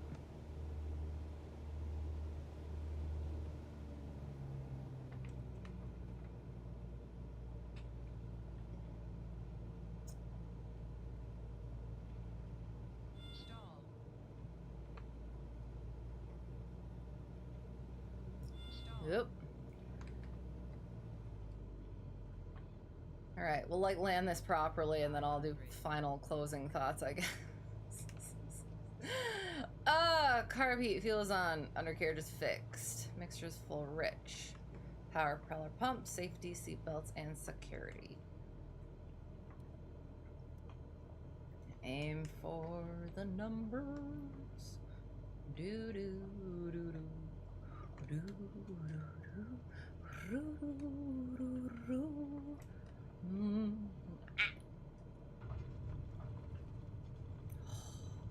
That was actually one of my better landings. Approach, no. Landings, eh. Just gonna keep rolling, see where we end up. Oh god. Not that far. Brown over blue! Brown over blue! Okay, oh god. Issue is, with that brown over blue, I've started accidentally like saying that when trying to like explain stuff to my students in real life, and I won't catch myself, but then they will, and I'll be like, oh, sorry, that's what I meant. That's what I meant. So yeah, so that is, so I'm letting myself enjoy the moment of Bowman traffic, Cessna Hotel Tree 1 Delta 1, clear runway 15, Bowman. Yeah, letting myself enjoy the moment like a little bit, but then it is the next month and a half to 2 months, sorry, month and a half to 2 months is potentially going to be a bit busy, because I need to get multi-time in, which costs money, as well as I would like to get through that test and through my MEI as well, hopefully within the next couple of months. And then after that, I'm literally just instructing, flying, as far as I know for now, unless I actually get a job. But is that looking likely? Not really. We'll see. But yeah. Oh, the other thing I was gonna say is like the fitness aspect of the National Guard thing got brought up, and so I did. I went and I looked online to like be like, oh, what am I gonna have to do? And I looked at it and I was like, yeah, I could totally do that, right? Oh my god, I have been neglecting a little bit my like really my more hardcore fitness regimen, and especially like push-ups. You're supposed to do push-ups, you're supposed to do sit-ups. I am not a runner. I do like the stationary working thing, the elliptical, but I do it okay, but for that long, like, ugh.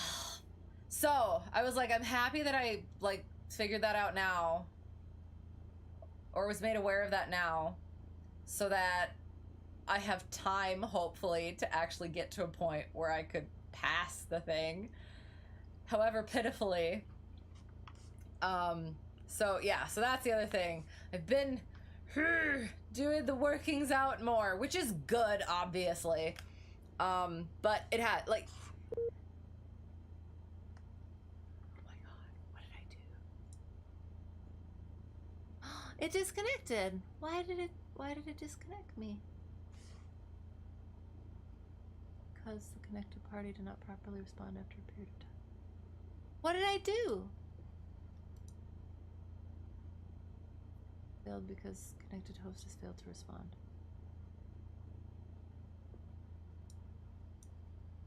Oh, did you go? Thank you, Stu. I'm sorry. I know this is like so freaking late for me too, but we did it. We did it. I was thinking this was gonna be short, but then of course. So we are disconnected from Discord. Not Discord. What's the other thing? That's him. So that works. But yeah, anyway, what was I saying? So yes, so other thing, I'm hypermobile. So being squished into a 150 and being all whatever, it's like made me kinked in places. So it's just when I try to do my workouts, I have to like adjust myself, and it takes me so long that it just feels not worth it. It is worth it. So like it has. That's been getting me back on track there, which is nice. Feeling better in a little bit, which is nice. And then yeah, just I would like to be more physically capable. That was always the plan, but kind of took a little bit of a backseat. Oh look, we're about to get eaten by Pac-Man. Waka waka waka waka. What is it doing? Okay, it's yelling at me. So my computer is yelling at me to shut up and shut down. So let's do that, shall we? Electronics, liquids, flow. So electronics, lights, taxi light, will leave the beacon on. Anything else? Liquids, flow. So we gotta continue.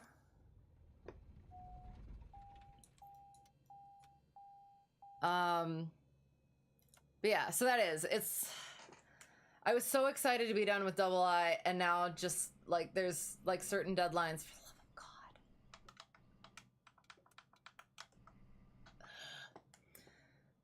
There's certain deadlines that are potentially coming up that they're sort of like, sort of self-imposed, sort of not self-imposed, that I do. Next couple of months, basically before August, I would like to have both of those things done. Taken the test, have my package ready, that whole thing, as well as have my MEI done. We'll see. But then, yeah, after that, hopefully, then it's just, yeah, just the other stuff and not me having to grind through stuff. But we'll see. We'll see. And I'm gonna get very delirious very quickly now that we're not flying. So you were always better at running and sit-ups than push-ups. You were pushing planes better than push-ups. Okay, so I found the way to do it, maybe. So part of the thing is so there again, so hypermobile, so certain things like I overcompensate, not even thinking about it. Like I get tense in places because I'm trying to hold myself together. So like my back gets tense, so my shoulder blades get kind of stuck together. So part of it is getting those shoulder blades out for one. Hands like this. You can see Iron Man. Hands sort of turned out like that so that your elbows kind of stay in, and keeping the forearms solid, so you end up going more like that a little bit.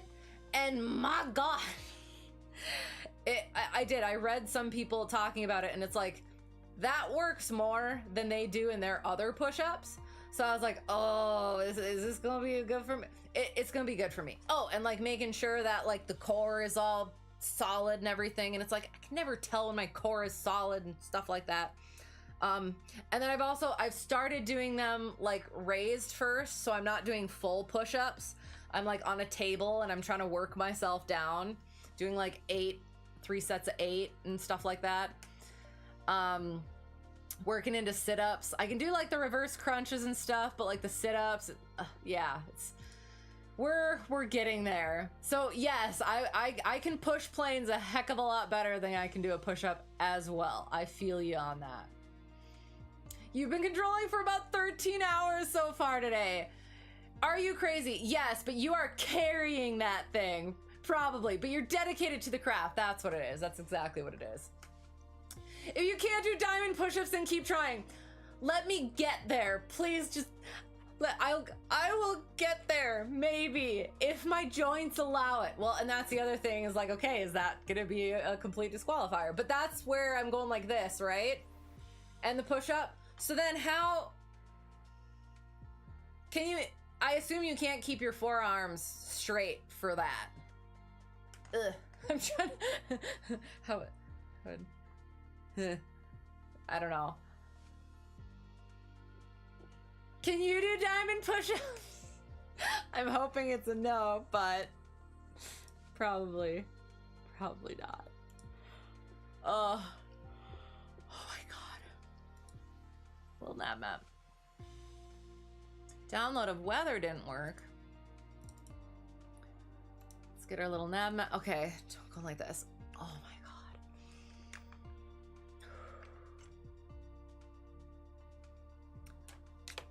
Great practice converting from charter to medevac. Those beds are heavy. Okay, the push-ups, doing the push-ups or the diamond push-ups. Okay, and that's one of the things too is for certain jobs it like says be able to like carry this, and I'm like, yeah, I can do that. I've been able to do that. But like I said, I have been neglecting that part a little bit, and you do lose it. So I'll take that. I will take that under advisement. And yeah, it is. It's gonna be good for me, but it's just something that I wasn't anticipating. So even if, that's the thing, even if I don't get in, that's gonna be really good for me to have gotten back into that stuff. So yeah. So, little nav map. You can't see it yet. Hang on. I was gonna ask too,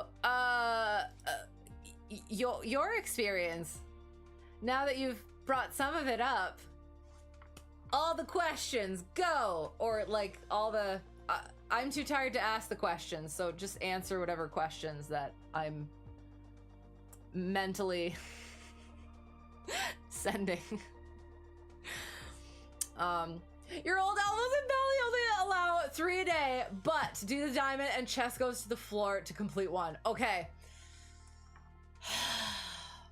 Okay. And hey, staying dedicated too. That's the thing. Is like, I got really into it and I was really happy with it, and then I got out of it just because I lost the time and everything, and I was just... Yeah, so being able to get back into it, I want to keep at it as well, and I'll work towards the gosh darn diamond push-ups. Thanks for bringing that up. So now I gotta do that. But there's like some weird stuff, and I don't know if like, it's like you can kind of pick and choose, like a la carte some of the things, and I don't necessarily know how that really works, and maybe I'm looking at the wrong thing, but I don't know, I'm just, yeah.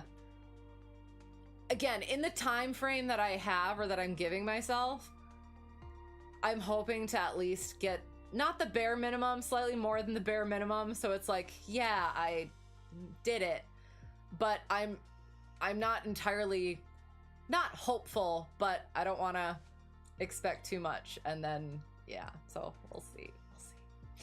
So we parked and we taxied. And we crossed and we talked to Bowman traffic. There wasn't anybody there. We took off and we continued taking off, and we got into the downwind, and other people were talking to Stu, so we couldn't talk to Stu for a little bit.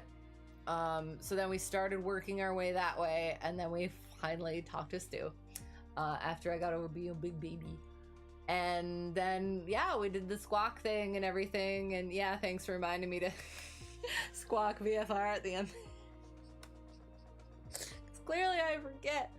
Again, it was a towered airport. I'm not used to filing IFR to towered airports and canceling in the air. So yeah, and we did our river run.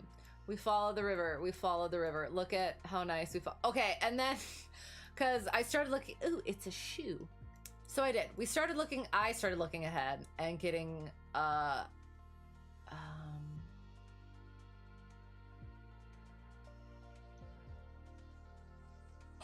why isn't it showing the Bravo airspace?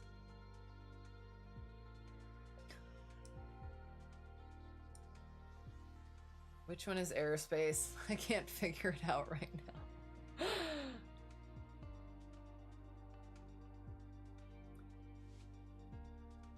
There's Bravo airspace here. We were looking at it and, or I was looking at it and, okay, hang on.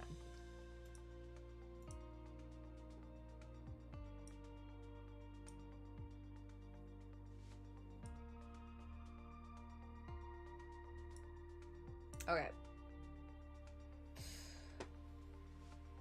So we took up, yeah, that's what we're, oh shoot, we didn't land at those airports we were gonna land at. I'm sorry. I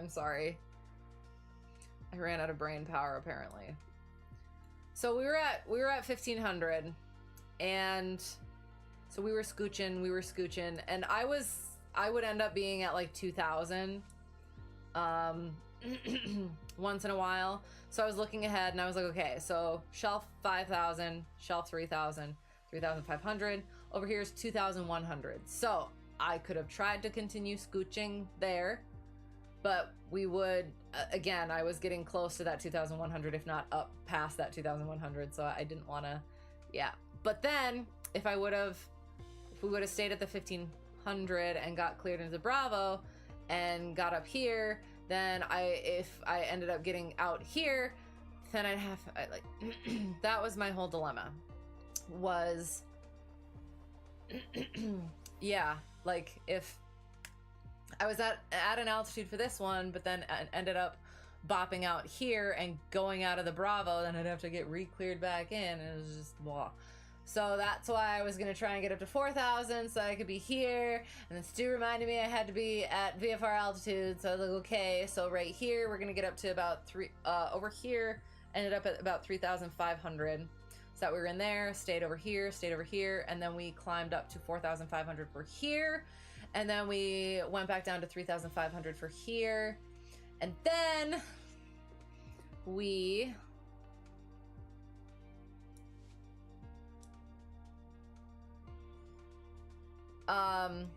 were conned into doing a touch and go at the Big Bravo airport. That was actually really cool. So so yeah, we turned around and we contacted center and said, hey, can we go land there? And we got into 27 and we went all the way down that runway, 12,000 feet. And then we took off straight out. We're not looking at that. Resumed on navigation. And then wanted to avoid the little Bravo shelves and stuff for as long as possible, staying inside the Bravo until we were actually going to be outside. So that's why we went over here. And then we were very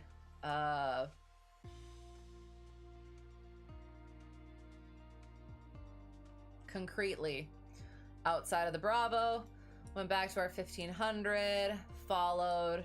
Oh, so sorry. So that's what this was, is I saw the Bravo there and I was like, oh, what's happening? And I don't want to do it. And I don't want to go. So then I was like, oh, we'll just follow this river. And then we were convinced to go to the Bravo and just ask for a clearance. So fine. So we did that. So went back up there and then went back there. And then, so now we're on our way back. We're going. We were completely illegal the whole way. Continued. And then we started heading back. We talked to Stu for the final time this morning. And we came in here and did the worst approach ever to land at 1.5. Then again, the landing wasn't actually that bad. Rolled all the way to the end. Again, I guess we are in a 172, so it's not as bad as the 150. 152. And went that way. Oh my god. Ugh. So many questions like the stories. Yes, like listening to instructor stories. You're trying to be able to afford CFI next. Yes, okay. Need a job that pays better so you can get it. Okay, here's the thing. Are you doing part 141 or part 61? Because for me, all I did, well, I did more flying than I needed to. Well, okay. So for initial, I guess one of the big things is flying from the right seat. I'm sorry, I feel like chicken can't hear this. He can never be a CFI. A chickenificated flight instructor. I don't know. Again, it's gonna get delirious here. We'll get that off the screen. Get that off the screen. Go back to that.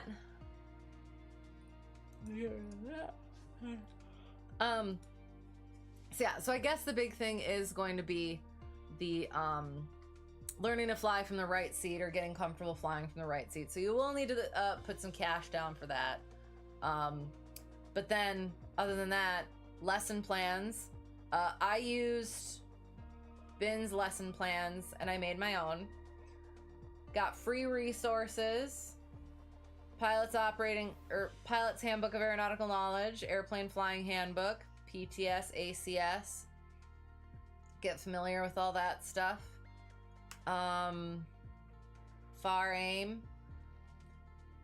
And then, yeah, once you have all your lesson plans, once you get comfortable flying from the right seat, then it's just kind of working on learning to teach it. So getting some instruction from an instructor and how to instruct is definitely good, but depending on how, I don't know, how you learn, maybe it won't take as much as you'd think. Again, like I have used the sim for my entire journey. Pre-private, through private, instrument, commercial, initial CFI, multi, instrument,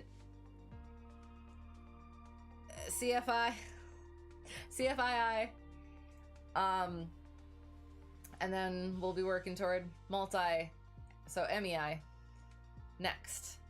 At some point, ATP, at some point, tailwheel, at some point, seaplane, things like that. So being able to at least get the flows down, because you already know how to fly the plane, you already know how to do the maneuvers and stuff like that. It's just working through your flows while demonstrating the maneuver. That's the big thing, is, yeah, being able to do both.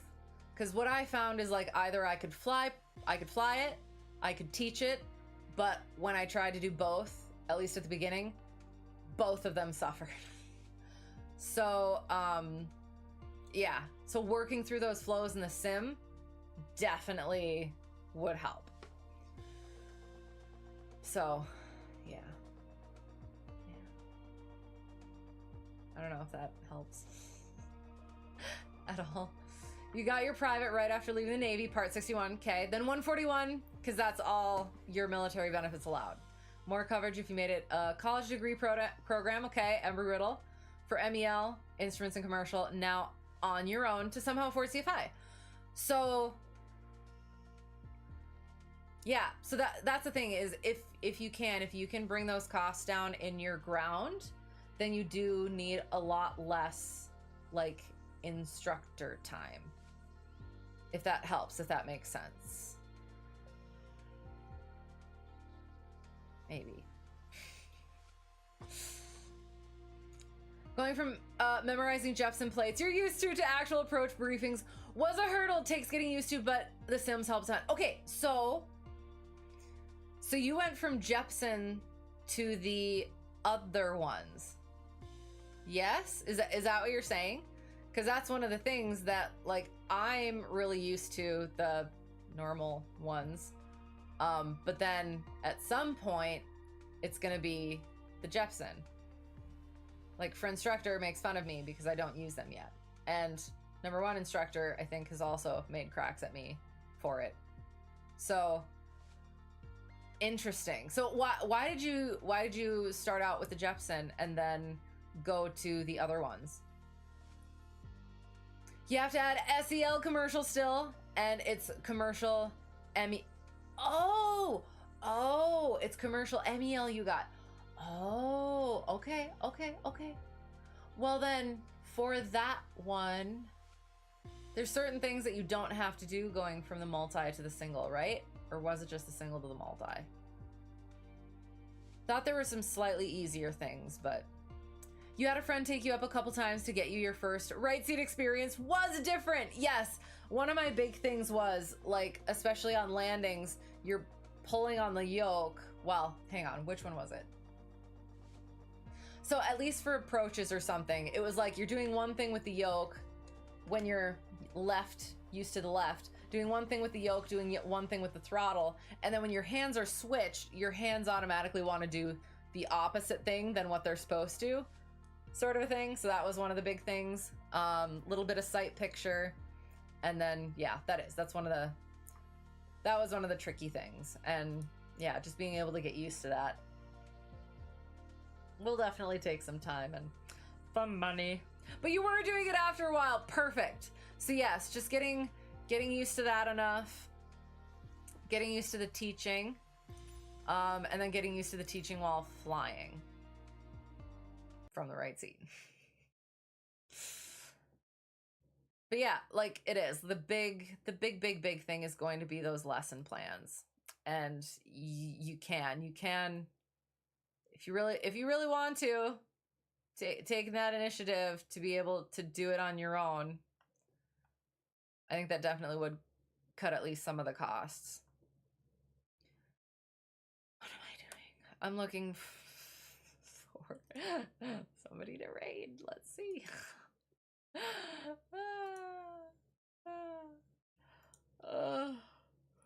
We'll see if we got anybody low and slow at this time of the day, night, morning, early morning, whatever it is. Browse. You're good using both hands for one thing or another. Good. Your flight simulator training yourself got you used to just using both hands for different things. Oh, very nice. Well, that definitely helps. So yeah, you are well on your way. You're gonna be just fine. Sorry. Okay, what am I doing? We got any low and slow? People who are actually flying, people who are actually talking.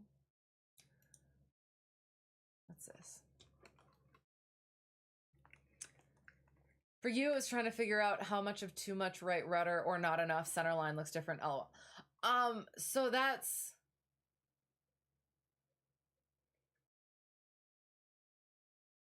I think that's where we're gonna go. Are you talking about when it comes to students? Like if they're not doing something, when do you let them know and stuff? Or no? And center line looks different. Oh, so if you just put the center line, and maybe it's different for whatever plane that you're using. Mine, I had started center line goes through the right leg on the inside, sort of. But if you just stick it through the shaft of the yoke on either side, it works. You know what I mean? And then just needing, okay, sounds good. Right rudder not enough. Yeah, needing to retrain your sight when the nose is centered. Okay, fair. Yeah, that's fair. So yeah, I don't know if that helps, but putting the center line through the shaft of the yoke rather than like through body, whatever, then it's the same on both sides. Or it should be. Yeah, maybe. Yeah, C-172 a lot of times. Yep, that's the one that I fly in, 150 as well, and I believe that works. That is correct. Not sure about the Piper, so you'd have to let me know if it is the same. But yeah, just Yeah. Whenever you do fly, if you even just like fly for fun, fly from the right seat, just like kind of get used to that. Like that is your area now.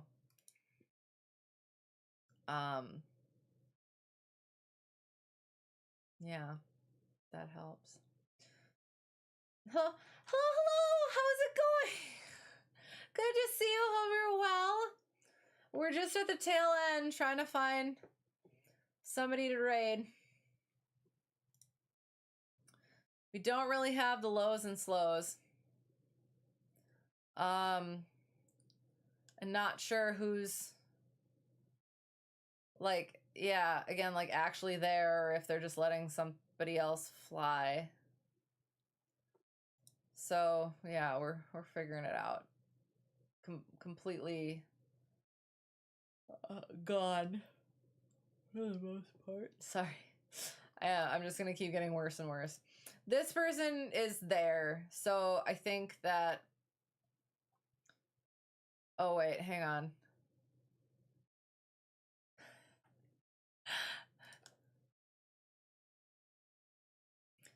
They're all in different languages as well.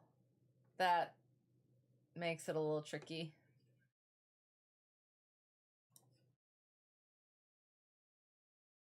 Okay, we're totally going. I love the accent. The PA-28-235 to be particular. I don't know which one that is. We're gonna go like this. And we're gonna look it up. So again, I'm like, I'm pretty much gone at this point. You're just getting up to start your day. Yeah, yup, that's about where it should be, but here we are. Yeah. We're finishing up. Cherokee, yay! I hope that you have a wonderful start to your day. Happy you could start it out with us. And yeah, we're gonna go here. He's controlling in English.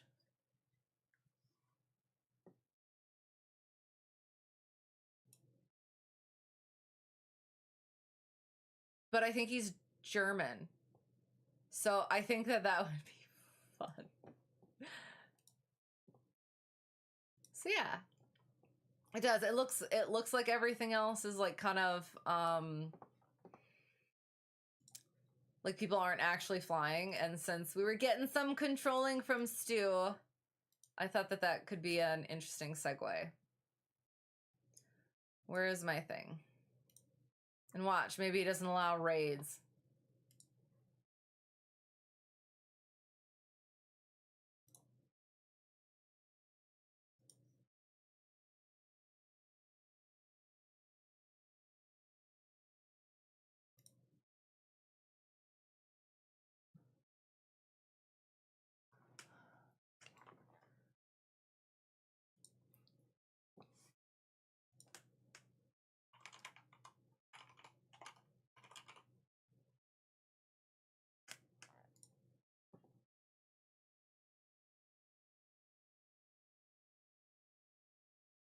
Okay.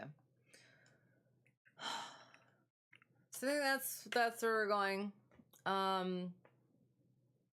Hope you guys enjoy. It does. It looks interesting. I will be going like straight to bed because clearly.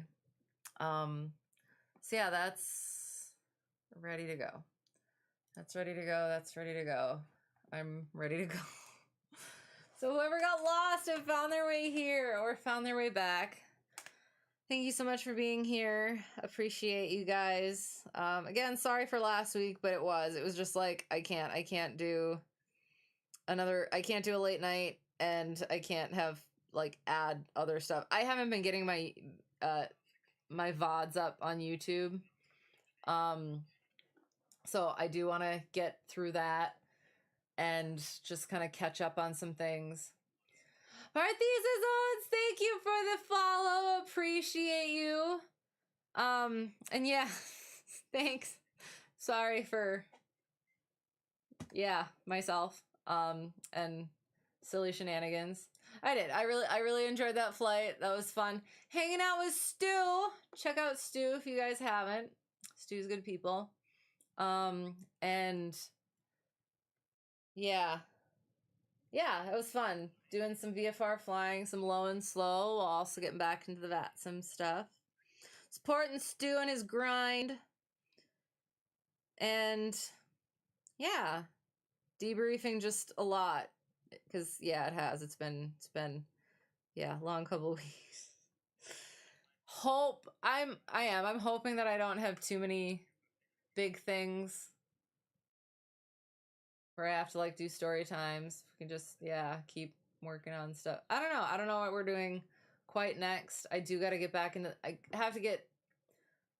want to get back into the multi-engine stuff, but I don't want to do that quite yet. So maybe at least for a couple weeks, we'll do something. I don't know. So yeah, I don't know. At this point, I don't know what we're just gonna, HP, bigger 540 engine. You'd think the nose is a little more forward than the smaller engine was. Cool, okay. Interesting. And that's the thing. It's like, I'm a pilot. I'm a flight instructor. I'm now an instrument flight instructor. I don't know airplanes. Types of airplanes. I fly Cessnas. I've flown a couple of different ones. Would I be able to tell you what something was if I looked at it? Am I able to tell you what? Yeah. So I apologize for not knowing the things like that, but I appreciate you bringing that in there. Have a good rest. Thank you. I will. We're going to go. Send you over to the raid. So I finish all the things. Yeah, thanks. Thanks for being here on my celebratory stream. This will be it for this week. Gonna, get back to stuff. Catch up on stuff.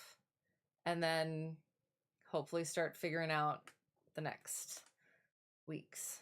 So, yeah.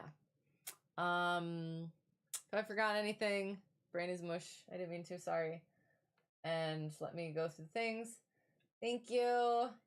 Thanks for the bits. And Kithrick for the resubscription. And the follows. And Stu22 for the raid and the controlling. And that was fun. And I enjoyed it. And I appreciate you guys putting up with me and my shenanigans and this. So, yeah. Yeah, it's because of the flight sim where, you have all these digital planes that you know them all. Right. Yeah, well, it probably doesn't help that I fly the 152 and the 172 pretty much exclusively. So, I guess that could be something that we could start working towards, I guess. Ooh, is there, I'll have to look. I'll work on that. Yeah. But you have only flown very few real ones. Okay, fair. But like at least you like know them though, right? So that's where I'm at. We'll get there. We'll get there. All right. Raid. We're gonna do that thing. So signing off. Have a great whatever it's gonna be for you. Hope to see you again soon. Until next time, all the good things. Thank you again so much. Looking forward. Oh yeah, so just this one day this week as usual, and then we'll get back to hopefully the one day a week consistently next week. So yeah, whenever I can. So yeah, again, appreciate you guys for putting up with that as well, and yeah, all the good things. So thank you. Bye.